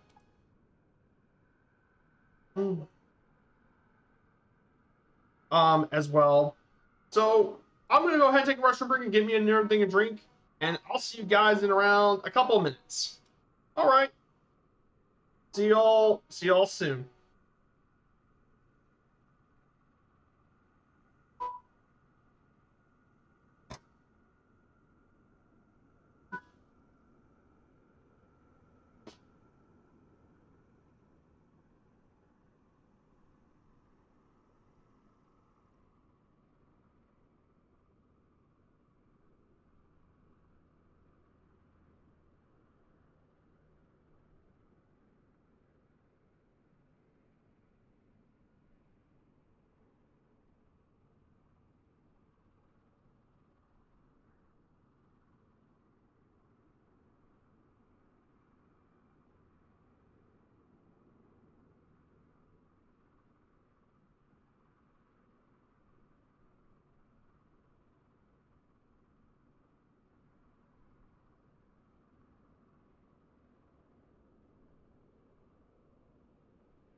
Hey guys, we're back. Good to see you. So yeah, we're back now. Just took myself a little break. So let's get back to our slideshow for the final leg for today. Leg number 5 of our journey. We're heading from Tel Aviv to back to Amman. Let me go ahead and read this for you, according to the book. They said this was a short flight, less than an hour transit to Amman. They landed at the downtown market airport, with the DC-3 being parked in the military ramp. There was a big event planned in Jordan with the guests, and our local flights were escorted by the Royal Jordanian Falcons that were formed in 1976 at the initiative of King Hussein, comprising of 4 extra 300Ls. They served as the Roman ambassadors of Jordan. This professional team aims to promote Jordan's culture to advance international goodwill. They also flew an incredible photo mission over the Dead Sea. We'll be flying over the Dead Sea again next week.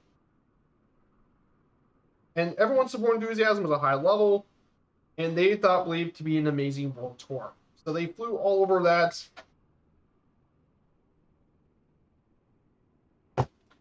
So that's going to be a pretty short leg. So we're going to get ahead and get back to our DC-3. And actually, the reason I didn't start, I didn't want to restart the whole thing again.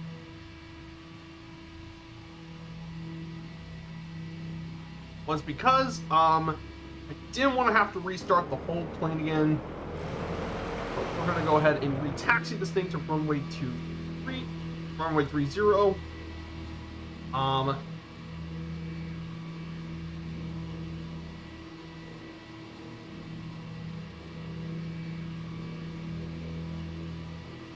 And the cruising altitude for this flight is going to be 4,500 feet. We're going to go around 4,000 feet. Could be pretty easy. Gonna have to also move down the heading a little bit. Let's heading 19. Okay.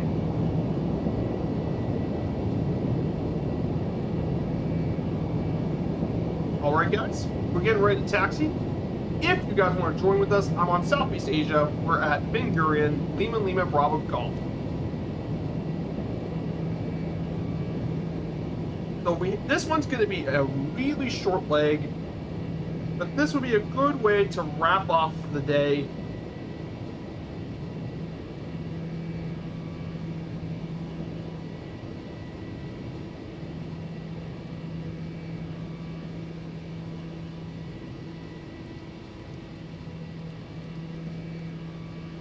All right, let's get this plane taken off.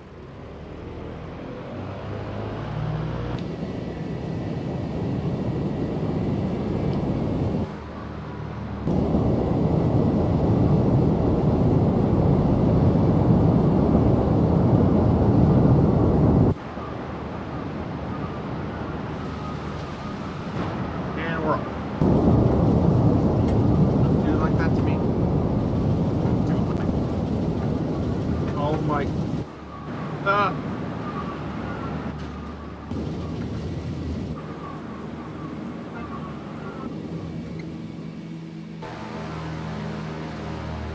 Are you? This is how this thing's going to start. Oh my god.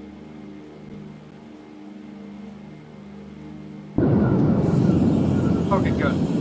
Sorry for the slowing. I don't usually slow, but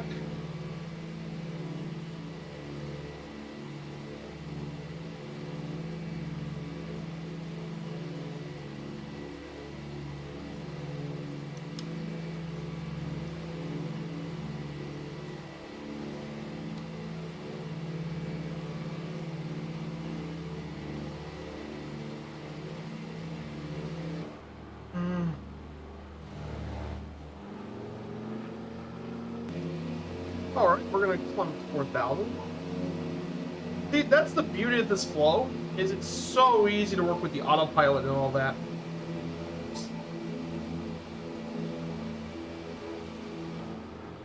go a little slower for this one since, come on, it's...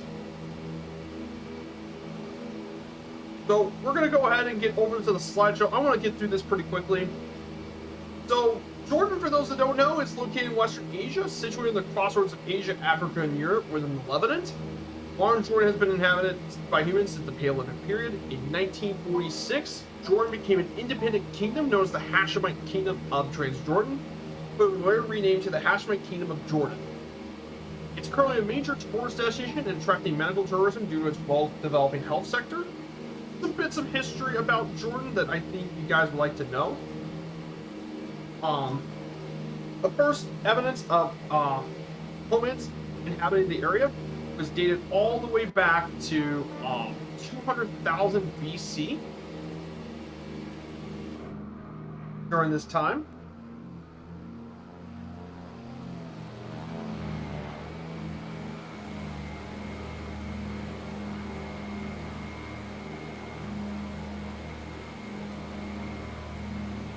then we had fortified bronze towns that were organized in the southern Levant. The ancient Egyptians expanded toward the region during this time. Ancient Egyptians expanded towards Levant within the times. During the Bronze Iron Age, after the withdrawal of the Egyptians, Transjordan became home of the kingdoms of Amman, Aden, and Moab. Then they were conquered by the Neo-Assyrian Empire. Alexander the Great conquered it in 322 BC, introduced Hellenistic culture to the Middle East. Then the Roman legions conquered it, much of it in 63 BC. That lasted for 4 centuries. Then East Rome kept a hold of that land until 636 AD, when the Arab Islamic Caliphate took over much of it. And it remained in the hands of various Islamic caliphates until 1516, when the Ottomans took it over. And 4 centuries of stagnation during Ottoman rule came to an end with the Arab Revolt in 1916. The Hashemites were a pretty big figure in those Arab revolts.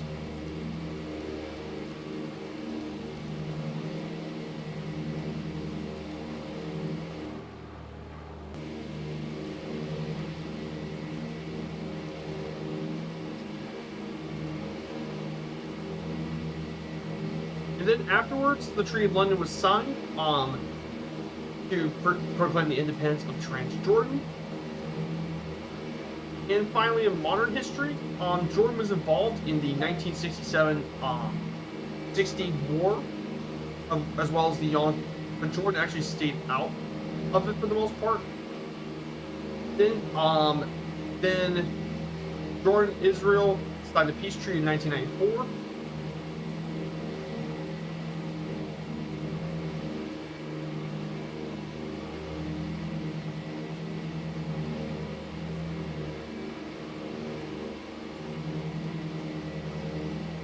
In current recent years, it was also involved in the Arab Spring in 2011.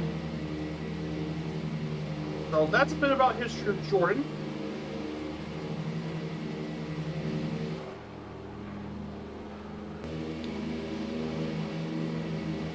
And then talking about its geography, the country consists of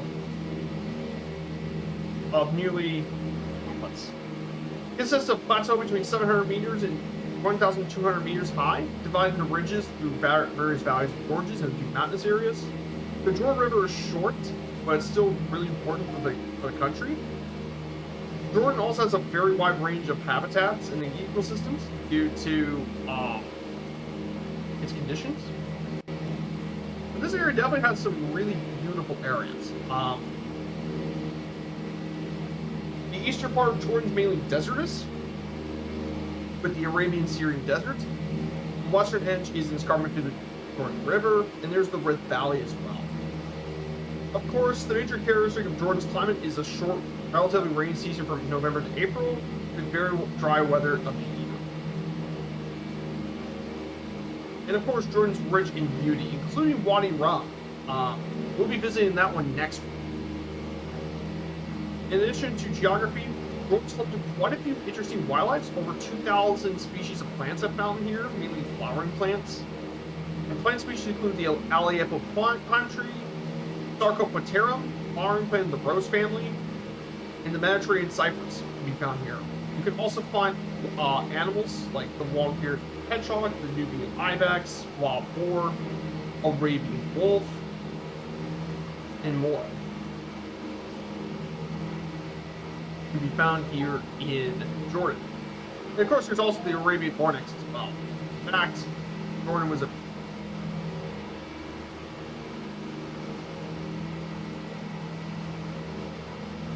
And of course, you can also find marine wildlife too at Aqaba, which is the only coastal city in Jordan.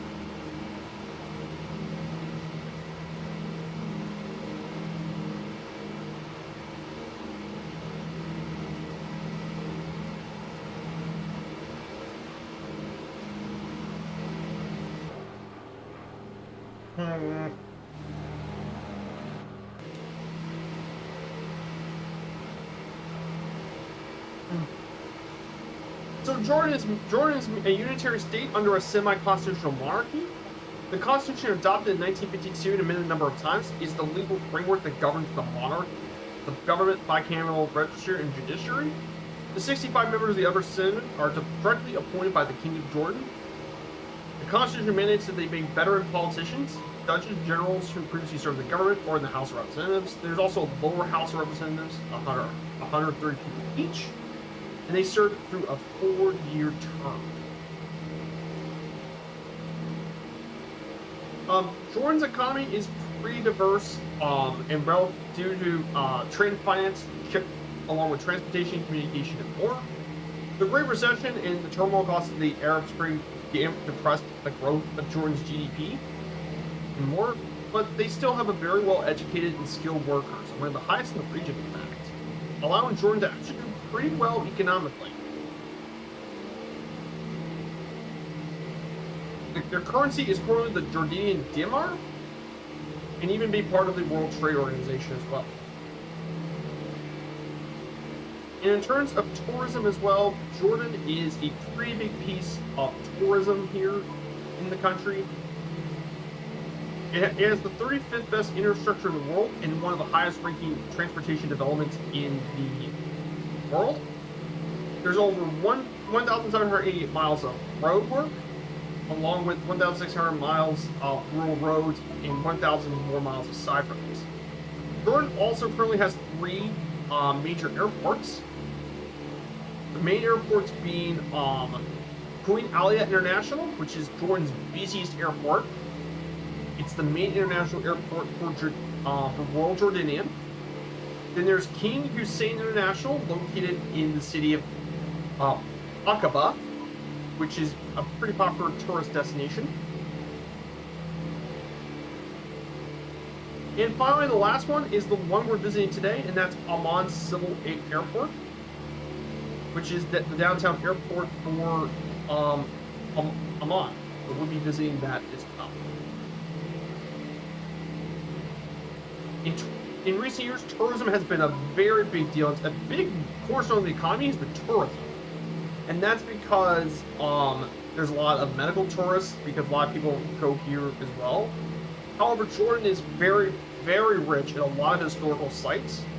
Of course, there's Petra, which is a very well-known historical site.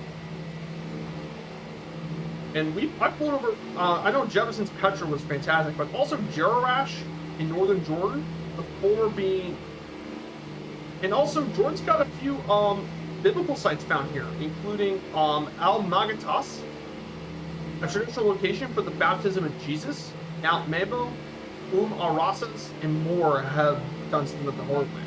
There's also shrines of the Prophet Muhammad found all over Jordan, including shrines of the Prophet's companions.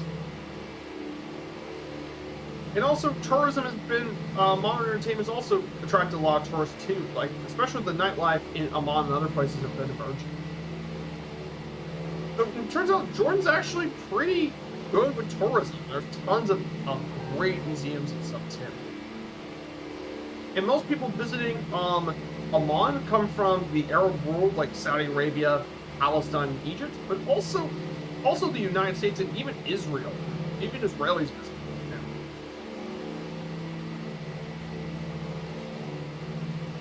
So definitely a pretty big area as well.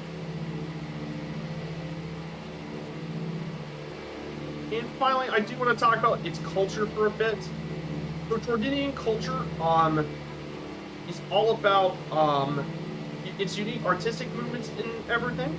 For the past few years, it's been a art haven for artists from surrounding countries to do their artwork. And basically, the Jordanian culture is based on Arabic and Islamic elements, and due to its unique intersection of three continents, it's quite diverse in both population and geographic diversity.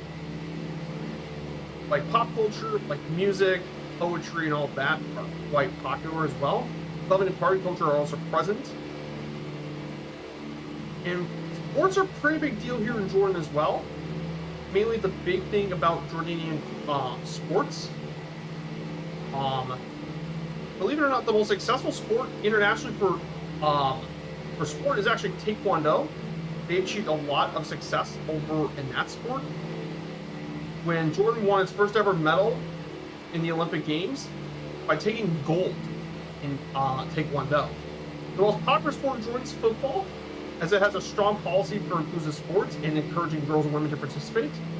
And basketball is another sport Jordanians punch way above their weight. So the most popular sport is football.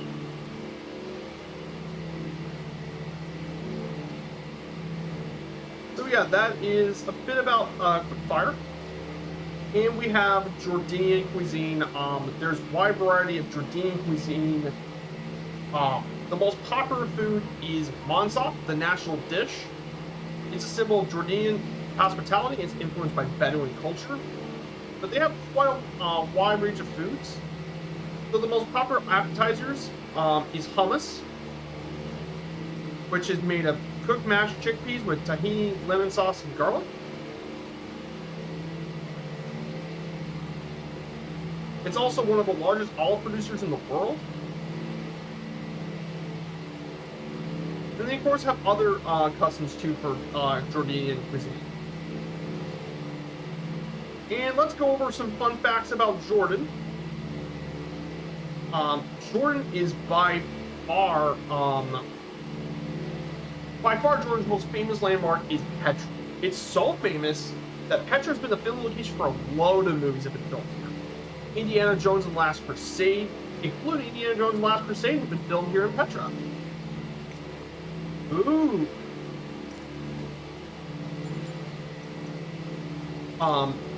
Jesus himself was baptized in Jordan, believe it or not. Al-Maghias is the place to go and want to see where Jesus himself was baptized by John the Baptist.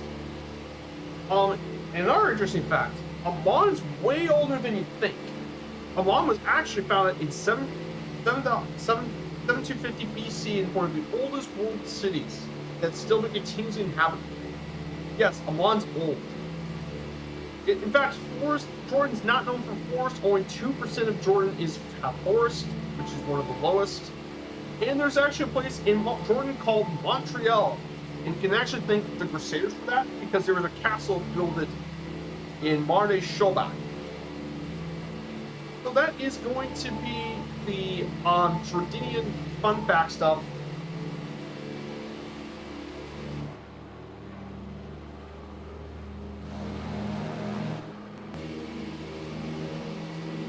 So like I said, I want to get through these slides pretty fast because this is not a long trip into Jordan. This is not a long trip at all. So I want to get this done as well. So if this is information overload, don't worry about it. I'll be giving you more of the slides later.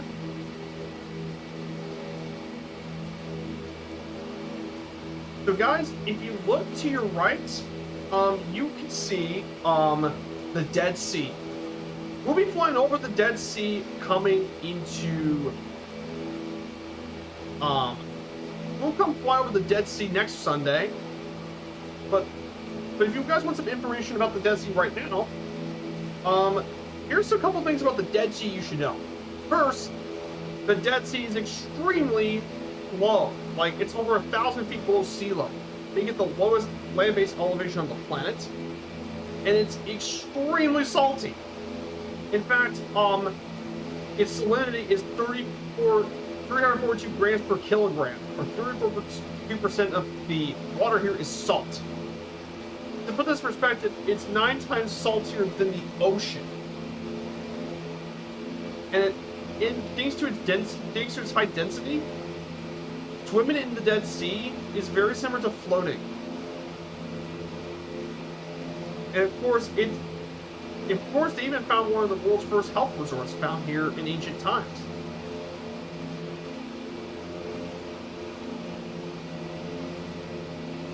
But unfortunately, though, the Dead Sea has been receding quite a long of a wait. In fact, it's been receding in fact, it's almost half of what it used to be back in 1930.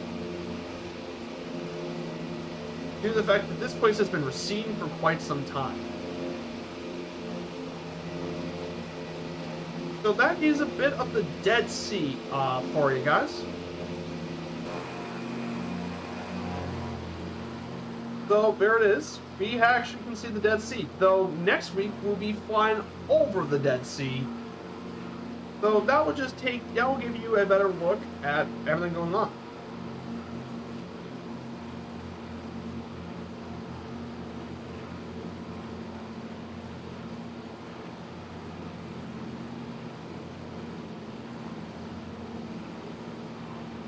So now, if you look to our left here, we actually see down below us is the city of Jericho. It's located in the Palestinian territories, and it's claimed to be the oldest. And Jericho is claiming to be the oldest city in the world. Archaeologists have found remains of more than 26 settlements here, which date back to 11,000 years. Due to all the copious springs and all that. And Jericho's been described in the Bible as the city of palm trees. So here is the city of Jericho.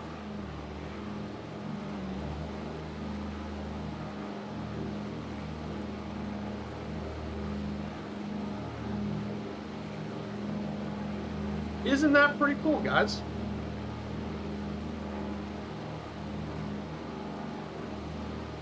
Yeah, it's great to have all you guys here as well. I mean, what a great street.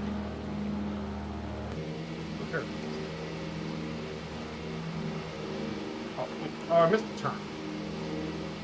Forgive me.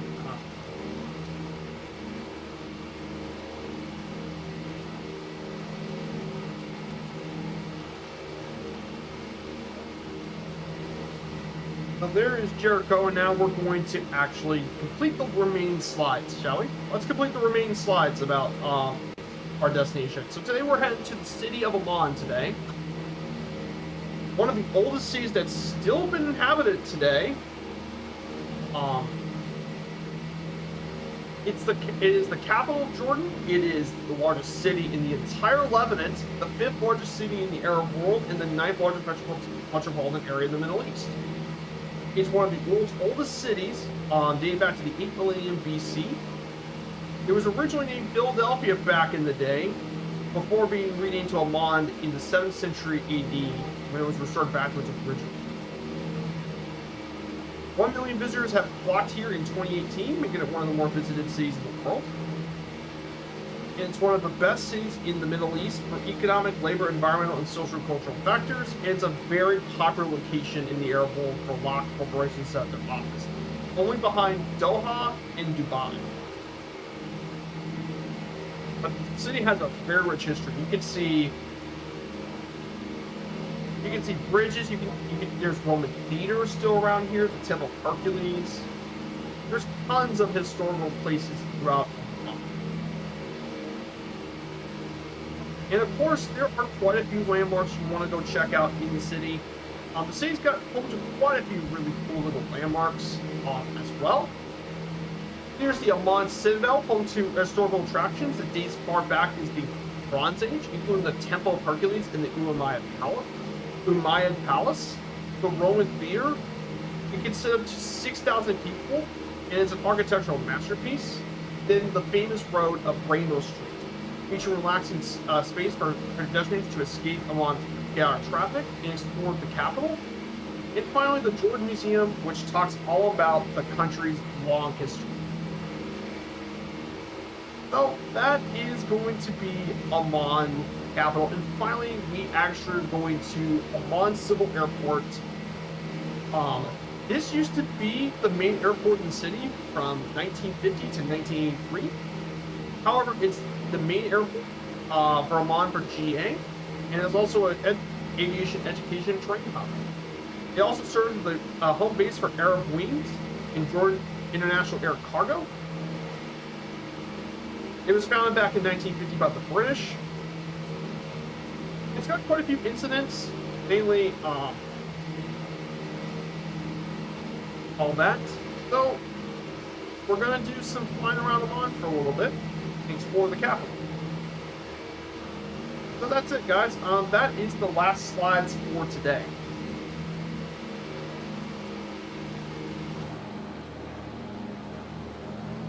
Isn't it awesome, guys?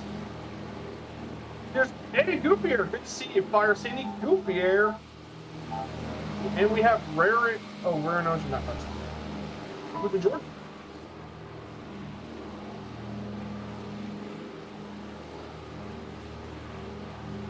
Yeah, it's so nice to have the flow control your altitude. That is so nice to have.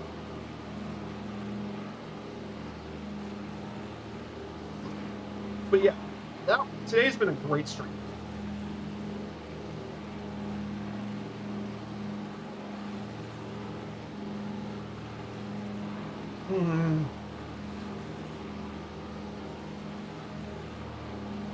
But yeah, guys, thank you so much for coming to today's flight. This has been a fantastic stream today. It's been great to be back in the air with you guys.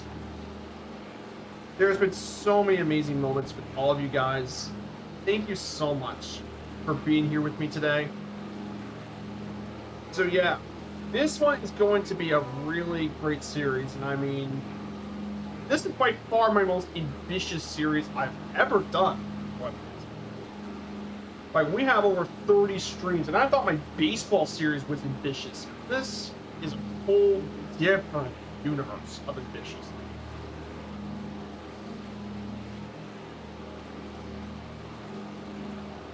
So we're getting pretty close to our landing, so we're going to go ahead and do a prediction. We're going to go ahead and predict our landings now and take care of this beforehand. But this area is definitely very pretty as well. Like, I think in the sim, the Middle East is definitely great to fly over. And I mean, next week is going to be a really long flight, by the way, guys. So next week is going to be the longest flight that we've done so far.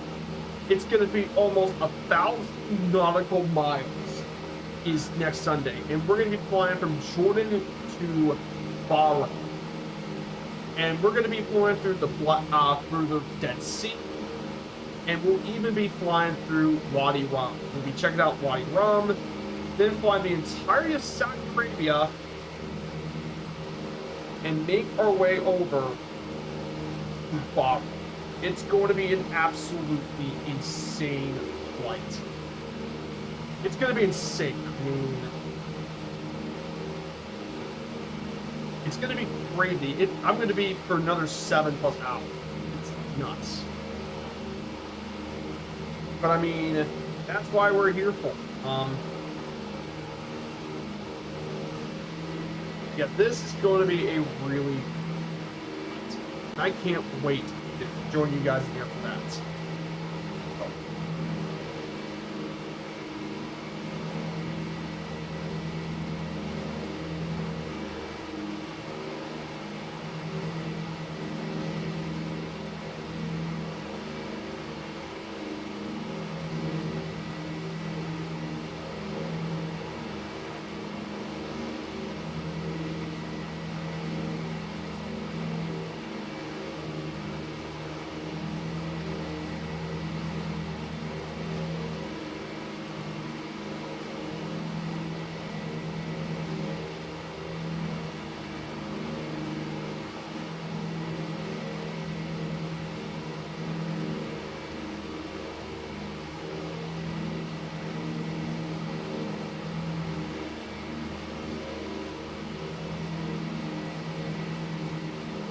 So there it is.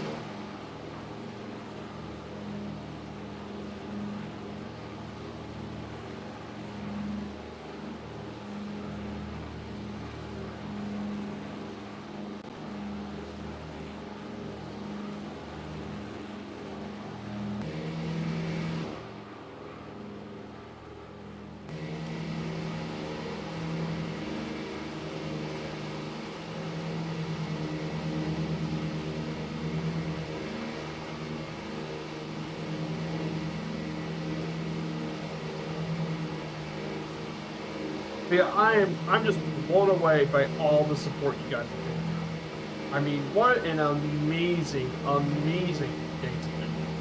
I'm so happy. It makes me happy with all the support today you guys have given me. So we're gonna get pretty much ready to land here in Amman pretty soon. I got my camera out. We're gonna take a handful of pictures here. And by the way, guys, if you really want to join my Discord, I actually have my Discord here. Let me go ahead and give you all a Discord link. Feel free to check out my Discord. We have Rare and Ocean. We have Goofier One and Fire Sandy. Thank you guys so much for joining me on today's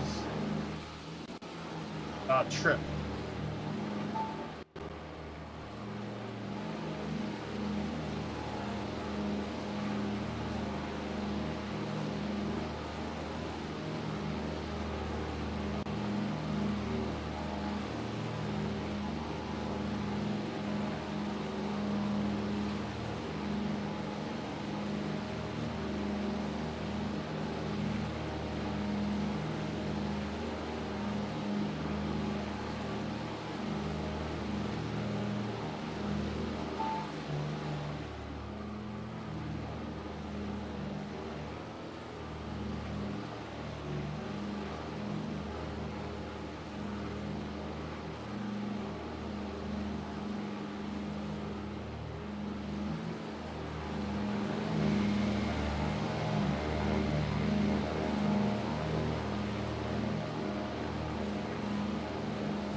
Okay, and now we're going.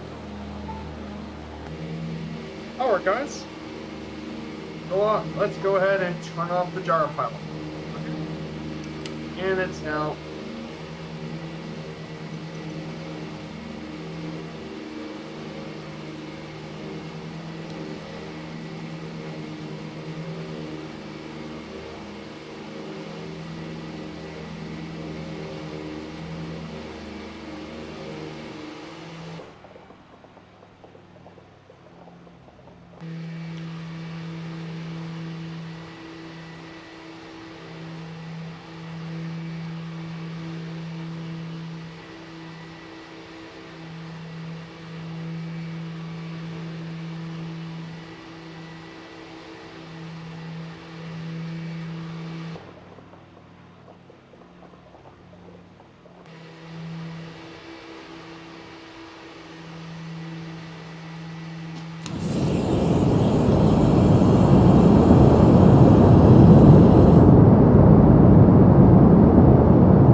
And get this thing taxied, and we'll get this thing parked and taxied, and we'll get to complete the stream today.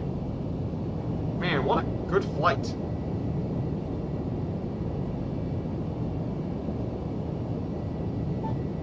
I mean, a beautiful day of flying that much. And it's great to see this DC-3 back in the air and back to doing what it does best, and that is to fly long-range routes.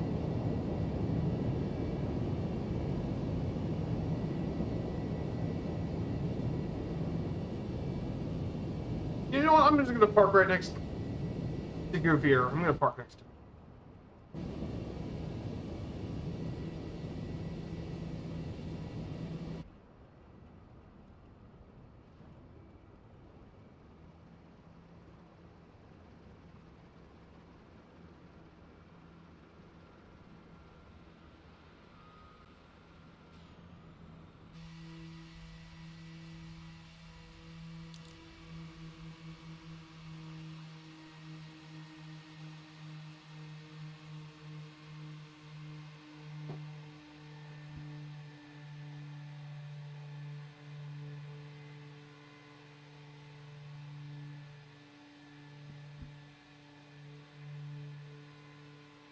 Okay.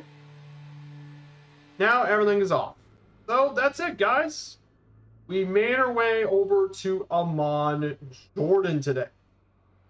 So, guys, that is the end of today's stream, guys. What a great way to end the flight. So, guys, we made it back to Amman, Jordan today.